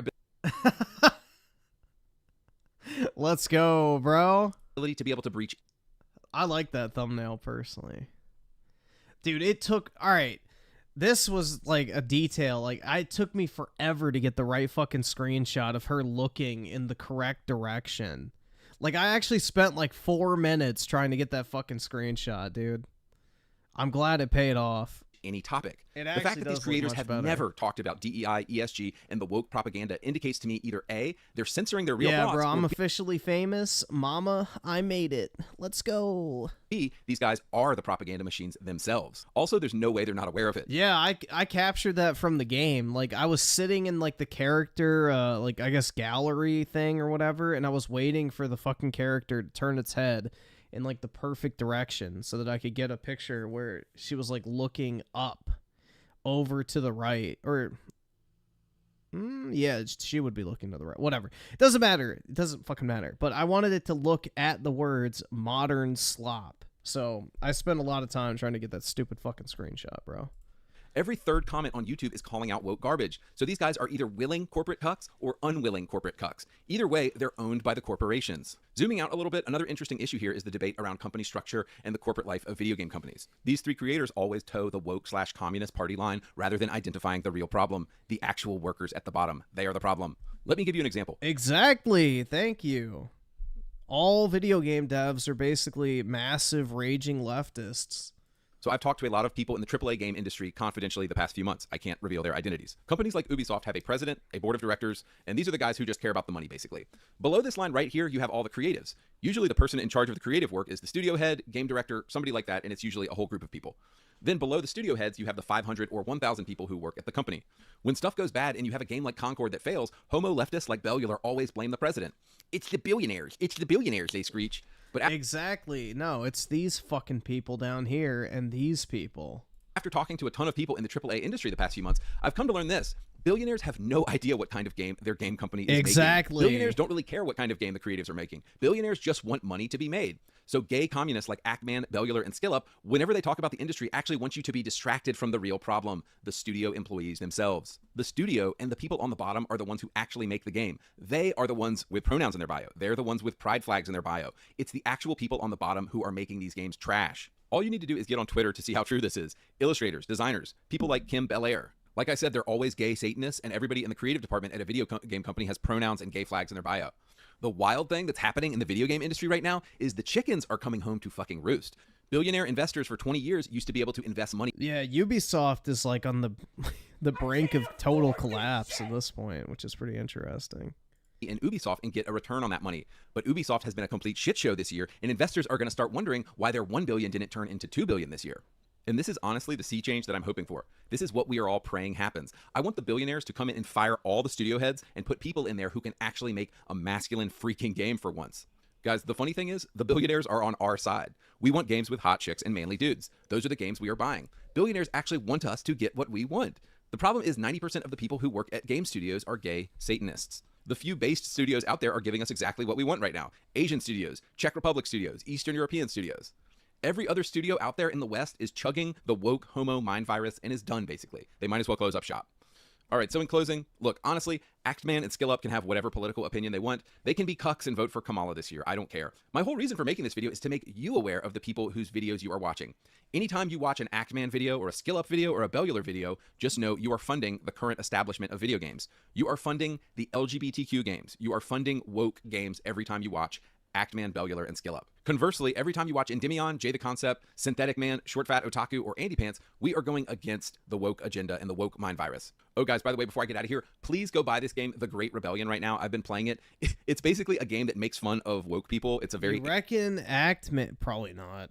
I doubt it. Anti-woke game, and it's the only game of its kind that I've ever played. And the gameplay is pretty fun, too. It's just like a 2D pixel shooter, but the content is very fun. Also, go play Solash. I mean, I guess maybe if it's like a slow release schedule, he might, but I doubt it. I have no fucking clue, bro. I would imagine Actman will be, like, laser focused on fucking, whatever it's called, Black Ops 6. So, super straight with the 5, the only way for wokeism to go away is if he makes it illegal, which is subjective. South Korea made transgender topics illegal, can't cater to them. Yeah, no, it's a fucking mental disorder, and we're, like, enabling crazy people to fucking mutilate themselves, so they should make it illegal. And SNK Nostalgia with the 2... Now you know why I like living in Mississippi. Oh, I get it, bro. Trust me, I got a bunch of family in the Deep South. I completely understand why you'd want to live down there. Personally, I would like to live in the South, but I can't right now because of work. Oski Woski with the 2, as an autistic editor myself, I feel that, bro. That's right! That's right! And Claus Mystery with the 20, correction, they are Luciferian. Big difference. I mean, I guess, but yeah. 2, if you're into RPG roguelikes with procedurally generated worlds, this game was created, this is awesome, this game was created by a Polish developer, and he refused to put gay relationships in the game because, you know, it's his game, and they're trying to cancel him on Twitter right now. Another non-woke indie game to check out right now is Legends of Boom. It comes out October 1st. Some friends of the channel here are making this game. None of these games are huge budget AAA games, but they are by non-woke developers. They are fighting the cancer in the industry, and just based on that, you should... Or go buy Space Marine 2, because apparently people are trying to cancel that because Saber Interactive is Russian. So, yeah, there's also that one, too. Go support these games. So I'm going to link all 3 of them down below, and I'm going to get out of here. Bye, guys. Yeah, dude, he's way too afraid to go against the message because, you know, they took away his money. And YouTube probably told him, you step out of line again, you're fucked. So, you know, he has to toe the party line now. That's how it goes, man. If they have you by the purse, they have you by the balls, basically. And Claus Mystery with the 50, the only way to stop the destruction of society is easy. But due to legal reasons, I'll just say this. The French created the guillotine. You'd need a lot of guillotines, bro. You would probably need, I don't know, but let's just say half the population would learn how to use them. All right, so I think this one. It's what you could be doing with that time. There it is, and that's I knew it. It's I knew what it. You women want to task us so bad that you're so pissed. Women ranked the least attractive hobbies for men, and at the very top of the list, the most unattractive hobby was playing video games. Lady. I agree. There's 2 of us. Which one are you That's why I'm single. talking to? Wait, are you guys playing with these guys? We're a full squad. And you enjoy them talking to women like this? We ignore them. We ignore them. Okay, yeah, no, it doesn't. All right. I'm sorry, please talk. Oh my god, there's women. You gotta be nice to me even though this is a man's game. Like, shut up. Making on the game. Let advertise. Like, what you wanna look like? What is this? Hello there, fellas. Welcome back to my channel. In today's video, we're gonna see women do not like men playing video games and the logic behind it. Let's see. But the whole gaming thing... What's the problem? Jacqueline has this big problem too, because it's just lazy. It feels like unless you're getting paid, and there's a line, right? Hey, I'm safe. Like, it's cool if you want to do it every so often, but to me, I'm like, go educate. Like, go do something productive. But what is the problem? Like, you know, Jacqueline has a big problem with it too. Whenever she hears the PlayStation start up, like, I gotta hear the huffing and puffing. Yeah. But if I were to just have TV on, you'd be on TikTok as it is, not paying attention. So why does it bother you? Because it's not the distraction of me being on TikTok and us watching TV. It's what you could be doing with that time. There it is, and that's I knew it. It's I knew what it. You women want to task us so bad that you're so pissed that we're taking time from doing something. Wait a minute, you're enjoying things? You have time to do this video game? Here's all the things you could be doing. Here's the thing, you're enjoying it, but you could also be planning something nice for us. You know, like... Planning something nice for us. Why? Doesn't that man requires his own time? He has to just relax. See, gaming doesn't need much time. Most men only play like 2 or 3 hours max per day. We got work and stuff, we have to sleep, we have to eat. We don't have much time unless you're like a college kid or something who has a lot of time, then that's a different issue. But come on, they constantly want your time to be fixated on treating them something. Is this from like an Arab content farm or something? Nicely. Why he has to be protective all the time? Makes no sense. If he enjoys gaming, let him do that. If he enjoys some other hobbies, let him do that, man. Come on. There are some comments for this. She hates that you are at peace and enjoying yourself. Exposed, they just can't stand seeing men having good time and being happy. But it's not the same. Stop having fun without me. That's sad as F, bro. She has no point. He, however, does. So there was this post that went... I get where she's coming from, because, you know, this is the thing. Is nobody sitting there on their phone because they're engaged or having a good time? So I understand where she's coming, doing a very bad job of communicating it. It's like the reason, it's because you associate things with like watching TV or scrolling through social media as just a way to fill the time because you don't have anything else to do. When it comes to gaming, it's something you do because you like it. You're having fun, you're being social and everything. So it's like a envy type thing. You know, because you're getting more of a rewarding and social and fun experience out of like something versus scrolling TikTok. I understand what she's trying to say, but horrible job communicating it. But at the same time, why doesn't she take the incentive to go do something? I don't know. But yeah, I understand where it's coming from. Went extremely viral for the... No, it's not they don't like us liking things. It's because... It's like sitting there, all right, let me use a better example. It's basically the equivalent of you sitting at a fucking lunch table by yourself and you're basically seeing two people at the other side of the table laughing and having a good time together, talking while they're eating. And you're sitting there fucking by yourself, just trying to pass the time, eat your food, and then move on to what you're doing next. It's like that same scenario because most dudes, when they play video games, are on their mics talking to their friends or playing multiplayer and talking with other people. It's not just the fact that, oh, they're just sitting there playing video games. It's the fact that there's the social aspect to it and they're like envious of it. So that's what it is. It's like, you know, you feel left out in a sense.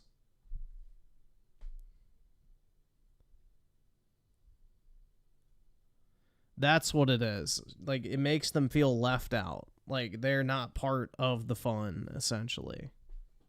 For the past week, where women ranked the least attractive hobbies for men. And at the very top of the list, the most unattractive hobby was playing video games. I have no idea if these stats are real. No one could find the actual source of where it came from. It's trust me, bro. But Liz Wheeler posted it saying this is 100% true. Men playing video games is peak unattractive, beyond red flag, like deal breaker zone. It's weird that so many dudes don't get this. Well, the rest of the list is also interesting. Second, collecting figurines, magic tricks, online trolling.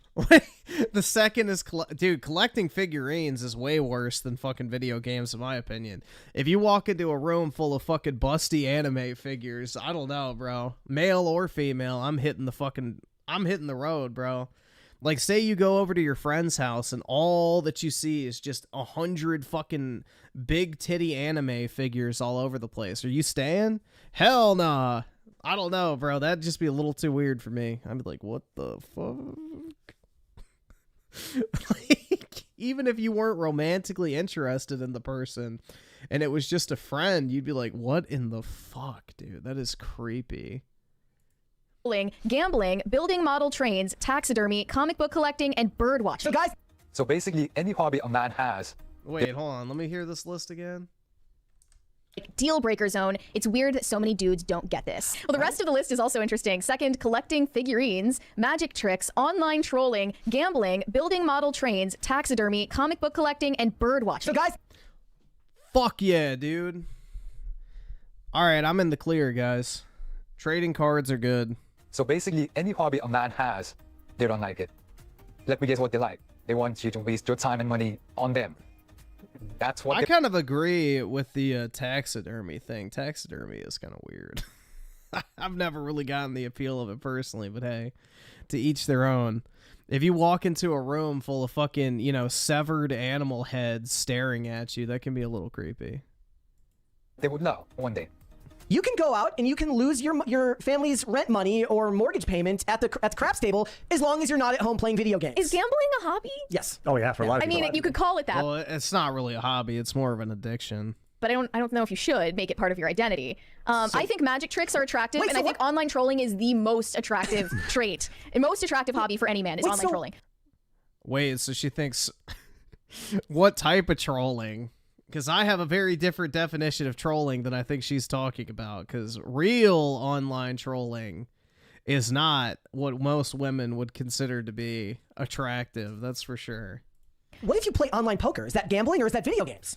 I don't know. Hey, listen, I don't know how to answer these questions. This is tough. There was a similar one posted by an account on Instagram called Utah Stats, and it said they polled like a few hundred women in Utah to respond to rate how much more romantically interested you would be in an individual upon finding out they participate in the following hobbies. Video games was still at the top as the, you know, I would be much less attracted to this person if they were interested in video games. Okay, let's take the phrasing of that. Really Yoga and sewing and fishing were also on the list. Okay, what's the phrasing of that? What's the question again? One more time. Rate how much more romantically interested you would be in an individual upon finding out they participate or engage in the following hobbies. Okay, I'm just going to go on a limb here. I don't think that playing video games, for the vast majority of women, when you hear a guy play video games, you're like, all right, let me take off my pants, right? I don't think that happens, right?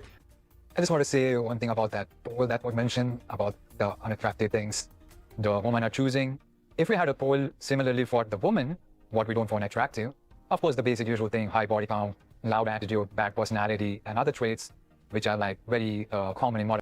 That's not a similar poll, bro. They're talking about hobbies, not how the person acts.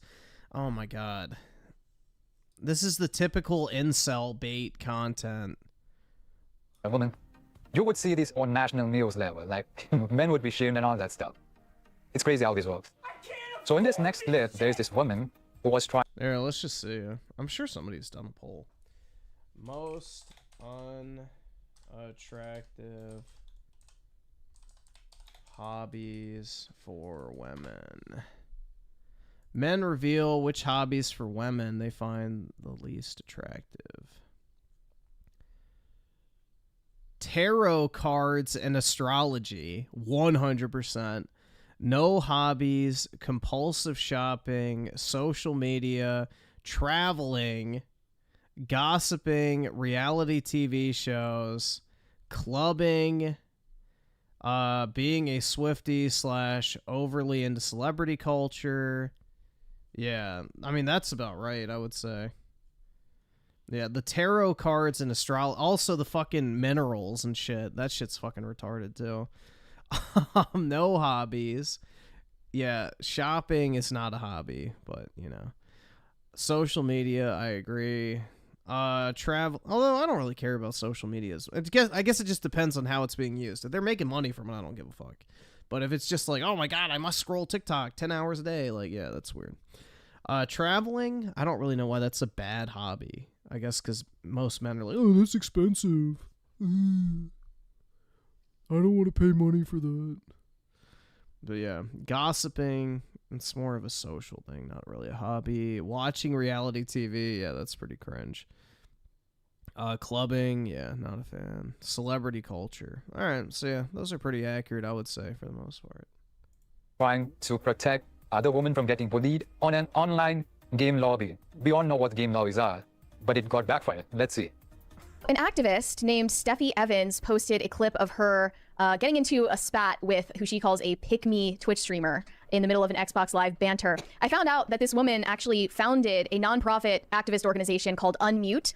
It's aimed at creating a space where the line between competitive banter and harmful speech is clear and respected. That is the lamest. This is a real thing. This is the lamest thing I've ever. She's gonna go before Congress. I'm looking at the website right now. It says, unmute and get loud. Tired of being told to kill yourself in online games? We are too. We're a charity that actively combats harassment, misogyny, racism, and bigotry in online games through advocacy, co-ed tournaments, scholarships, educational resources. And do you know how you stop getting bullied? To everybody in the chat, if you have a problem with getting bullied, killing yourself makes it all go away. So honestly, the trolls are just trying to help him out. Nurturing a supportive social community. If you hate fun, just say so. I have not seen this woman, but I'm going to go on just a ledge here and ready to jump off the building and guess that she's probably a 20-something white girl. That looks like it. Looks like it from here. Is this the case? Let's take a look at the clip. Let's listen to the clip here. Okay. What's up, everybody? What's up, What did you tell me to do? You're a host. So, lady, There's two of us. Which one are you talking to? wait, are you guys playing with these guys? We're a full squad. And you enjoy them talking to women like this? We ignore them. We ignore them. Okay, yeah, no, it doesn't. All right. I'm sorry. Please talk shit. Oh my god, there's women. You gotta be nice to me, even though this is a man's game. Like, shut up. Please call her a bitch. Dramatic Please call her a music. bitch. Yo, lady, call me a bitch. I dare you. You're a bitch. Yo, I think what's a bitch. Shut the fuck up, man. Damn, this is easy. Oh, yeah, you got stick up your throat. Shut the fuck up. Too easy, guys. Oh my god. The dramatic editing is my favorite part. Like, I love, like, whoever she pays to edit her videos deserves a raise. Oh. Yo, she's triggering me. You fat bitch. Shut the fuck You up. dumb bitch. You're gonna disrespect women like that? You can take that flag and put up your pussy, you stink bitch. Brother, why are you guys so upset? Take your voice captain and morning. Damn, this kind of easy, not gonna lie. You're easy. So your pussy's loose. Anyway. Oh, you're a pick me? Okay. Absolutely. Pick me for real women. Aww. Okay. So she said, I went. Boy, that was really, really satisfying to watch. Watching her get on, like, yeah, she might yeah, very interesting to watch. Get on. have won the game or whatever. It doesn't matter. The real victory was those guys trying to, like, I don't want to use any bad words over here, but that was just, you know what I'm about to say. She got owned so bad here. Oh, This pick me Twitch streamer Simply Shroomy, who sadly So streams on. off Xbox, so we can't hear her teammates on her live. But after this game, she found out who I was, ended her live stream, and had her mods beg mine in DMs not to report her or make a video on her. So of course, I had to make a video on her. Just because you're not the one directly being extremely homophobic, you're still a part of the problem if you associate with people like this and instigate them. See how the agenda works. I thought all the ideology was like trying to be understanding of others, respecting everyone's boundary. But here, the other person said, don't post it, we don't like it, but she's gonna post it. Fuck your boundaries. That's what the message is. Let me know what they feel about this. Well, I do know some men where it's just like you are paying attention on that game, talking to them people, arguing with them people, and you could be in my face. It is some men that needs to give their woman Thank you. That's she's communicating it now. That's the issue. It's not that men are playing video games. It's the fact that they're socializing on them and leaving out their girlfriend or wife or whatever. That's the issue. It's not the fact that they're playing video games. It's the fact that they're socializing with other people and they're just sitting there like quietly on their phones. That's what it is. That's the problem. It's that they're feeling left out. It's not that they're mad that you're having fun or playing something on a fucking console. It's the fact that you're not socializing with them as much as you're socializing with your friends on the game. That's it. That is the problem. I guarantee you, if you asked them that, that would be a yes. More attention. But it's just like the game it just irritates me. But men are stressed out. They come home, they want to play the game. It's freedom. But why as a grown man do you want to come home and play with a controller? You don't play video. You know what? I'm mad now. I'm upset. A man, this is like his only time of like having complete freedom and something to escape reality for 20 minutes, and you're trying to take it away You're from not him. doing all that with that video game. Yeah, you are. You get to enter reality. Yeah. They got niggas making on the games. Like avatars. Like, what you want to look like? Who is this? Who is this? No. No. The avatar. Who is that? Like, you know what I'm saying? That's not you. Yeah. What you got going on here? I got a virtual girlfriend. That's hilarious. A woman telling a man you don't look like that. Come on. Be real. Come on. A woman should be the last person on earth to tell a man they don't look like that. If she's wearing makeup, eyelashes, fake hair, fake everything, you should be the last person. Let's see some comment. They just hate to see us happy without them. What's her screen time on her cell phone on Netflix? Of course, all those TV shows about dumb stuff, that's fine. But man playing a video game, yeah, that's where red flag or something like that happens. So stupid. Let's talk about men that play video games, because I know it gets kind of controversial. Ladies, if you think that you're being controlling for not wanting your men to play video games as much as he does, or if he gets upset at you because you want to spend time with him and he's choosing to play video games instead, you have a right to be upset and your feelings are valid, okay? I know. I think that's perfectly fine to say. I don't really think anything she just said was controversial. That there are worse things going on in this world, but this is just one of those things that gives me the ick, to be quite honest with you, because the amount of guys that That's cringe, but yeah, the point she's making is fair. I see in the back of their girlfriend's videos while the girlfriend is like trying to do something cute or even with the kids or whatever, and the husband is just vegged out playing video games like a child on the TV. I'm sorry. I think if you're a gamer and you guys do that as an activity together, Yeah, the ick thing's fucking retarded, but the point she's making is not that bad. it's different. Or if he has a set time that he says, okay, I'm gonna hop on here with my friends and veg out and do this, like, it's okay, we all need an escape, right? I'm not against that at all. What I am against is when these dudes would rather spend time on their effing video game in their own little world than face reality and do things with you. Like, bro, you're... Yeah, like if you're spending your entire fucking weekend, you know, playing video games versus going and doing shit with, like, I guess your girlfriend, wife, kids, whatever, then yeah, that's a problem. So this is not a controversial take at all. You're 25 years old, you're almost 30. Huh? Sometimes in their 30s and then in their 40s, and you'd rather play a video game than go pick up a book or work on yourself or make more money, or I don't know. It's just, to me, it's unattractive. I'm probably gonna get hate. Yeah, that is. I mean, I agree. If you're just literally, oh yeah, I go to work and then I play video games, I have zero ambition because I'd rather just spend my, like, yeah, I agree personally. For that, but not worded the best way, but I don't care. And a lot of you girls need to ditch your gamer boyfriends who choose the games over you, because man, this is so hard to watch. It's really not. See, I think most men love video games. I think almost 90% of the entire world of men loves video games. And they don't want such kind of guys. Well, too bad. They don't. They absolutely do not, but alright, buddy. They're not gonna ditch video games. See, all the comments even here are all about that same stuff. Women hating men playing video games, why are you not spending time with me? If you got time for video games, do something productive and earn more money. More money for what? What is the guy going to do with all that money if he can't even spend that on himself? Make more money, right, so that they can spend it. That's why they're mad. You're not making more money for them to spend. That's why they're mad. Let me know what you guys feel about that. So what? Yes. Be a fucking man and be productive. Memes for men. Yeah, no. No, thank you. Oh my god. That just sounded like some fucking Arab content farm type shit. Yeah, how dare your significant other want to spend time with you, bro? You should be playing video games instead, dude. Yeah, that's where you lose me. It's like, what the fuck is wrong with someone wanting to spend time with you rather than have your fucking face buried in a fucking video game or a TV screen? Like, how is that a bad thing that someone wants to spend time with you? Like, holy shit. The whole point of video games are so you have something to do when you don't have people to spend time with. Like, I don't know, bro. It's dumb. It's absolutely dumb.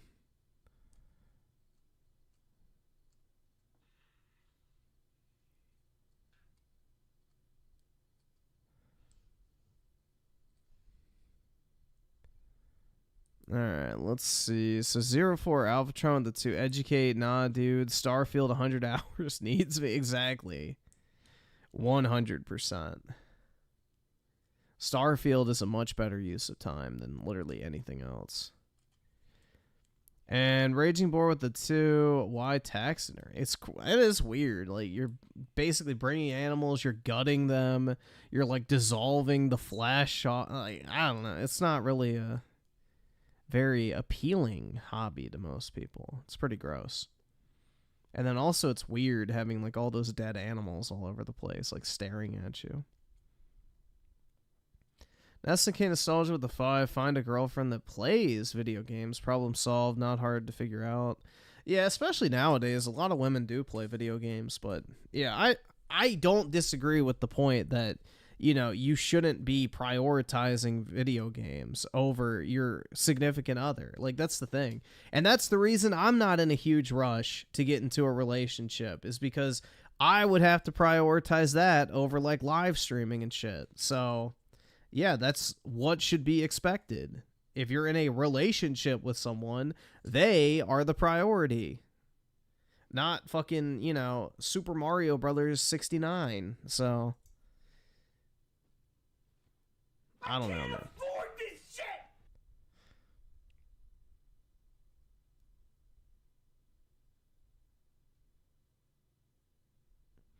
Brit with the 2. Gaming should be left behind, in my opinion, when dating. So are you going to finally give up on Concord when you find your Norwegian man of your dreams, Brit? You'll finally stop playing Overwatch and Concord and The Sims? Yeah, that's right, bro. I'm giving up video games. Oh, yeah, you're a cock. You don't play video games anymore, bro. You're a loser. Oh my god. Yeah, that is like peak irony. Peak fucking irony. You're a loser, dude. You'd give up playing video games. Like, yeah, it's a fucking video game, people. It's not that big a deal. Oh my god. Alright, so let's see. PS5 Pro, PC equivalent build with new parts and a DualSense 5 controller. $934.55. This PC will also save you, don't care, over the Pro lifespan. I'm guessing this will outperform PS5 Pro. Thoughts? What is it?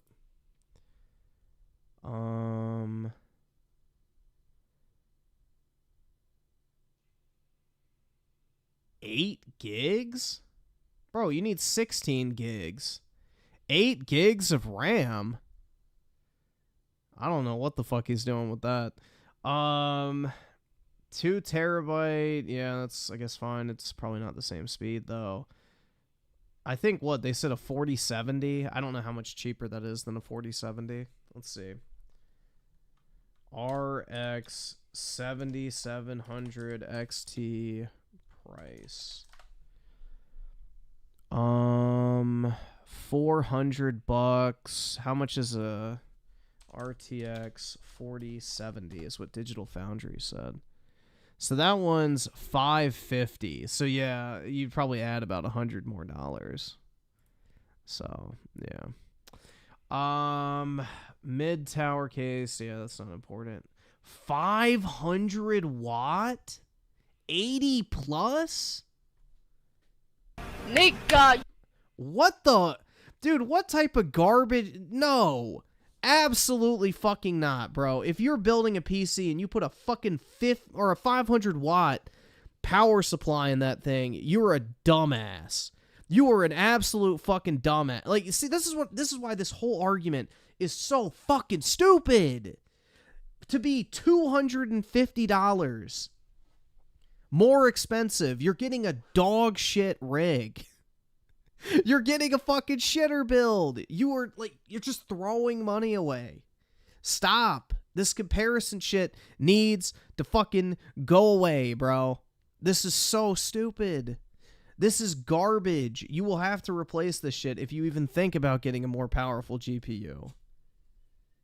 That is so dumb. You're going to waste like however much money on this, and then you're going to have to spend more on a one that would actually...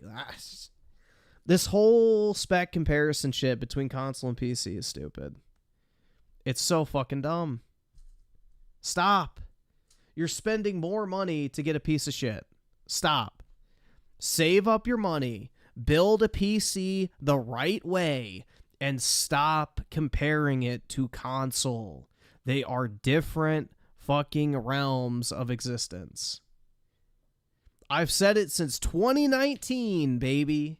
$1,200 is where you want to be for a computer build. And that was 5 years ago. You probably want to be around $1,500, generally speaking. Otherwise, you are going to have to cut corners dramatically. And you're going to end up spending more money in the long term because you're going to have to upgrade components. So you're going to waste money on parts that you aren't going to keep. When you're building a PC, the 3 areas you don't want to cheap out on are, well, I guess 4. The case, the motherboard, the CPU, and the power supply.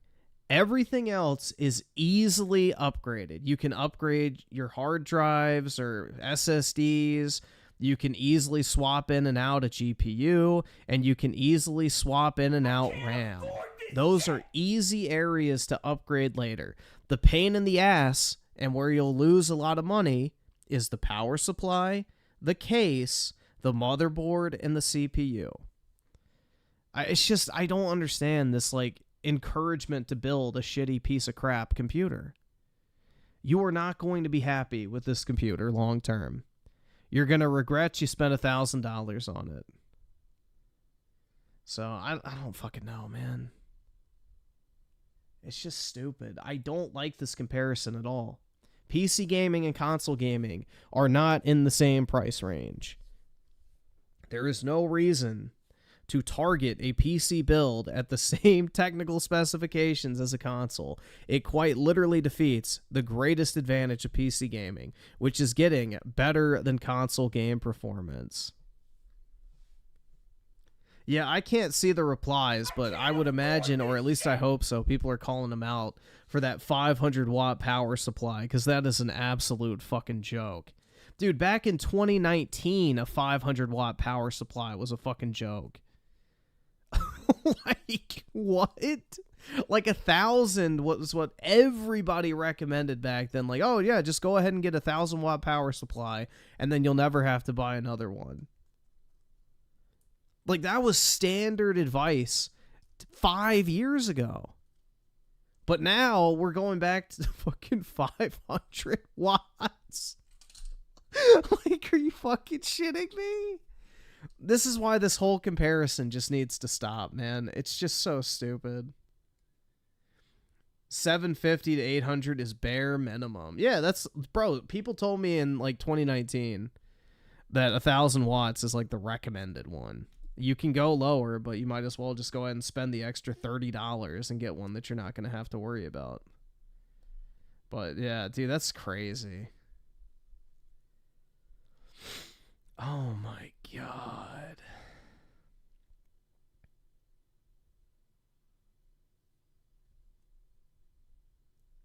It's just weird, bro. I don't get it. And it's still more expensive, and it's a piece of junk. So it's like, okay, well, cool. Yeah, this video is funny. Well, I will tell you, I agreed with President Biden's decision to pull out of Afghanistan. 4 presidents said they would, and Joe Biden did. And as a result, America's taxpayers are not paying the $300 million a day we were paying for that endless war.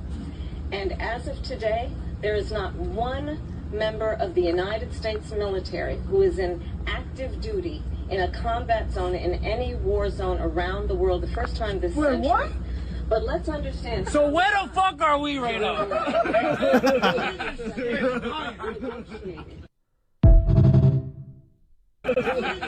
What?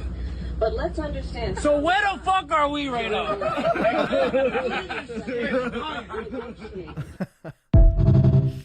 Bruh. Oh my God. It's just insanity, dude. It's absolute insanity. Bro, dude, the military fucking cannot stand the Democrats. The only people that like the Democrats are like the top brass people, you know, the generals that kiss ass and stuff. But the average, like, military service member, they're like some of the most conservative people in the country. So, because they have to deal with all this shit and deal with the repercussions on a global stage. Like, they're the ones who have to get deployed to all these fucking hellholes. And they're the ones who have to deal with all the fucking, you know, anti-military sentiment and everything like that from the leftists. So,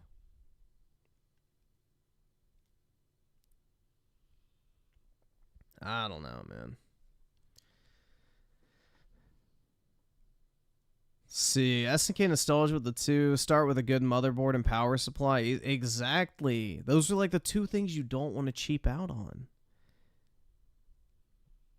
Like, I don't know. That's wild to me, man. Anyone who's telling you to build a PC with a 500 watt power supply in 2024 going into 2025, do not take them seriously. Raging Boar with the 5. My schedule's become pretty packed recently. Not much time to game. Makes me appreciate the time I get to play more so now than before. Yeah, exactly. And it makes you not like playing the type of games you used to that don't respect your time as much. That's my biggest thing that's shifted, like, my opinion on a lot of games. It's like, I just don't have the time to sit there for 15 hours a day grinding away at this endless open world experience that takes up, like, months of your time if you have, like, any sort of time restrictions on your schedule.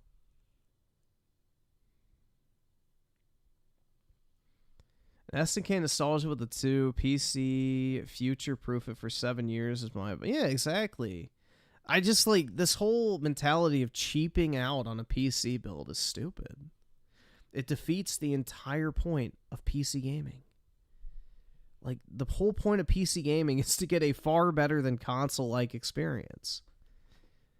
So now we're telling people to build PCs that are more expensive than the consoles and perform it around the same level. Like, it's just stupid. I don't get it. It's a stupid fucking point. And I've never liked the price comparison shit. It's idiotic. You're not comparing similar things at the end of the day. They're entirely different device categories.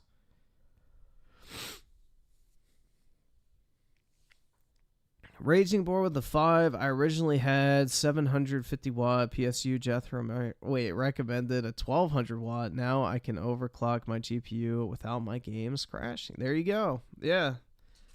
That's what I always heard is, you know, CPU, motherboard, and power supply are the 3 things component-wise you do not want to cheap out on.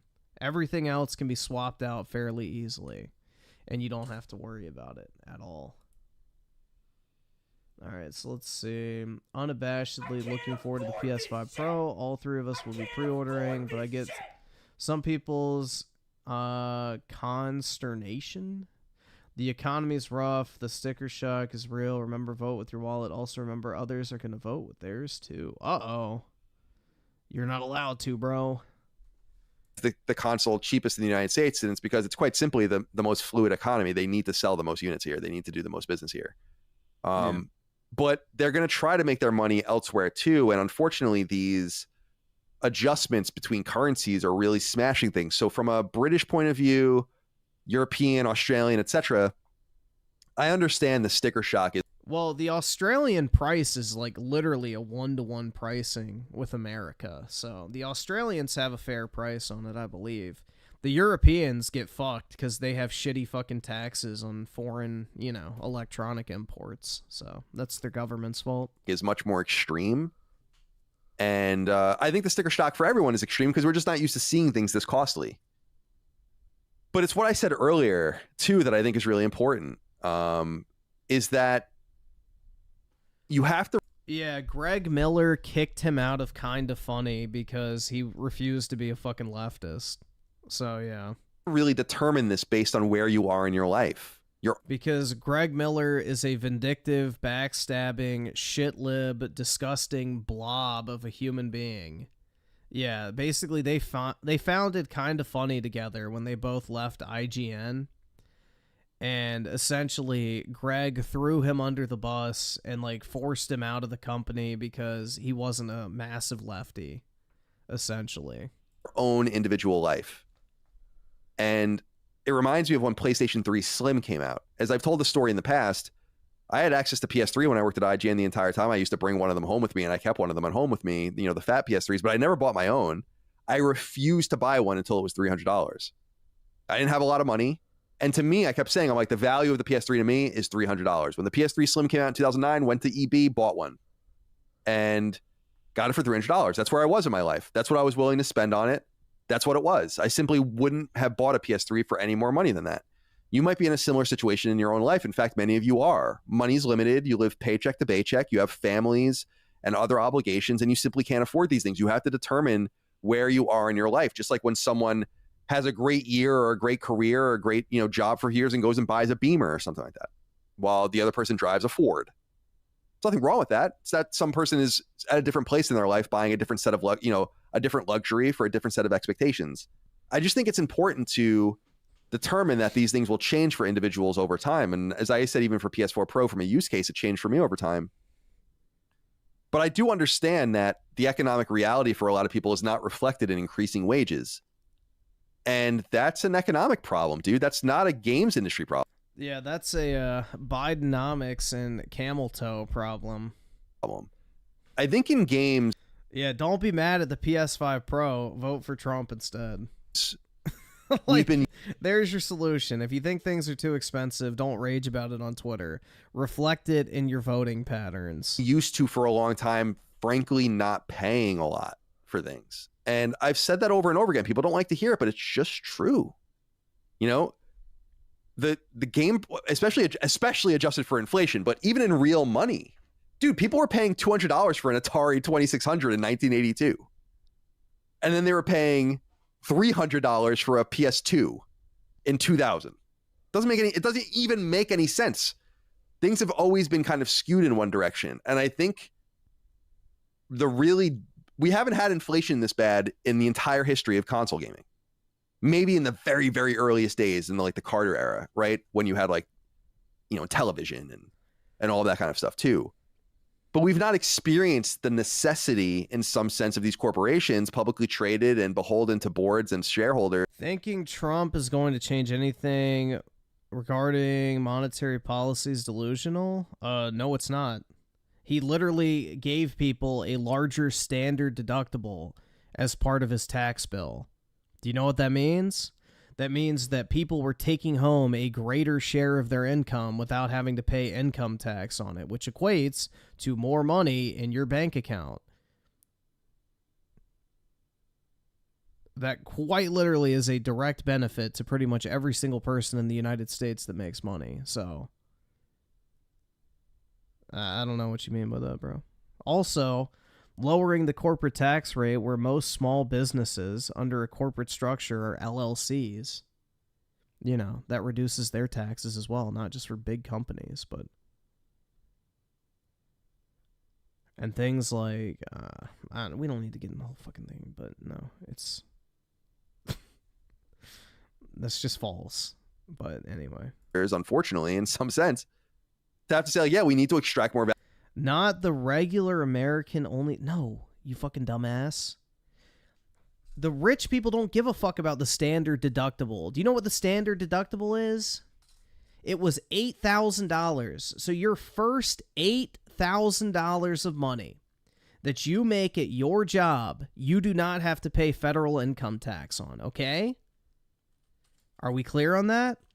Trump's plan made it your first $16,000 you earn are not taxable under federal taxes. So anything you make over $16,000 is taxed, but your first $16,000 you make is not taxed. That effect is far more important for lower income people than it is for high income individuals. So, no, that's not true at all. Not true at all, man.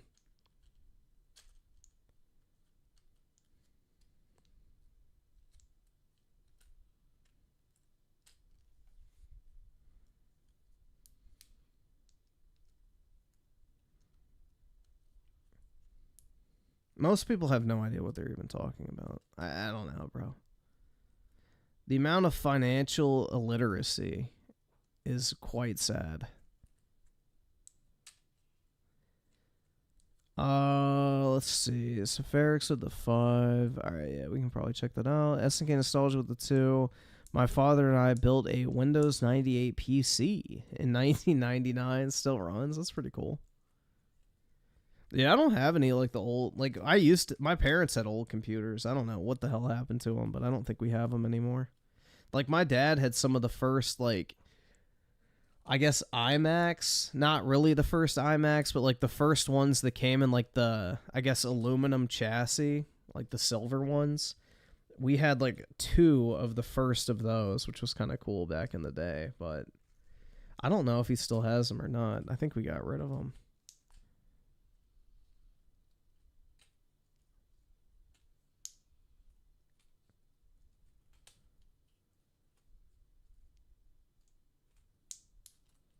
Value out of these things than we ever have, because not only is the cost of just doing business increasing, but look at the economic reality and how difficult it is for us to make a serious amount of money on anything anymore. So I understand it from all perspectives, but ultimately the consumer is going to have to make the decision that's best for him or her. The one thing I wrote in my notes that I wanted to say is that, and what I've noticed is that people getting mad at other people for buying or being interested in the PS5 Pro. first kind of wish casting that no one wants it at that price, which is obviously absurd. It's going to sell plenty of units, and the disk drive stuff is clear. Now I'm hearing some people say, oh, it's like the scalpers. Remember this whole thing we had to deal with the scalpers buying PS5s and then just holding them forever, never selling them? Yeah. It's like, okay, guys, I don't think there's going to be much of a scalpers thing going on with PS5 Pro, but I could be wrong. Oh, there's definitely going to be. Dude, I sold my Steam Deck, which was $700, for $2,800. So there's definitely going to be a scalping situation. It may not be that extreme, but it definitely will happen. Wrong on that. And I think, as I said in the write-up, I think part of the reason they're selling on PS Direct originally is to not only funnel themselves all of the money, but to control that as best they can, because that was a big problem. But I don't anticipate that happening. But I think what people have to just consider is, again, where does it frame into your own life, your own financial situation, your own desire and need? And I think there's nothing wrong with saying, I don't want this machine at this price. I won't pay this for this machine. I'm fine with my standard PS5, because that's exactly where I was with the PS4 when the PS4 Pro came out. I wouldn't blame you for that at all. And the pricing differential is much more extreme, and therefore I expect that more people are going to have to make that decision. However, we also know that the PS4 Pro sold 14 million copies, and an Ampere Analysis Insights white paper, I don't know if you guys have seen this, has been circulating, saying that they anticipate that it's going to sell probably the same amount of units, ultimately. The thing that I want to say, though, is that everything that a company like Sony does obviously is out for profit, but I wouldn't overestimate how much money they're going to make cumulatively on this thing. To put it, if they're making $100 on each unit, which is probably high, right? And they sold as many units as PS4 Pro did, then they would make 1/3 the amount that they spent on Bungie in profit over that time. So it's chip damage. And it's something that they're going to have to deploy, as we've seen with the controllers, as we're probably going to ultimately see with games, although probably not until maybe the PS6 era, and so on and so forth. So again, I'm sympathetic. I get that people are in. I was broke as fuck once, man. You don't have to explain it to me. I know how difficult it is out there for a lot of people, and I'm not shaming anyone for not wanting the PS5 Pro.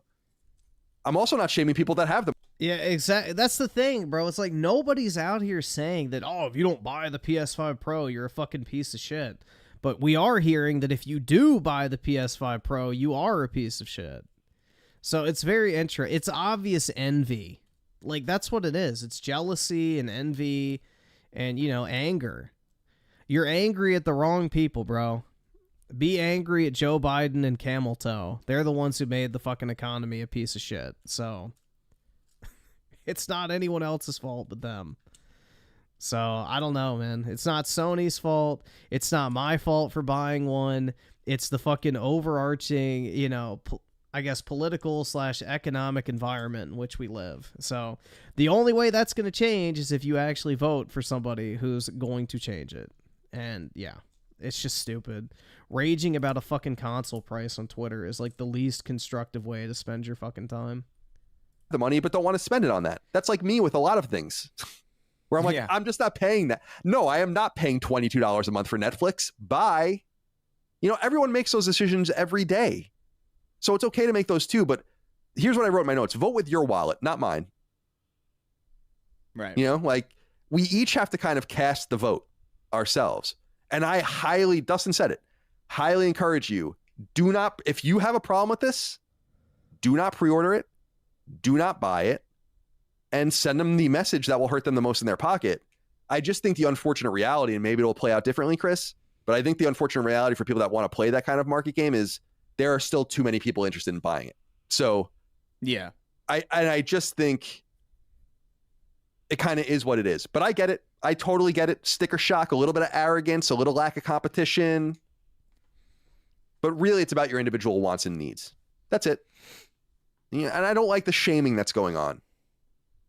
One way or the other, you know, oh, you're too poor to afford it and you're upset about it. Or it doesn't matter to you. You have all this money and you're just sending them the wrong message. It's like, just worry about yourself. Yeah, good luck with that. Pocket watching is a hobby for the broke.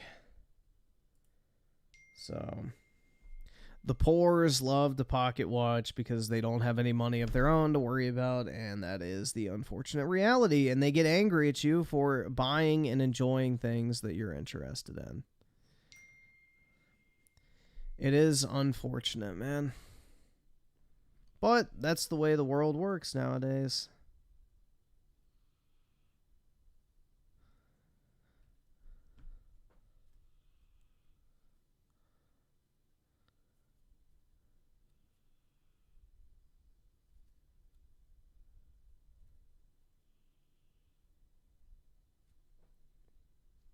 People who worry about how you spend your money often have no money to worry about themselves. Ah, shit.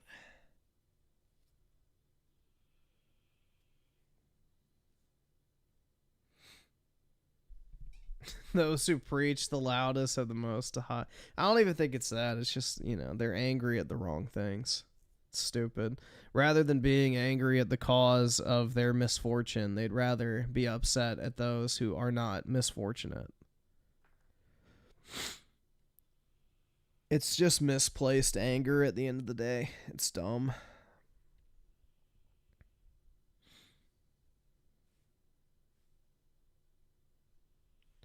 Let's see. Go ahead and drop this in the tab. We'll see.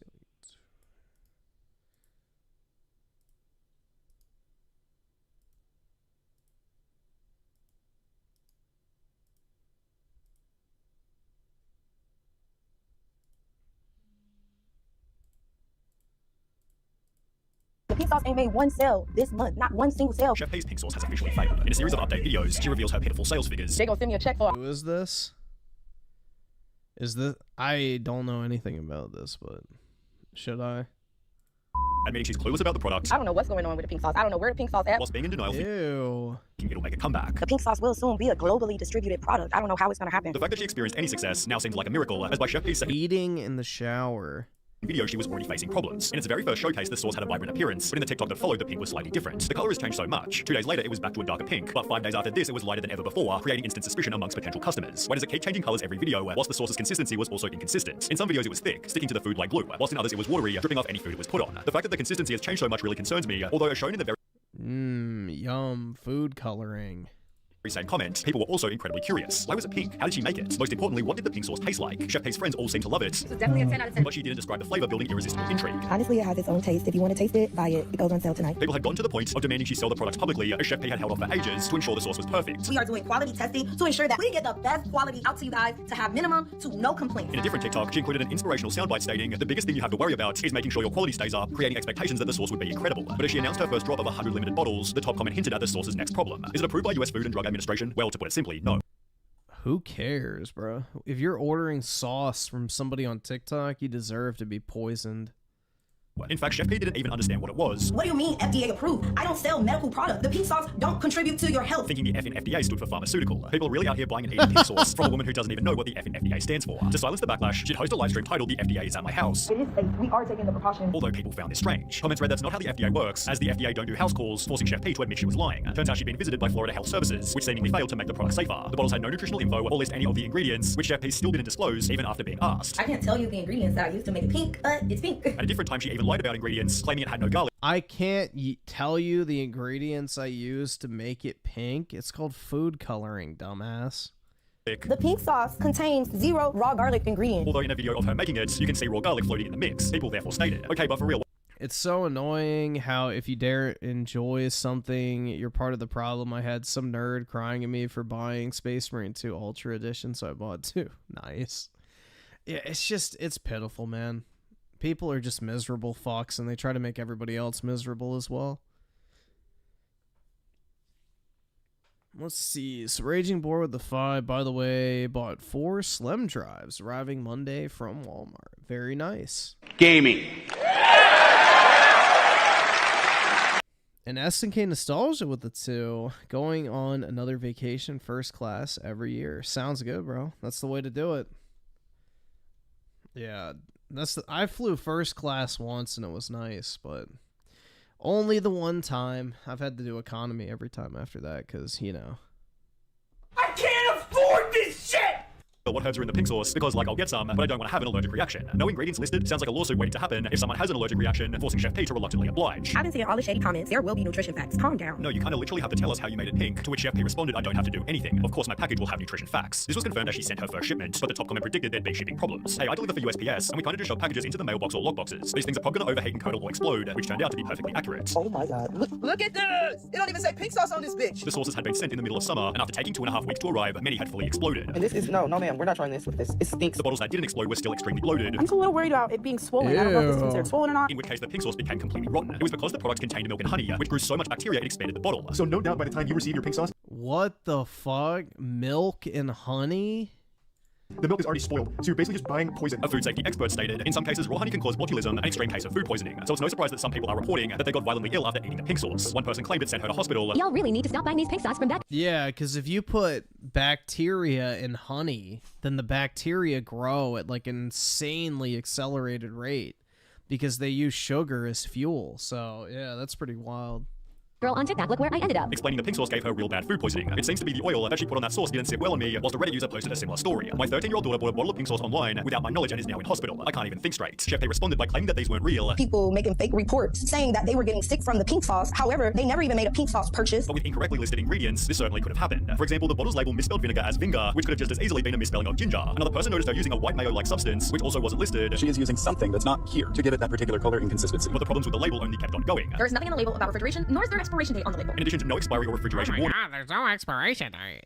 Dude, I hate these fucking retards. Like, if you're stupid enough to order this shit off the internet from this dumbass, you deserve to die of poisoning. You're fucking stupid. I have zero sympathy for any fucking dipshit that bought this shit, bro. You're the reason why the FDA should go away, because we need more people like you to fucking die. Remove yourself from the fucking gene pool, please. Warning, the bottle incorrectly stated it had 444 servings, which at 14.4 grams per serving meant the bottle should have weighed 6.4 kilos or 14 pounds. To add cherry on top of the cake, the label didn't fit the bottle, but surely Chef P was on standby to fix potential problems. Well, instead she was partying on a boat, blaming the customers for the product shortcomings. You guys are judging a prototype. A prototype is when a product is not an official product. However, a lawyer named allegedly Stephanie explained this wasn't even legal. You cannot have a prototype of food, man. When it is food, it has to be perfect, as in at least edible, at least not making people sick. Leading Chef P to apologize. My apologies, I'm only human, I'm not perfect. And remove the sauce from sale until she could fix its problems. In the meantime, people began to joke. It's all fun and games till you see her pink sauce in the store, although nobody expected this would actually happen until it was announced you could buy the sauce in Walmart. Chef P stated, I'm ready for chapter 2, having partnered with a company called Dave's Gourmet, who used their expertise to ensure the product wouldn't explode. Thank you so much, Dave's Gourmet. I'm so excited about the growth and scaling of the sauce. With articles such as how the pink sauce chef survived her downfall, and comments like, oh, I'm so happy for her. They were bashing her so much, it seemed Chef P had fixed her reputation. She reassured the audience we will not let you down, and with the sauce in over 4,000 stores, Rolling Stone literally wrote, it's hard to see what would stop her at this point. The taste of that victory must be How the fuck did it end up in 4,000 stores? sweet, although only 16 days later, people already found the bottles being taken off shelves. People started to post videos showing that the pink sauce is going on. Oh god. Ew, that's not pink. Clear it. Which, by the way, look at this color, and look at the color that the pink sauce lady showed. That is not pink. As mentioned, the color had Why didn't they put food coloring in there? also changed dramatically. In multiple different TikToks, the contents turned a yellowish brown. In reality, it's like the same color as cane sauce. Possibly informing another massive price drop. It's funny because most of the pink sauce is on the clearance section in Walmart for 50 cents, but somehow the bottle still fell further. So a video just went viral showing the pink sauce on clearance at Walmart for just 25 cents a bottle. Chef P's comments filled with people calling her a failure, yet she'd respond by stating when they say you fell off, but pink sauce just sold 200,000 bottles. People therefore thought she was doing extremely well, although it turns out the opposite was true. I almost got evicted from my home. I had to go. Yep, like I said, guys, tattoos are an indicator of class. Get $20 from my mama. Pink sauce creator claims she's broke due to a faulty deal. I don't even have enough money to buy my kids food. The article explained Chef P had opened a GoFundMe trying to raise $100,000 as right now I don't even have enough money to buy my kids food on my own. My mum is on disability and has been giving us $20 just to get by on a daily basis. This was confirmed by a video showing her eviction notice, claiming Dave's Gourmet had stolen her recipe and ruined the product by changing its color. Dave's Gourmet should know why the sauce turned yellow when it hit the shelf. She further added they lied to me. They are not paying me and are not being transparent about records. I have been silenced and financially sabotaged. They are refusing to pay me the royalty that is owed to me. These people defrauded me, so I would have to sue them for fraud. Although it turns out this was just another lie, because Dave's Gourmet responded, explaining that paid her 120 grand, which Chef P had wasted on luxury spending. They further explained that she'd requested over $10,000 in marketing expenses to throw herself a birthday party to maybe be featured on TikTok. She also requested that they pay for her dress $800 and shoes $600 plus. Chef P also attempted to submit business expense reports for personal expenses, like buying 4 pairs of sneakers or expensing her grocery bills, but when Dave's Gourmet would not approve these expenses, she got upset and never collaborated with them since. Chef P instead took her GoFundMe earnings and relaunched the pink sauce in a new powder format, which supposedly somehow completely sold out. People joked that she probably only had 10 in stock, to which Chef P angrily responded, thanks for keeping me on the algorithm with your meaningless comment. If she did only have 10 in stock, August the Duck bought 40%. There are 4 total sauces, 2 blue sauces, 2 pink sauces, exposing the product as extremely expensive. Each one of these packets, one single serving, $20 a piece. I spent $80 fucking on what you're looking at right now. He then had to spend a further $70. We need 4 different ingredients to make this sauce. About 100. Yeah, but it's a young black entrepreneur just trying to make her way in the world, guys. Like, you should just give her $1 million instead because, you know, she deserves it. $50 is how much I've spent. For what he discovered was a terrible flavor. I'm sorry, Chef Pie, but no, they're both definitely gross. It does not taste like ranch. It tastes far worse than ranch. Likely contributing to Chef P's current position, literally 0 sales, as was shown in the opening clip. The pink sauce ain't made one sale this month, not one single sale. And as of just the previous week, the Pink Sauce website is now fully deleted. On top of this, Chef P's company Flavor Crazy was previously listed as active, but after recently checking the very same page, it now rather says inactive. She'd post on her Instagram, normalize being out of the loop. Like, what is even going on, LOL? Likely because she doesn't even know where to buy the original Pink Sauce. I haven't seen nothing at no Walmart or no other store, and it's my business. It's my It's a ratchet ass hoe. product, and I don't even know where it's at. And only that she's receiving basically 0 royalties. They gonna send me a check for $121. Lord Jesus, take the wheel. $121 is too generous, but Chef P's still convinced she has a $1 billion business, which is a pretty crazy value for a product that's only sold secondhand on eBay.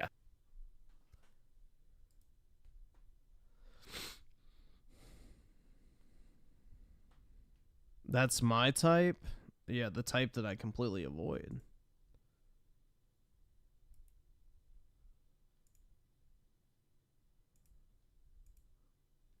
We're starting off strong here with the first frame of this video. I have no idea what it's actually about, but it's a good choice of characters to show off, because, you know,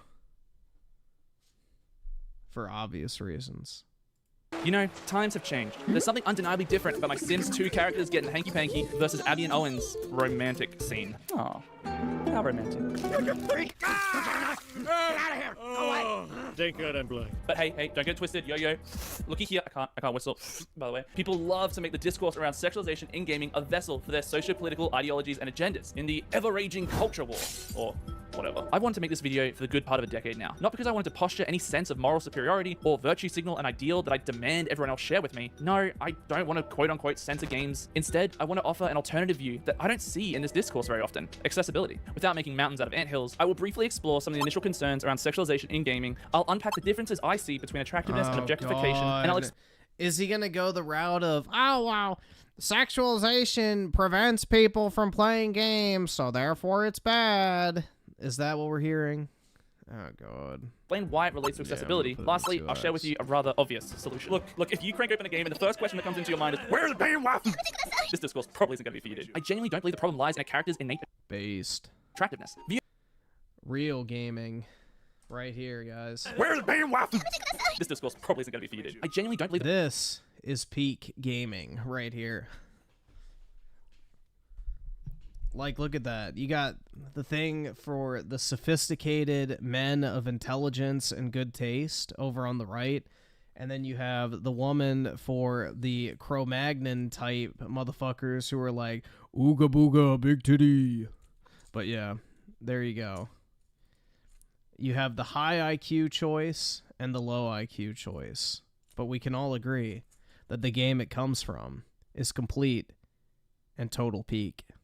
The problem lies in a character's innate attractiveness. Video games are, for many, a form of escapism. Historically, movies and television shows have hired actors that are conventionally attractive to portray their characters. The same is just true for games. Beautiful people populating a game isn't unreasonable. Outside of caricatures or irrelevant NPCs, most characters are genuinely attractive, and that's totally fine. As humans, we are naturally drawn to attractive people. And look, to prove and then this point, there's Iciler in a class of his own. Irrelevant NPCs, most characters are genuinely attractive, and that's there's Iciler's choice in a class of his own. Totally fine. But As yeah. humans, we are naturally drawn to attractive people. And look, to prove this point, I made this meandering section about how influencers are pretty and people like pretty people and... Bro, I'm gonna be honest, I don't find women with big tits to be attractive as much as, you know, a more petite frame, let's just say. I don't know why, but I'm not, like, attracted to big fucking airbags, personally. I like women with more of a slim... petite athletic frame versus, you know, big bazooms. But hey, you know, to each their own. I mean, the point is so self-evident. I don't really think big boobs are a bad thing, but I just don't prefer them. So, it is what it is, man. No idea why I went to the trouble to do this. Who's a silly Billy? I am. Over time, attractive features in video games have continued to improve, which again, I just really want to stress this. There's nothing wrong with being attractive. However, Tifa's titties aren't that big. Yes, they are, bro. Other than her being morbidly obese, that's about as big of tits as you could possibly hope for a woman her weight.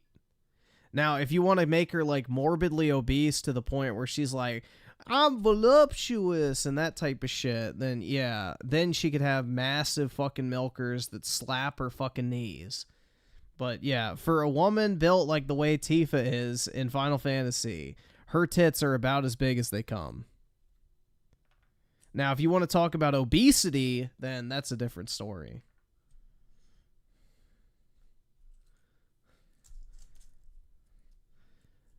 That is an entirely different story.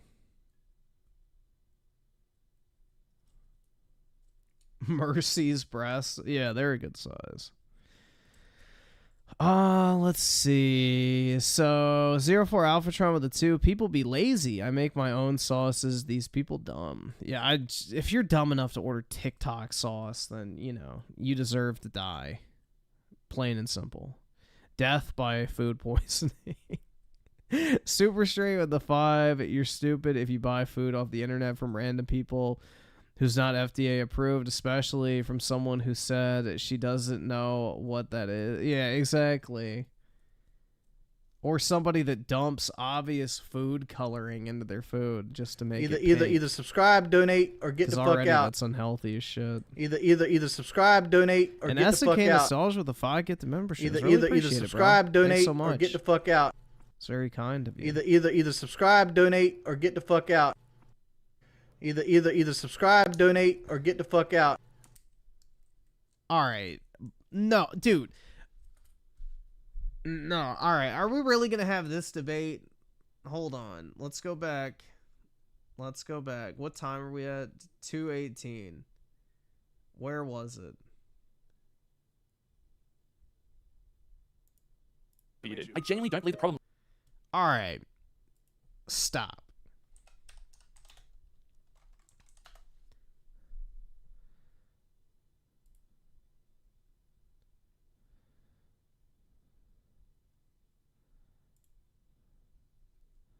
You really want to compare Xenoblade characters to realistic proportions?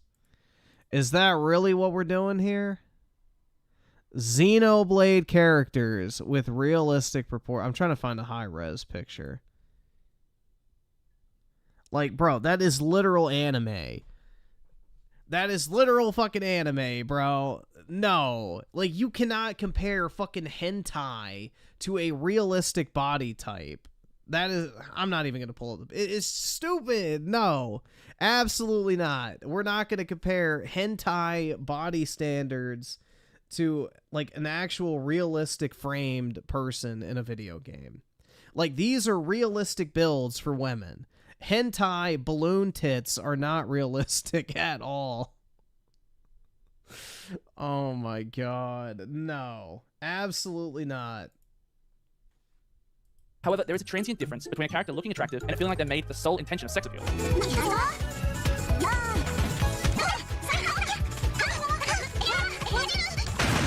I saw that! Disgusting pervert! Let me explain. I think it's most problematic when two features coexist. Exaggerated body features and being devoid of character or depth. Without character, their body becomes the focal point. The humanity of a character is diminished, and it just doesn't take long until it devolves into monkey brain objectification. What's wrong with that? However, attractive characters with exaggerated features such as Tifa Lockhart from Final Fantasy VII are a rather strong example of fan service done right. She never feels like an object or just a pure vessel for male perversity because she is a fantastically written and realized character. It also helps that the plot unfolding around her is genuinely interesting. Other examples that come to mind are Selena from Spider-Man or Catwoman from Arkham. Both are a bit yeehaw, but they also have depth, they have purpose, and they aren't just relegated as eye candy. And if sexualization or fan service is the main thing in a game, most people would agree that that detracts from the experience. I mean, come on, how many people can look you dead in the eyes and tell you Nikki, Goddess of Victory, is their favorite video game of all time? Didn't think so. And can we just take a moment to acknowledge how damn annoying all these mobile game ads are? Wait. Didn't think so. And can we just take a moment to acknowledge how one-handed shooting game. Hell yeah, bro. One-handed playthrough, and it's that Nikkei game, which is the developer of Stellar Blade. Beast! Hell yeah, dude. They're in on the one-handed gaming joke, too. Let's fucking go, man. That makes me even more happy that I like Stellar Blade. How damn annoying all these mobile game ads are. Alright, look at this. That shit's great, bro. Yikes. One-handed gaming. Because I'm your personal assistant. Personal assistant, eh? I'll take you to see other places. Isn't that romantic? I'm your assistant? I'll take you to see other places. Okay, here's one I see literally everywhere. This stuff is ridiculous. Like, what is this game, man? Okay, it's falling. Like, what is this doing? I don't understand. What is this doing? Like, that's so weird. Like, what in the Tarnation is this stuff. It is a scourge on gaming, and it's literally everywhere. Like, if you play video games, this stuff shows up in your YouTube ads or Reddit, like, all over the place. It's super weird unless it's just me, in which I'm also really concerned for myself. My point is, attractiveness devoid of character, often, whether you like it or not, leads to objectification. Whilst well-realized characters actually dispel objectification. It's why Stellar Blade's Eve was subject— What the fuck is wrong with objectification of a non-existent thing? They don't exist, bro. They're not objects. Like, they're literally fake. You can't walk up and touch a video. Like, you're literally buying an object, aka a video game. What the fuck is wrong with objectifying a fucking fictional, like, non-existent being? It's so stupid. Like, they're not gonna be like, oh my god, you're objectifying me, I feel dehumanized. Like, they're not real. This is dumb. Subject to so much controversy earlier this year. A surface level assessment would deduce that she has exaggerated features. Who is hot? He's hot. She's hot. We can all agree. She's hot. And without playing the game to see her character development, many people believed her to be— Bro.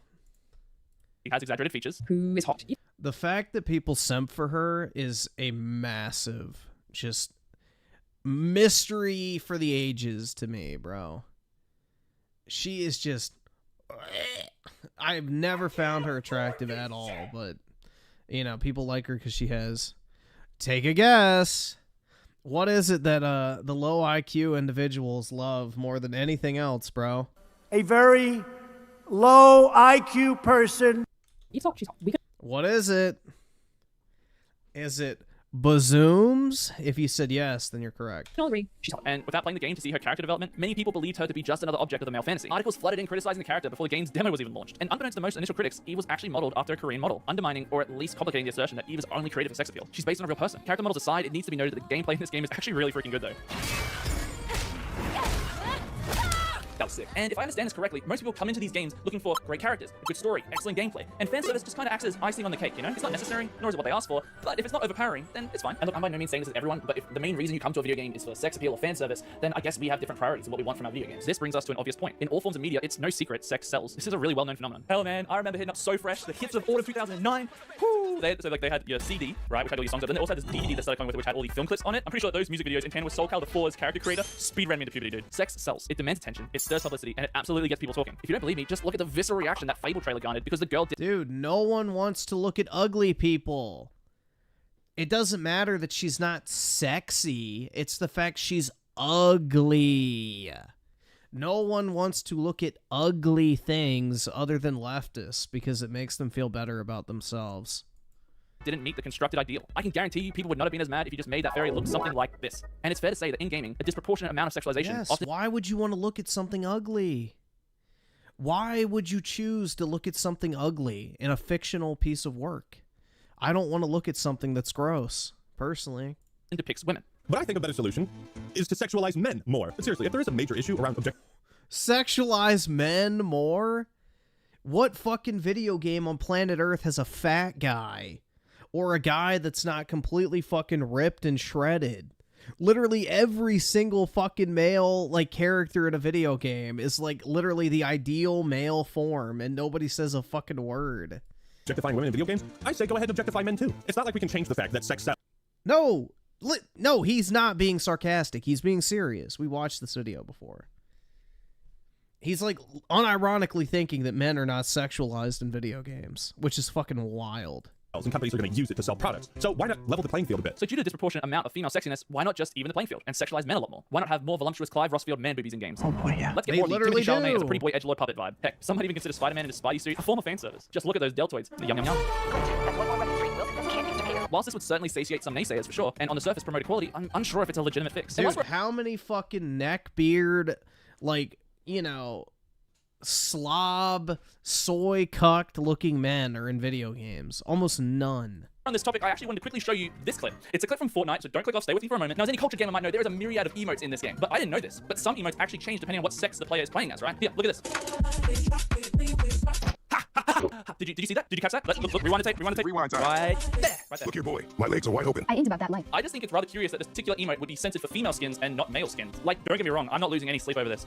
But it does kind of beg the question of, well, why. Why would you implement an emote if you deem it suggestive or inappropriate for females to do, but you think it's fine for males to do? It just like doesn't really make sense. So it's all hunky-dory for Kratos to drop it like it's hot, but when Chun-Li does it, no. Can't we see the double standard there a little bit? I don't know. Now, accounting for everything we said so far in this video, here's my solution. Modern titles marked for an adult audience like Cyberpunk 2077, Witcher's, Last of Us Part 2 should have a toggle in the accessibility settings to disable or enable sexually explicit content, particularly if you intend to put it in main scenarios, giving more control into the player's hand. The same can be said for fighting games that have really raunchy outfits. Or just don't buy the games you don't want.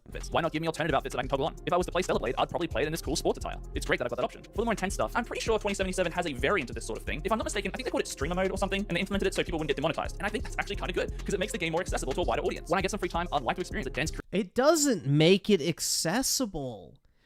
No, you just have a weird fucking, you know, aversion to stuff. It's not unaccessible. You're just refusing to engage in a particular type of content. That's not accessibility. That's called preference. That's like retarded as shit, man. Creative world of nice. That has nothing to do with accessibility. I'm intrigued by the story, but would it feel That'd be like saying, well, yeah, if they just got rid of all fucking gay people from video games, I'd buy more games. I guarantee you'd have a problem with that. How do you think this guy would react if somebody told him, yeah, if there was a toggle to remove all gay people and references of anything related to gay, I would play more video games. That's an accessibility feature. Do you think he'd agree with that? I don't think so. Comfortable playing it without certain adjustments? Or take Nier Automata, a game that I put down literally the moment I climbed a ladder. I've recently found a few mods for this game which actually makes it fit much more appropriate, so I'm really excited that I'm going to be able to start playing it soon. I understand that some might argue that this is compromising the... Dude, what the fuck is wrong with this? So wait, if he looks up skirt of a character in a video game, his like boner becomes so out of control that he literally has to place the controller down and just goon obsessively for the next 7 hours? Like, bro, you can't play a video game without popping a fucking chub because you look up skirt of a character? That sounds like more of a porn addiction problem than a video game problem, my guy. I don't know. That doesn't really sound like an issue with video game accessibility. It sounds like he's just a massive fucking porn addict, in all honesty. The author's intent. But come on, really? You're going to tell me that Abby's scene was necessary? I mean, are you really going to tell me that stuff like this is integral to the plot? To clarify as well, I'm totally fine with my big sprawling RPGs having romance mechanics. Still here? Well, yes. Why wouldn't I be?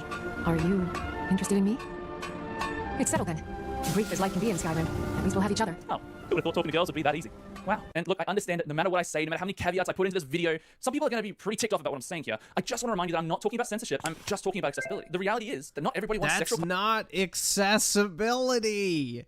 Accessibility is something that bars someone from being able to access something. No one is being restricted on who can play or not play something like Stellar Blade or Nier Automata. You are choosing not to play it because you can't resist the urge to fap at the slightest, you know, exposition of female beauty, let's just say.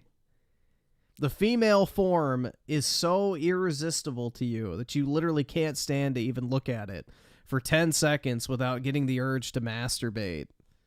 Like, that's a you problem. That's not an accessibility problem. Content or sexually objectifying content in their media. And if the product holds up so well on its own, then why not have a little switch to just toggle that bad boy and turn it off? One of the greatest games of all time understands this. Baldur's Gate 3. I'm currently playing through it with 3 friends. The game is phenomenal, and more to the point, it has a toggle which enables me to enjoy it with a clear conscience. Larian Studios once again cementing the fact that they are the literal goats of video games. Oh my god, dude! Heckin' wholesome Reddit moment! Let's go! Guys, spam Reddit in the chat for the heckin' wholesome goats of gaming, Baldur's Gate 3, dude! Oh my god, the greatest video game to ever come out! Jeez, it's like the same fucking script constantly with these people. It's just pitiful. It's pitiful, dude. It really is. It is not that great of a game. Anyway, it's literally just fucking Dungeons and Dragons Simulator 2023, but okay. SNK Nostalgia with the 2. My left hand was injured. My right hand is strong. How did you enter it? Carpal tunnel. SNK Nostalgia with the 2. Hey Griffin, never skip leg day, buddy. I always do legs. I do leg press every time I go to the gym. So I do like 3 reps of it every single time. So, or not 3 reps, 3 sets of it every time I go. I hit like each individual zone. So upper middle, outer like middle sides, and then lower middle. So, yeah, that way I can hit all aspects of it. And then on certain days, I'll do like more than 3 sets when I'm doing legs more heavily. But yeah, I always do like the leg press at the very least. And if the leg extension machine's open, I'll use that too. Creators Freedom with the 2. Did you ever watch the Tron movies? Your thoughts? I think I watched like the new Disney one and it was okay. But the other ones I haven't seen, like the old ones. I watched like the newer Disney one and I guess it was okay. I don't really remember too much about it, to be honest. Yeah, Lauren, you did good. But I do want to give a disclaimer real quick that the implementation of these settings definitely isn't perfect. I sunk over 80 hours into this glorious game and I hadn't encountered any hoo-ha at all. But then, literally out of the blue, last play session, the game shows us a scene. Dude, why is he so like afraid to see like tits and ass, dog? I mean, this guy has to have like a major sex addiction or porn addiction or something. I clearly said I didn't want to see. And after doing some furious... Because, bro, I played fucking Lollipop Chainsaw in that micro bikini for 6 hours straight, and I didn't pop a single chub the entire time. Like, dude, I don't get it. Like, why is it a problem? Like, there's nothing wrong with enjoying the view. It doesn't have to, like, literally get you rock hard at every site. Like, the fuck? Digging in the Underdark, otherwise known as Reddit. I found that this is actually likely a glitch that I've experienced that's been in the game for some time, supposedly since patch 1.03. Either way, I thought it was worth mentioning, alongside me giving Larian Studios a glowing endorsement. Is this guy We've come a long way since the days of Sims getting Australian? randy. Beforehand, it was just a bunch of pixels, a mosaic of geometry. Now, thanks to modern graphics, sex appeal has a much more profound effect on our brains, at times releasing dopamine like a fire hydrant. When you compare Ivy from Soul Calibur 1 all the way to Soul Calibur 6, there is a video gamey element to her at the start, a quality that makes it easier for me to look past, but now it's harder for me to differentiate and can be distracting. In saying this, the other ongoing solution is don't play something that makes you uncomfortable. We can always hope that genuinely... Dude, he has a porn addiction. Porn addiction, that's what this is. It's porn addiction. 100%. He can't, like, turn his brain off when he sees anything in a slightly sexualized manner. Oh my god. Really good games will have mods or tweaks that will enable more players to enjoy them, but realistically, it's not worth engaging with something if you will harbor guilt or shame on your conscience while playing it. And that's just it, right? It's a matter of conscience. And not every game is going to be accessible to every player. Not every game is for you, just like not every game is for me. That's cool. I genuinely believe that having more options available will always be a win for gamers. And in the same token, I just want to stress this one more time. Not all games are like this. Not all games have this type of content, obviously. It's just not the case. Some games are, most games aren't. I don't want to be hyperbolic or make it seem like this. I didn't get rock hard watching the game. That's the thing, bro. It's like, I can appreciate like an attractive female game character without having the insane, unquenchable urge to just literally pull my pants down and grab the Cetaphil. Like, I don't know, dude. It's crazy. I do not understand that. This whole sexualization of gaming is permeating every sphere of gaming and we're all doomed. Like, no, obviously not. Nearing the end of this video, I actually had to go searching for games that visually represent my point, because I exhausted the short list that I know of and encountered that have this issue, so I wasn't just showing you the same thing over and over again. Some people even note that due to streaming culture and publishers, games are actually becoming less sexualized. Interestingly, it seems like a lot of mainstream games from Eastern countries such as Japan or even South Korea are much more comfortable crafting games and worlds that have these sexualized characters in them. I really hope this doesn't come across as pretentious. I know most of our local gyms have got more skin showing than our games do. I just thought I'd share how I honestly feel. But honestly, I want to know your thoughts. Please, no gatekeeping or bashing on each other. Let's talk constructively. Is sexualization in games an issue for you, or is it just a non-issue for you? Anyway, let me know. Let's catch up and chat down in the comments. I know that sounds really corny and people say all the time, but I genuinely want to know your perspective on this. So I'll be reading every comment and trying to reply to as much as I can, okay? Anyway, thanks so much for watching and have a fantastic day. See ya. Gubby gubby. Yeah, I don't know, bro. The most vile game... Is that the same guy? Okay, no, it's not. The most vile game ever played? I just want to see what he sounds like. Guys, I don't... I'm having a hard time. I don't understand. This, Dragon Guard 3, is the most frustrating, depraved game I've ever played. And you're telling me that this game... not really. Game was made by Yoko Taro, the guy who wrote and directed Nier and Nier Automata, both of which are definitely in the top 100 games ever made. And I know, don't even start with that whole, but Max, why are you surprised? You played Dragon Guard 1, which Yoko Taro also wrote and directed, and it wasn't good. Yes, but even if Dragon Guard 1 wasn't a good game, it was still a really interesting work of art, much like Spec Ops. Wait, wasn't Drakengard 1 literally about a sister that wanted to fuck her brother the entire time? What the fuck is he talking about? Like, oh yeah, I didn't see this coming. The line, Drakengard made clever use of its lesser elements. I'm like, bro, this Yoko Taro has always had a fucked up mind when it comes to game development. That's his entire shtick, is he makes the most fucked up, weird type scenarios imaginable. Like, he's a massive fucking sex... Like, dude, you want to talk about a motherfucker that probably has a porn addiction? Let's talk about Yoko Taro, dude. Whenever he releases a new game, he literally, like, hires, like, female, like, models and strippers and shit to go to the launch parties, and, you know, he definitely bangs them. But, yeah, dude, he's a massive enjoyer of women, for sure. to comment on how mindless people's enjoyment of violent video games can be. Obviously, it wasn't as good as Spec Ops in that regard, but good enough that I would recommend people muscle through the mind-numbingly repetitive combat just to experience that message. But Drakengard 3? I struggle to formulate coherent sentences because of how much this game drives me nuts. And it's not because the game's terrible, alright? Note that I never said Drakengard 3 is the worst game ever. What I said was that it's the most frustrating game that I've ever played. And that's because the game does feature some high quality and sometimes progressive game design. You know, the type of stuff we've come to expect from Yoko Taro due to the Nier games. But for every genuinely cool thing there is one or two deeply negative elements which overshadow and sometimes outright negate anything positive. And not in a the nonsensical story, the male harem. Way, like I said before. This game has straight up some of the worst characters, the most vile dialogue, uninspired level design, and even though I just said that the world building is great, its presentation can sometimes be bafflingly amateurish. So you might be wondering, why even do a video on Drakengard 3, especially when my channel tries to center around positive vibes? Well, aside from the facts that I promised to do retrospective... Yeah, Drakengard 3 is actually pretty expensive nowadays. I believe. I have a bunch of copies of this game that I bought for like 20 bucks a piece. I think I have like 20 or so copies of this game. Let's see. eBay. Drakengard 3. New. Edition, brand new. Let's see what it's selling for. They sell for $70 new. So yeah, there you go. If you have Drakengard 3 sealed, you have a $70 game.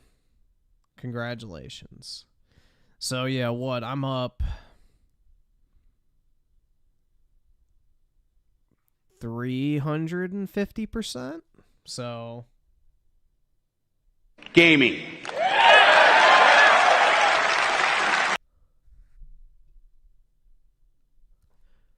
But yeah, I got a bunch of them. They were $20. I ordered them, and I also have a bunch of copies of the original Nier as well, which I don't think that's gone up very much at all yet, because there was more made. But Drakengard 3 was super niche.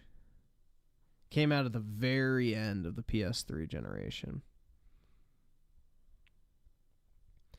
Ferris of the 5, this dude is a raging homosexual in denial. It's painfully obvious. Yeah, I mean, bro, the only way that you would get that bothered by getting an upskirt shot in Nier to the point where you turn the game off is literally either a sign of a deep-rooted hatred for sexualized women because you're either gay in denial or you have a massive porn addiction to the point where it just completely shuts your brain off and you're unable to function until you goon one out. I don't know, bro. That's pretty wild. Like, oh no, I saw up her skirt. I'm going to delete the game now. Like, what? So what? You go to the beach and you see a chick in a bikini and you literally just have to fucking leave because, oh my God, I got to fucking stroke one out, bro. Like, you don't see anything in Nier more than what you'd see at like a public beach. It's not like she's got her fucking bare ass and, you know, pussy spread in front of the camera and her tits bouncing all over the place. She's like literally wearing like a white leotard. I mean, I guess he can't go to the ballet either. Like, shit. I don't know, man. That's wild to me.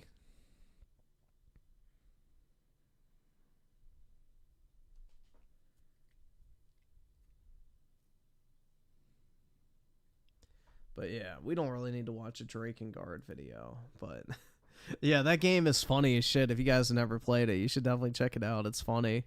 But it's the Drakengard series is basically the prequel / sequel to Nier, if you believe in the cyclical nature of the storyline. But yeah, kind of strange.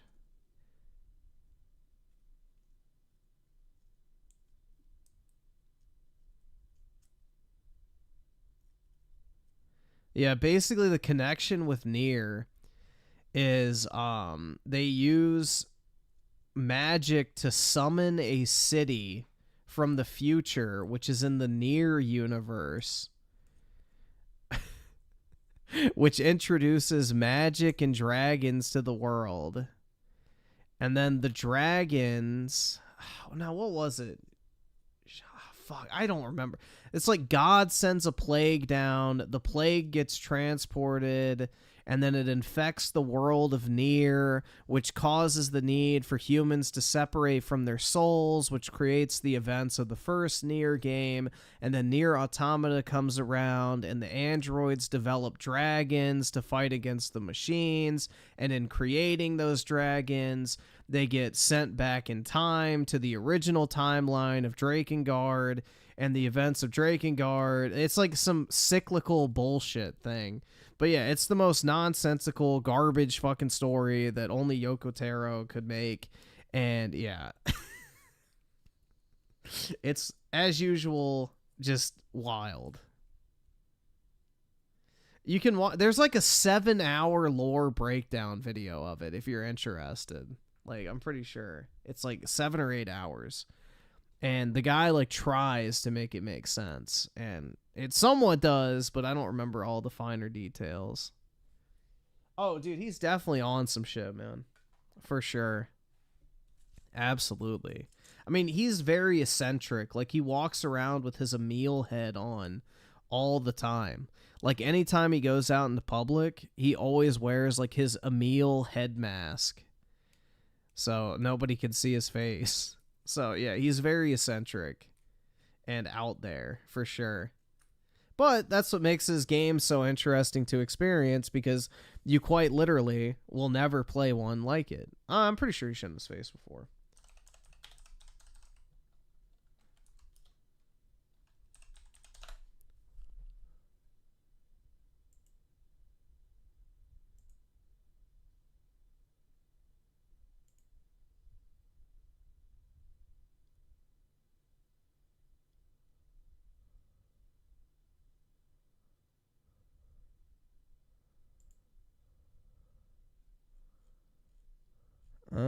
Where did the image go? Shit.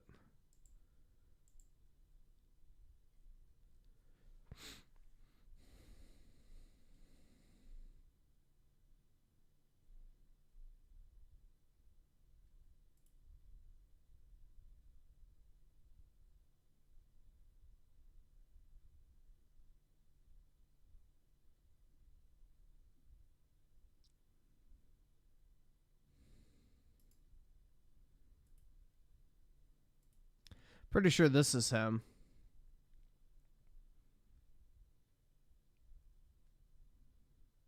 But I'm not 100%. I don't really care, to be honest. But yeah, he just walks around with a mask on all the time. Apparently this is another one too.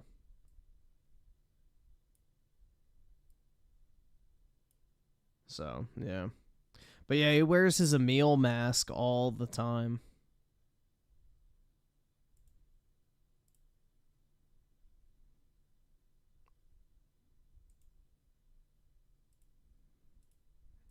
So he's definitely out there, dude. He's a very interesting character in the video game industry, that's for sure. He's just a based old pervert. I guess you could say that.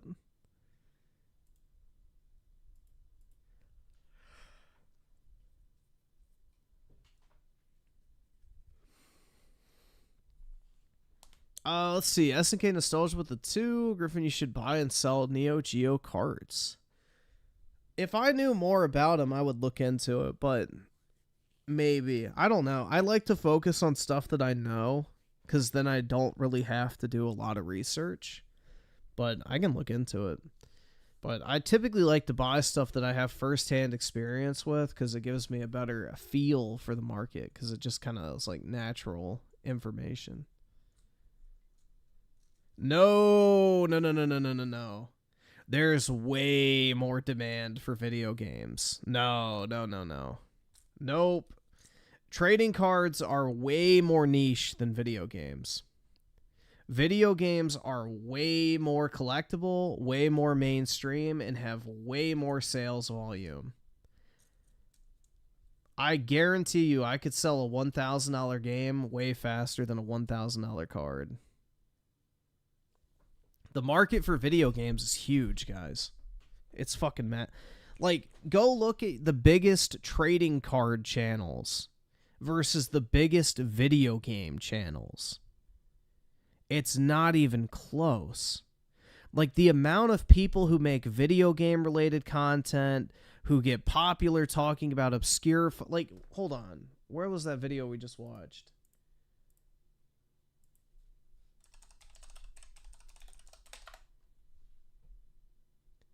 $90,000 views on a niche fucking game from 12 years ago.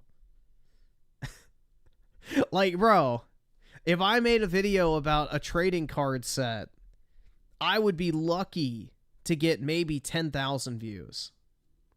The demand for video games is far exceeding anything in the trading card like market. So you can sell a niche game for an exorbitant price way easier than a card. Now, if you have a card that's super popular, it'll sell quickly, but the same goes for video games. Video games have much higher sales volume and are way more popular.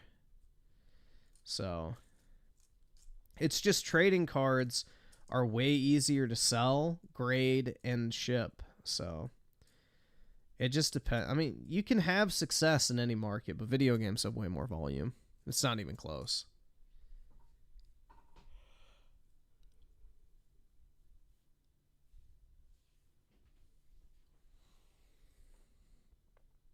I bought some stuff from Japan for $500, and it wasn't video games. Was it a lonely Japanese woman looking for a good time?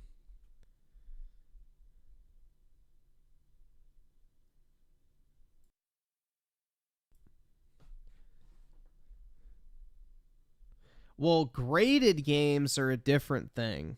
So graded video games have a huge markup versus graded cards, because graded video games cost $50 to grade. A card costs $10. So a $50 card graded is only $60 all in, so you can sell it for $100 and make a decent profit. So right there, you're making what? 66 ROI, or 66% ROI, so it's worth grading and selling. A video game, let's say, is sealed $100, then you're paying an extra $50, $60 after shipping to get it graded. So you're in it for $160, and let's say it's worth double graded what it is, like ungraded. So it's worth $200. So after fees, you're walking away with $12. So do you get what I mean? Trading cards are much easier to sell if we're talking about profit margins because of very, very low grading costs. So,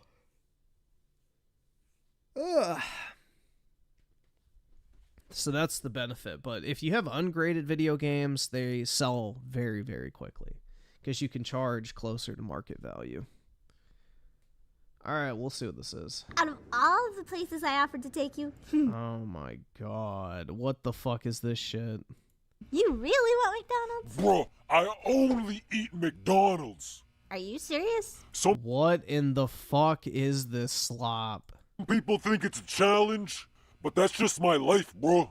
Bro, last time I went Oh my god, dude, an anime girl! someplace else, I don't even remember who donated this shit. the fries were so soggy I nearly drowned, I bro. don't know who it was, bro, but oh my god. I don't even want to know how the fuck you find this shit. You really shouldn't have called the Coast Guard. Bro, it's their job.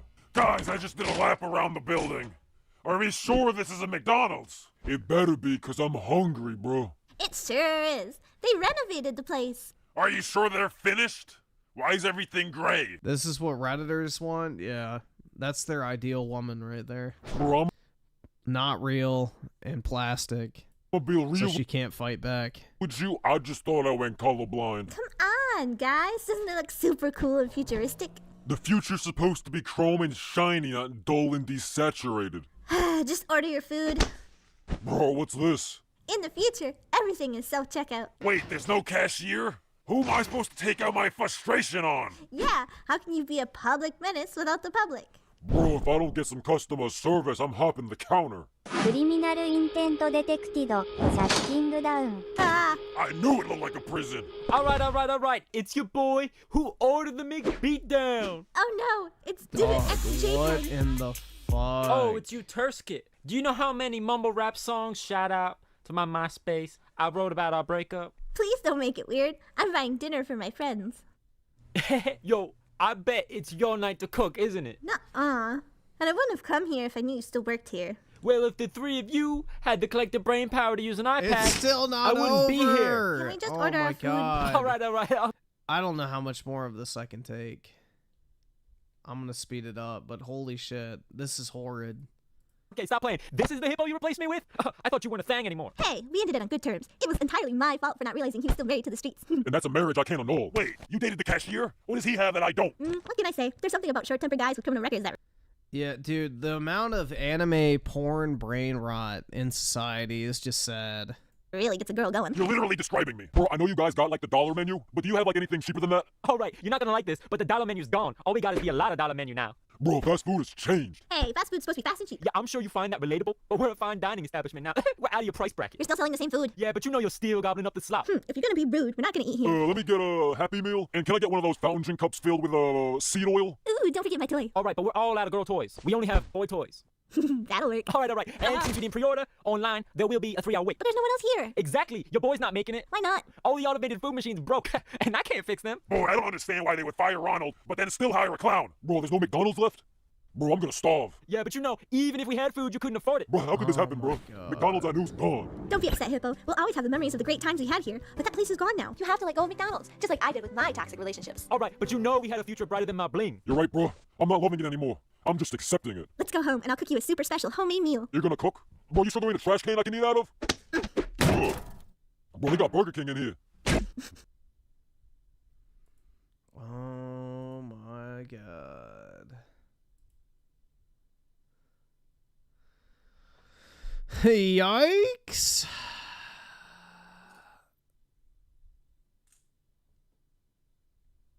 Oh my god. Yeah, I'm so glad I'm not a fucking, like, brain-rotted Zoomer, bro, who was like, ooh. I don't know, bro. That's wild.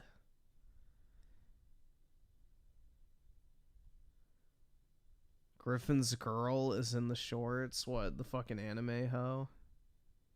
No.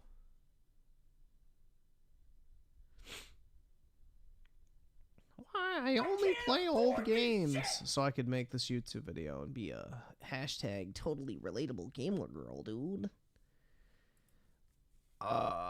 Let's see.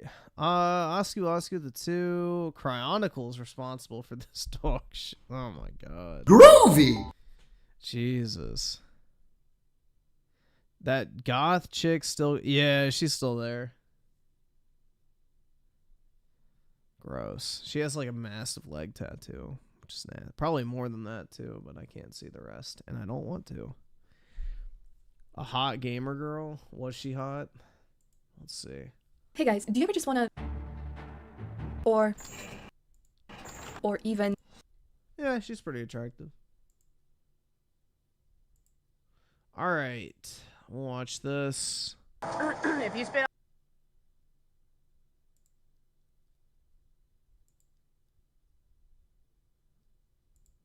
Alrighty. She's so relatable, dude. Absolutely, bro. Any girl that plays retro video games is obviously very smart and intelligent, so therefore she would make the perfect mating partner, obviously.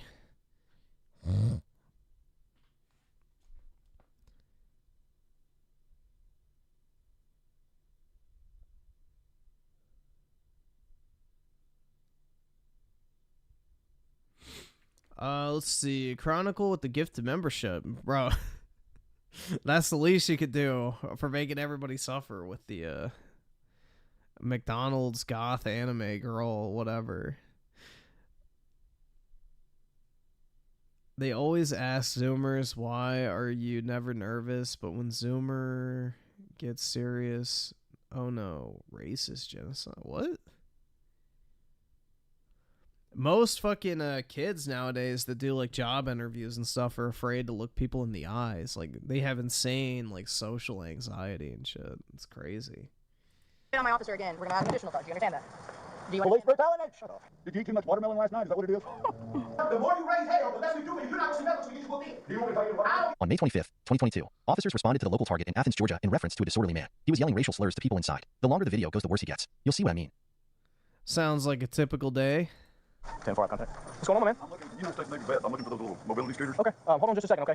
Will you hold on? Yeah, hold on just a second, okay? So, they're telling me that y'all had an incident in the back where you were being disorderly with people in the back of the store? No? Okay. What's your name, man? Hank Blair Wittenberg. I love ATL. Hank Blair Wittenberg? Okay. Here, step over here for me real quick. I'm fine where I'm at. Okay. Appreciate it. 62 Central, 27 in Texas. So what happened, man? I'm trying to get medicine. My toe is in bad shape. Okay. Come on. You want to see it? You want to see my toe? 5 in Texas. You want to see my toe? No, I'm okay. You're with Appling? Yes, sir. Appling. You know Appling? It sounds familiar. She's in the jail. I don't know, so that would be... John He probably likes Atlanta. That would be... you know. How long have you been with him? About 2 years, but I'm a county police, I'm not a sheriff's deputy. He probably likes Atlanta from the Mason-Dixon era. So I have so many different types of police here. We do. So you don't work for the sheriff's department? No, I work Clark County Police Department. There's such a thing? Yep. Clark County Police? Is this Clark County? Yep. This is not an incorporated area? No. It's not a city? No, I have jurisdiction in all of Clark County, though. Yeah, but is this a city? No, we're outside of the city limits. Oh, that's why you're here. I don't really care if a girl's into video games or not. The only thing I say is I don't want a girl who's like obsessed with gaming. Like makes it their entire personality, doesn't want to do anything outside of just playing video games and stuff like that. I don't have an issue with girls playing like video games. That's fine. But if it's someone who's like obsessed with them or just literally that's how they want to spend their Saturday is like just, you know, bunkered in gaming all weekend, then that just sounds boring, personally. What do you mean? Well, this is your business. Central, you see you can get a collar, maybe. Are you wanting to take me to jail? No, I don't want to take anyone to jail. So basically, they called and said that you were being disorderly and you were throwing out like racial slurs and stuff like that. So I'm going to talk to them, see what they want to do. If they want to just have you leave, if they want to have you barred, see what they want to do. And then, I'm trying to get my medicine. I understand. The doctor told me that. Oh, girls that like get weird with others while playing games? Like, what do you mean? What do you mean get weird?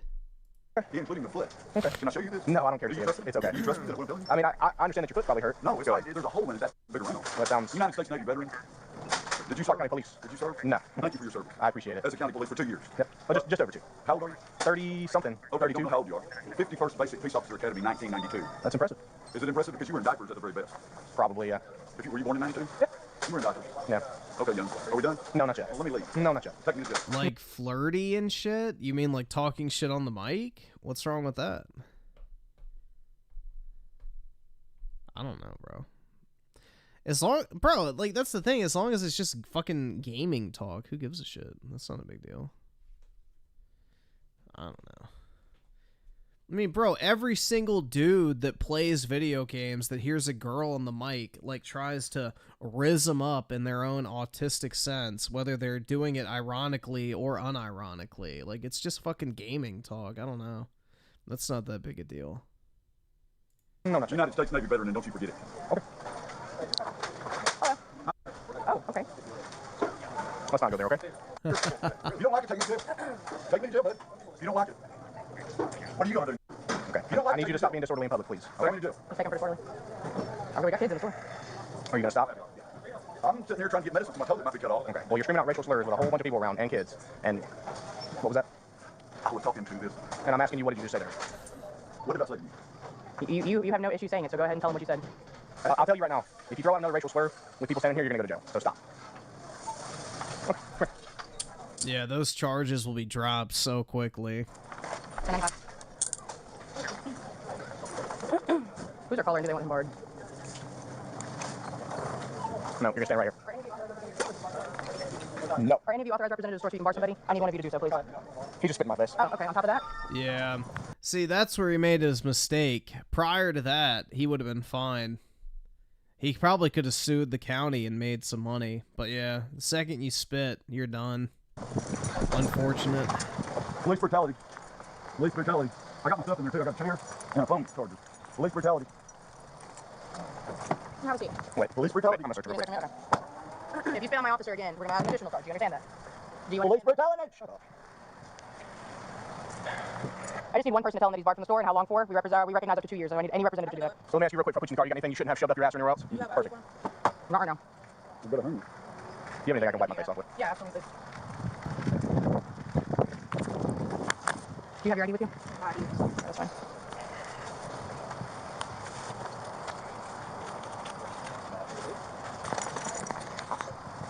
What's your name? You can put him in the car. I'll handle that.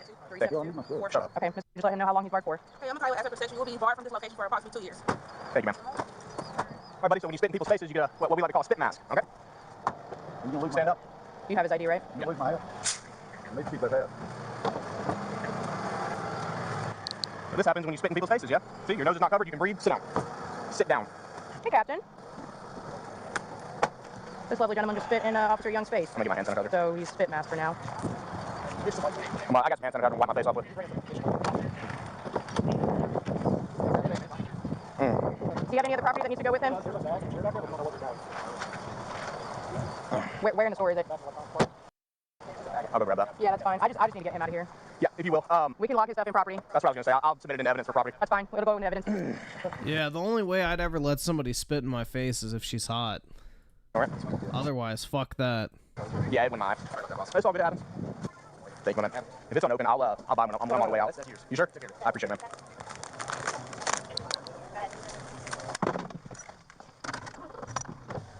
Hey, Shane.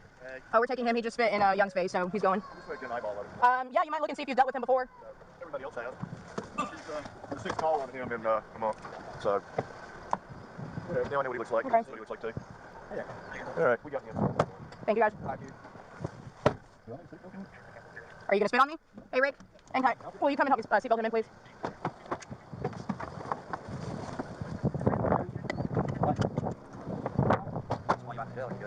Are you guys want to talk to him? No. Yeah, we just want to see who he was. Okay, yeah, no, I think I'll be all right. Thank you. The VA told me I have SWAC PTS. I don't like to think of disorders, so I just call it post-traumatic stress. According to the United States Navy, I'm a weapon. I don't consider myself that, but I don't want anybody riled up either. It's very violent. I'm from Texas, though. I'm from Texas. United States Navy veteran. Hank, if you're on the road, hey, this buddy of mine, he hasn't been African American, but he owes me a meal up here at Waffle House. His name's Anthony. He's a nice guy, though.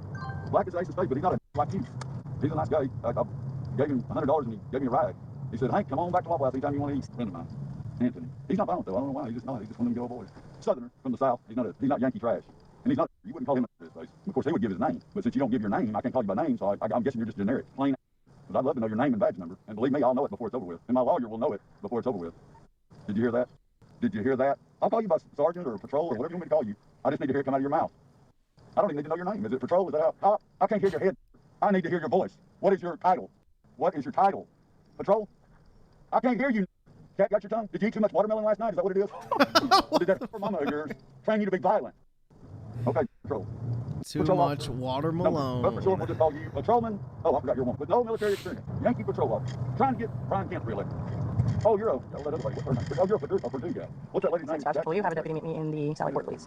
Probably a good dang governor of Georgia. Good vote. But Kemp said they can't. He said, we're going to take our ballot boxes and we're going to let white people vote. And if you're from another state, a Yankee state in particular, you don't get no vote. Take it up with Brian Kemp, the governor of the state of Georgia, if you don't like it. I got one mail and I'm requesting somebody meet me in the Sally Port, please. Yeah, he's also spit on one of my officers already. Thank you. Oh, you must be a sergeant. I don't see any stripes, though. Well, all I see is blue. So I guess you're a patrol officer. Said, my office, like you owned it. I've never known I own anything in the state of Georgia. A white man. Yo, dude, that's... Oh my god. Like, that was actually some fucking, like, Reddit thing I saw posted on Twitter. Was, like, this black woman, I guess, like, posted on there, and she said, it was, like, something like, my boyfriend called me the N-word, hard R, during sex last night, and it turns me on, or some shit like that. I don't fucking... It was like one of those weird Reddit like accounts where it's like they post all the fucking strange things people say, and it was like, yeah, my boyfriend called me the hard R during sex last night, and now I want him to do it again, but he won't, or something like that. It was like she was upset that he wouldn't call her that past that, because apparently it turned her on. I don't fucking know, man. Well, dude, some people have, like, the, what is that shit? Humiliation fetish and shit like that, where, you know, they like to be degraded during sex and be called, like, ugly or fat or worthless or pathetic. Like, people are into that type of shit, so it's probably the same thing. But, yeah. No, it wasn't race play. He was white and she was black. So, it was just, like, literally, you know. She got turned on by the fact that her white boyfriend called her the fucking hard R as some sort of, like, you know, kink. I don't know, bro. But yeah, I saw like one of those like weird Reddit post things. But yeah, there's some wild shit that people post, man. People need to stop sharing every aspect of their life. Like, why does that need to be shared with the internet? But yeah, basically she was trying to figure out a way to get him to be okay with it. I was like, what the fuck? Just tell him you want him to call you that during sex and that's it. Like, I don't know. But it's probably some soy cucked leftist that accidentally let it slip because, it's common words for their kind, because the most anti-racist are usually, the most well-versed, let's just say. But yeah, it's funny as shit, man. Would I say that to I don't have a girlfriend, so I don't have to worry about it, so. Gaming. See, none of these hypothetical scenarios matter to me because it's just unrealistic in the first place, guys. The only love in my life is that of video games. I wouldn't doubt it. Probably take good money for him. How many gigolo have you had in your day? Is that a better word? That's not racial. 6 months. Patrolman from Virginia. Big fat. They bring a lot less than From Virginia? Uh-oh. How much do you charge? I promise, guys, it wasn't me. Wittenberg. Enjoy. Don't worry, Apple. He don't like me neither. Thank you kindly. There you go. That's it. You're welcome.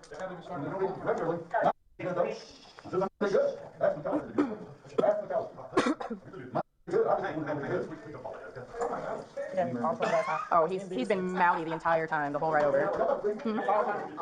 Oh yeah, same. Apparently I'm. Oh, I have been called all kinds of N-words. I was told that I was violent. Apparently, Cat got my tongue because I refused to answer him, and so he said, "I want to call you by your name, but I can't because you won't tell me your name, so I'll just call you the N-word." Well, all right then. They told me that I was violent. Said that my mom was taught me how to. Oh, apparently I couldn't talk because I ate too much watermelon last night. Lord. Yeah, he's been quite colorful today.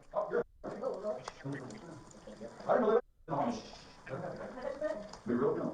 Do you want some watermelon? Hey, come on, watermelon. Hey, shut up.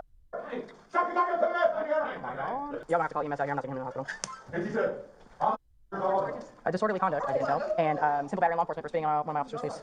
Oh, not that that's okay. No, I mean, that's not okay. Were you enlisted? Hey. Officer, hey, I want you to show me. Yeah. Okay. You have to get married. I'm planning to get married soon, yes, sir. Are you going to marry a white hope?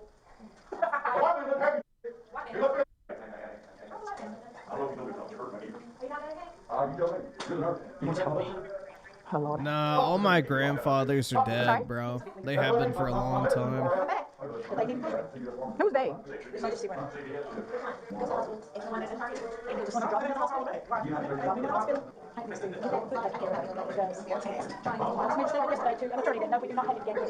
well, let me go get my cell phone so I can let my supervisor know. Y'all let me back in, please. Just kidding. I'm not coming back in. Well, let me out. I'm not coming back. Hey, I just want to let you know that I'm going to be tied up on this for a little bit. The gentleman that we arrested at a Target that spit in Young's face took him down to the jail. They're refusing him because he's got some kind of issue with his foot, so now I'm going to have to take him over to regional. Evidently, he's got a hole in his foot that apparently was there from the last time he was released from 600, but now he's got to get it cleared with regional before he can come back. Okay.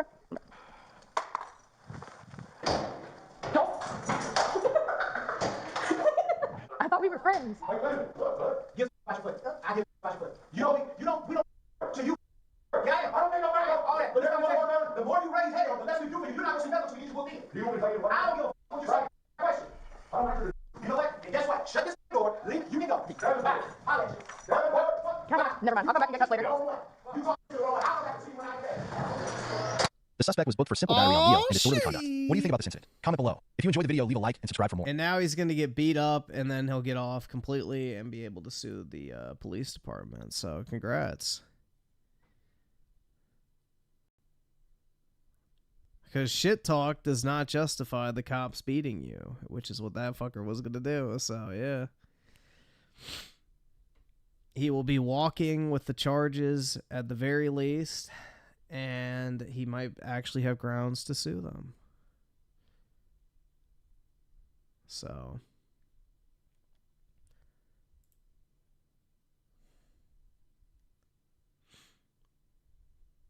Unfortunate.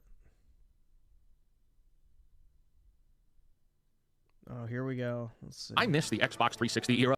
What in the fuck? So bad. You had the Wii, the 3DS. Nintendo was cooking on interactive handhelds and mobile gaming. Then you had Xbox 360 battling with the PS3, dropping banger after banger games nearly every other week. There were so many games available that you were buying them and not even getting the chance to take them out of the plastic because you were still in the middle of something else. The best generation of gaming, man. There were massive first-party games, but moreover, even the games that weren't first-party were outstanding, fun, and fresh. This era saw and created more legacy franchises that thrived than anything we've seen since. Gears of War, God of War 3, Halo 3, ODST, Reach, Crackdown, Fable 2, World at War, Uncharted, Mass Effect, Dragon Age. Dog, get that shit out of there. Crackdown does not belong in the best conversation of the 360 era. Not even close. BioShock Infamous, Last of Us, Portal, and actually so many more that I just don't have the time to name, but you let me know in the comments what games from this era was your favorite. And that brings us to today. That brings us to now, where we are constantly covering the flops and follies made by stupid-ass studios that make awful games for hundreds of millions of dollars that are either shipped buggy and broken, requiring patches galore, or created for our mystical unicorn target market, and like a unicorn, that market they want just doesn't exist. In just the last month, I've covered Alan Wake 2, hasn't broken even, cost $75 million to make, Concord, colossal failure that will cost Sony more than $200 million when the dust settles, Star Wars Outlaws, an open-world AAA Star Wars game that performed so poorly in the marketplace, a proxy war is on the verge of breaking out over Ubisoft. And if it wasn't enough, if watching studios from all over the world own goals so hard to the tune of hundreds of millions of dollars, now we see Sony themselves come out to unveil the legendary PlayStation 5 Pro.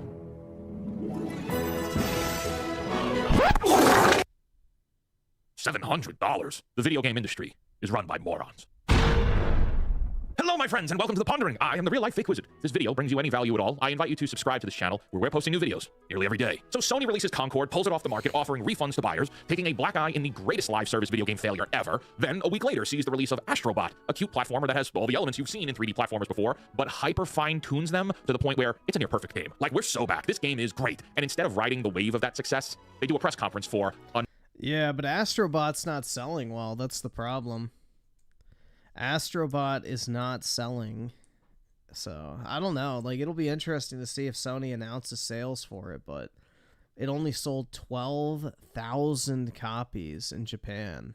Another PlayStation 5 after we just got the skinny PlayStation 5 last holiday season. No one asked for this. No one wants this, especially to the tune of $700. Okay, so what do you get in that $700? Yeah, and apparently pre-orders for it were almost non-existent, too. $100. Well, even Sony doesn't know if it can guarantee the upgrades it's claiming. You don't get a disc drive anymore. You don't even get a vertical stand. You need to buy the disc drive and vertical stand separate. Oh, but the Pro has AI upscaling and ray tracing, and things you get on PC gaming, but at a lower budget. So $700 is better than several thousands to buy a gaming PC, right? Yeah, I guess I could agree with that, except Sony has already been on record saying that the PlayStation 5 is in the later stage of its life cycle. Nah, pre-ordering is not dying, man.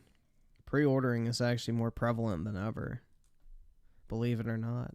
After a bad sales quarter. So how am I supposed to take your offer seriously when you've already said this system is going to be obsolete soon and I'll have to buy a PlayStation 6? In a time where new games are not only still dropping on day one for the PlayStation 4, but also being backtracked to be compatible with the PlayStation 4, what is the reality here? What are we doing? The fact yeah, pre-orders were very high for Space Marine 2. Space Marine 2 was consistently in the top-selling games on Steam for like a month or two prior to launch, so... Studios are still publishing on the PlayStation 4 tells me there's not enough available customers who use the PlayStation 5, which indicates that sales on the PlayStation 5 are lower than they'd have liked. Also, the fact that developing games costs more than ever before, you might as well port games like Jedi Survivor to the PlayStation 4 in order to generate more sales. You didn't have that problem on the Xbox 360 and PS3. You didn't even have that problem on the PlayStation 4 or the Xbox One. Well, you didn't have that option on those consoles, but...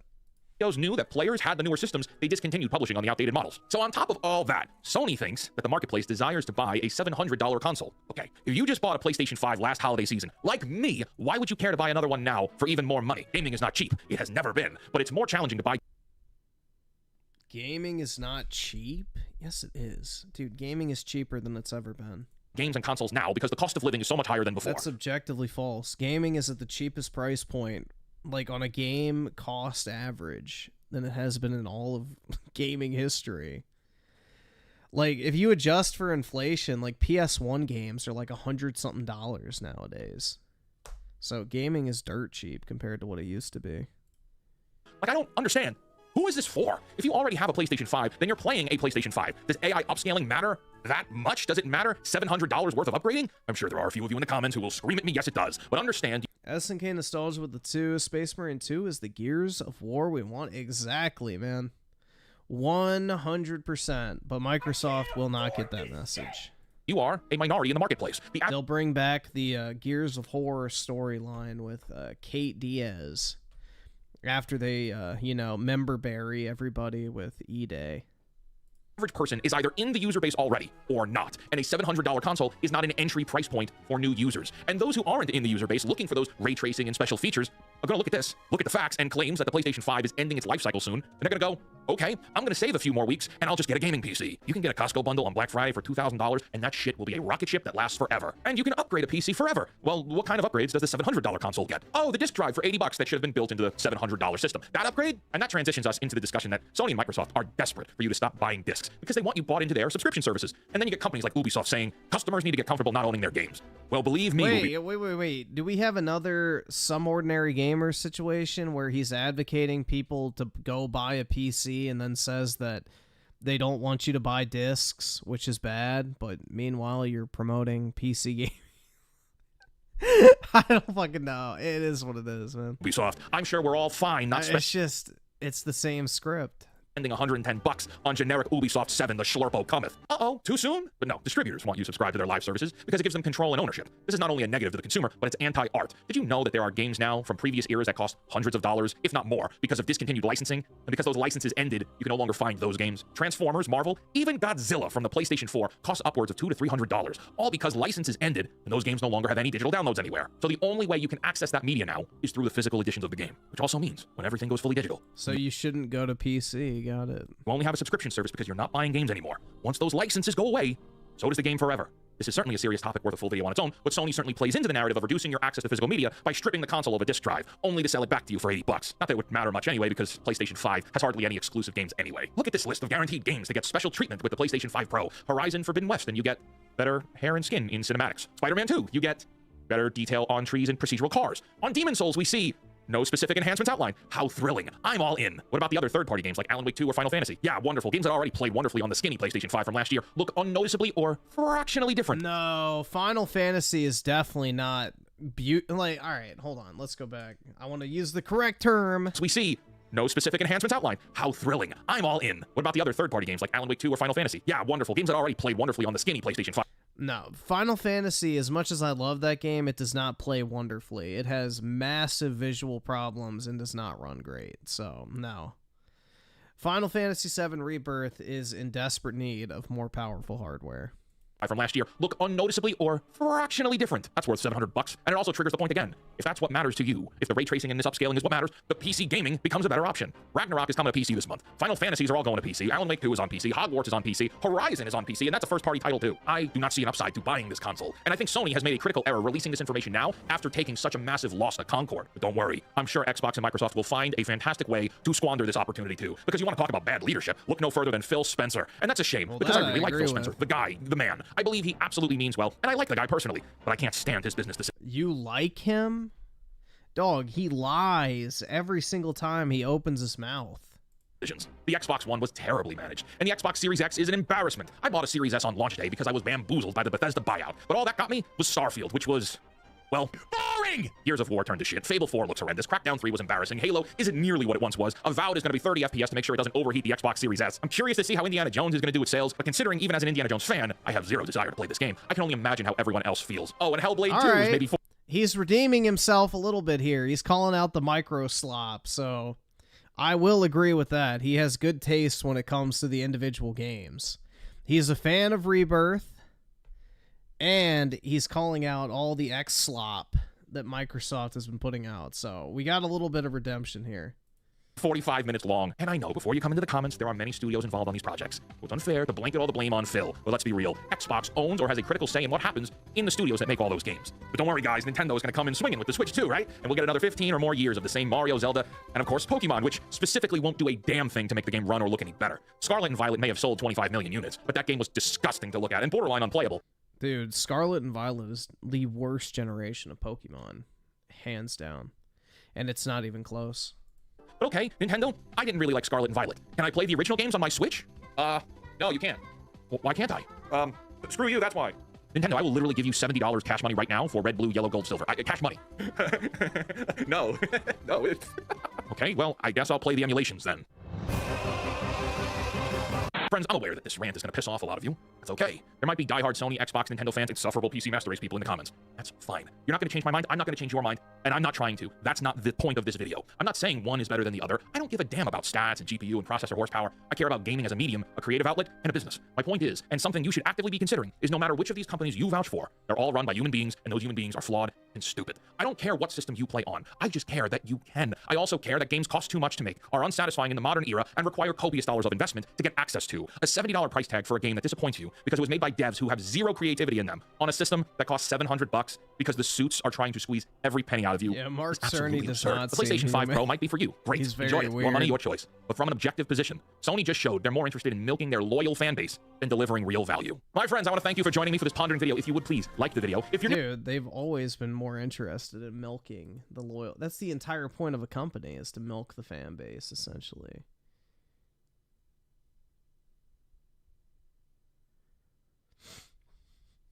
That's the entire function of any business, is to extract as much money from the market as possible. Ew. Gross. Cosplay. Nasty.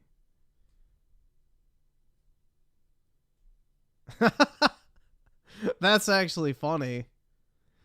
Welcome back from prison. Oh my god. That's actually pretty good. Yeah, short slot. That is gross. That is absolutely gross. Look at that. That disgusting tattoo. Ugh.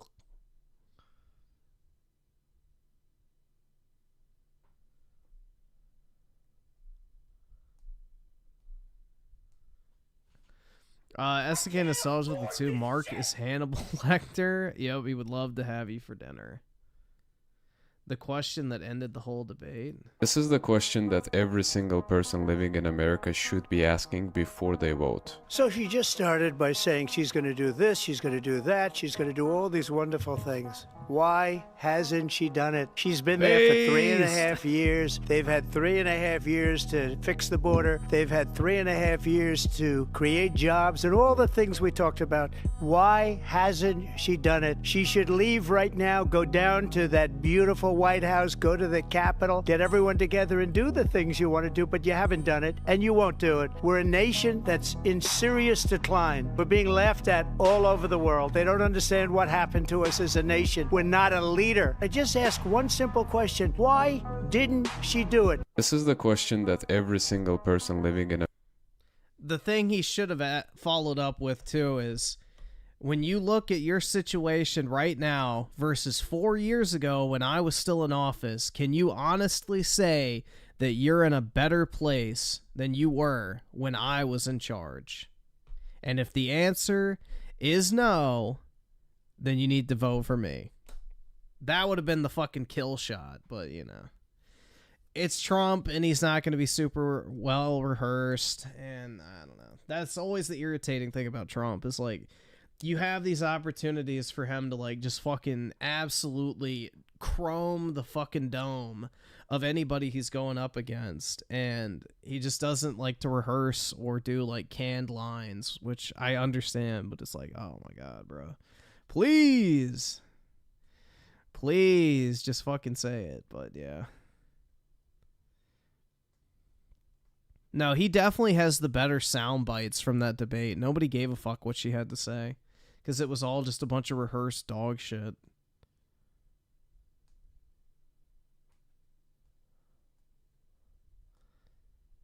So, she doesn't have any sound bites. And then also I saw that ABC, after the debate, uploaded, like, I guess, Trump's closing statements and her closing statements to their TikTok. And Trump's has, like, 20 million views, and hers only has, like, 4 million. And he has, like, I think, like, 3 or 4 million likes, and she only has, like, a few 100,000 or something. So, yeah, I mean, it's pretty obvious who had the greater, you know, impact and reach.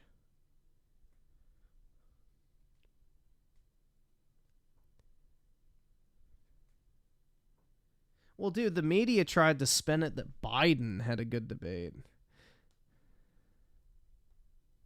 Yeah, there's Rick Harrison. He's out of his pawn shop. He's at the Trump rally. That shit was based as fuck, man.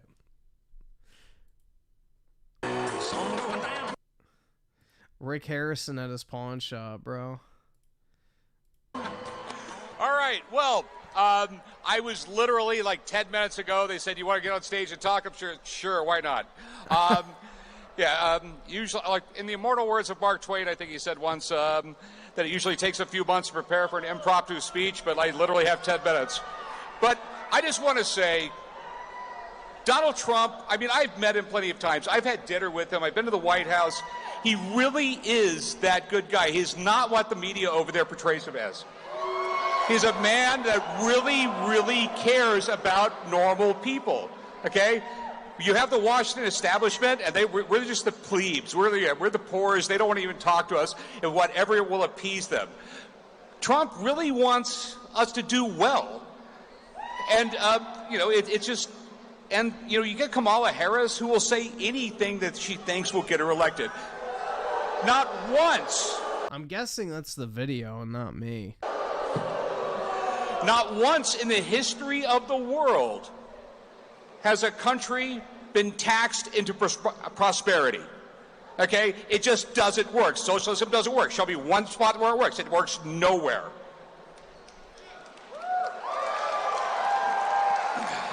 We all want to raise our kids, go to our own church, make sure our kids do better than we do.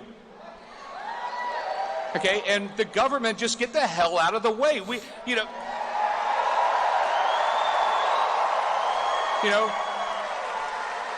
You have the Democrats and Harris, they literally want to just micromanage our entire lives from cradle to grave. And you know what? I think I know what's best for me. I think you know what's best for you. And what the best thing is for this country is Donald Trump.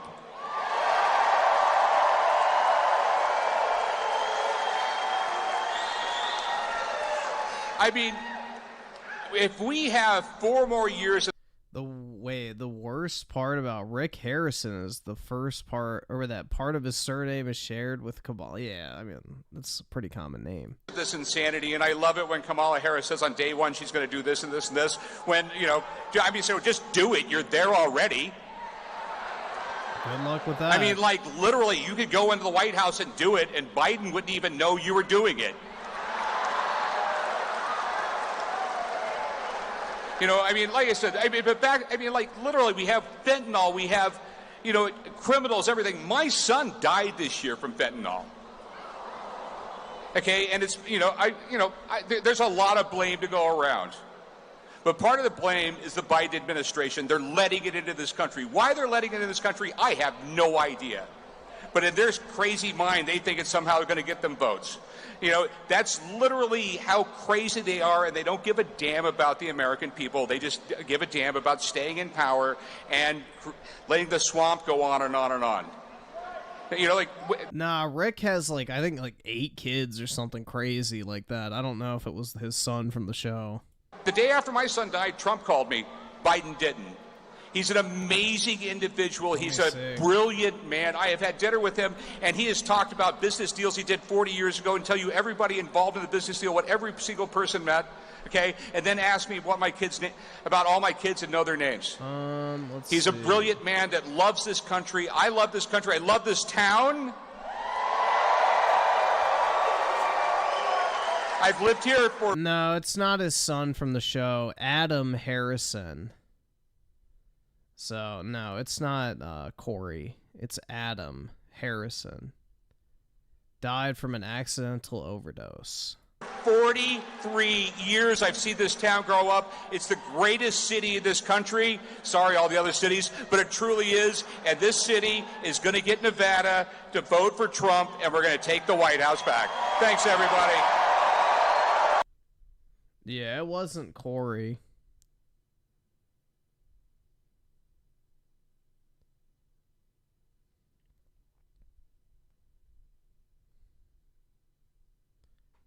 But yeah, that was pretty based, bro. As a long-time Pawn Stars fan, I mean, I already knew Rick was based because he's spoke at other events before, but it was cool to see him at a Trump rally. I mean, believe it or not, he actually has like a lot of weight in his community. So he's like a local legend. So that's actually a pretty valuable endorsement in Las Vegas and in Nevada in general. Because, you know, he's like a very, very, very famous dude in that area. Like, I mean, everybody in the U.S. and probably a lot of people globally know about, you know, I'm Rick Harrison and this is my pawn shop. So, I mean, that was like a pretty widespread meme for a long time. It was the #1 show on TV for like 5 years straight. And, you know, pretty much everybody knows about him. Yeah, I work here with my old man and my son, Big Hoss.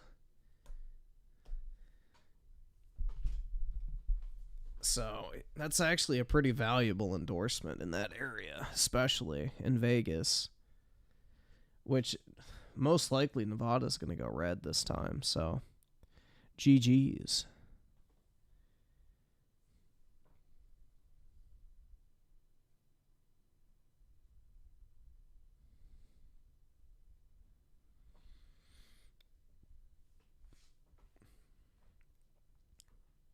See, so SNK Nostalgia with the 2. My grandfather bombed Germany, 1944. What the hell? Nice, bro.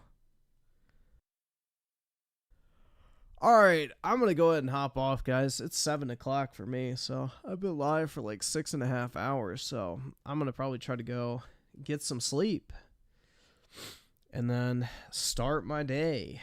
So, hope you'll have a great weekend, everybody. Enjoy your Saturday. And I guess I will see everyone later tonight. Have a good one, everybody.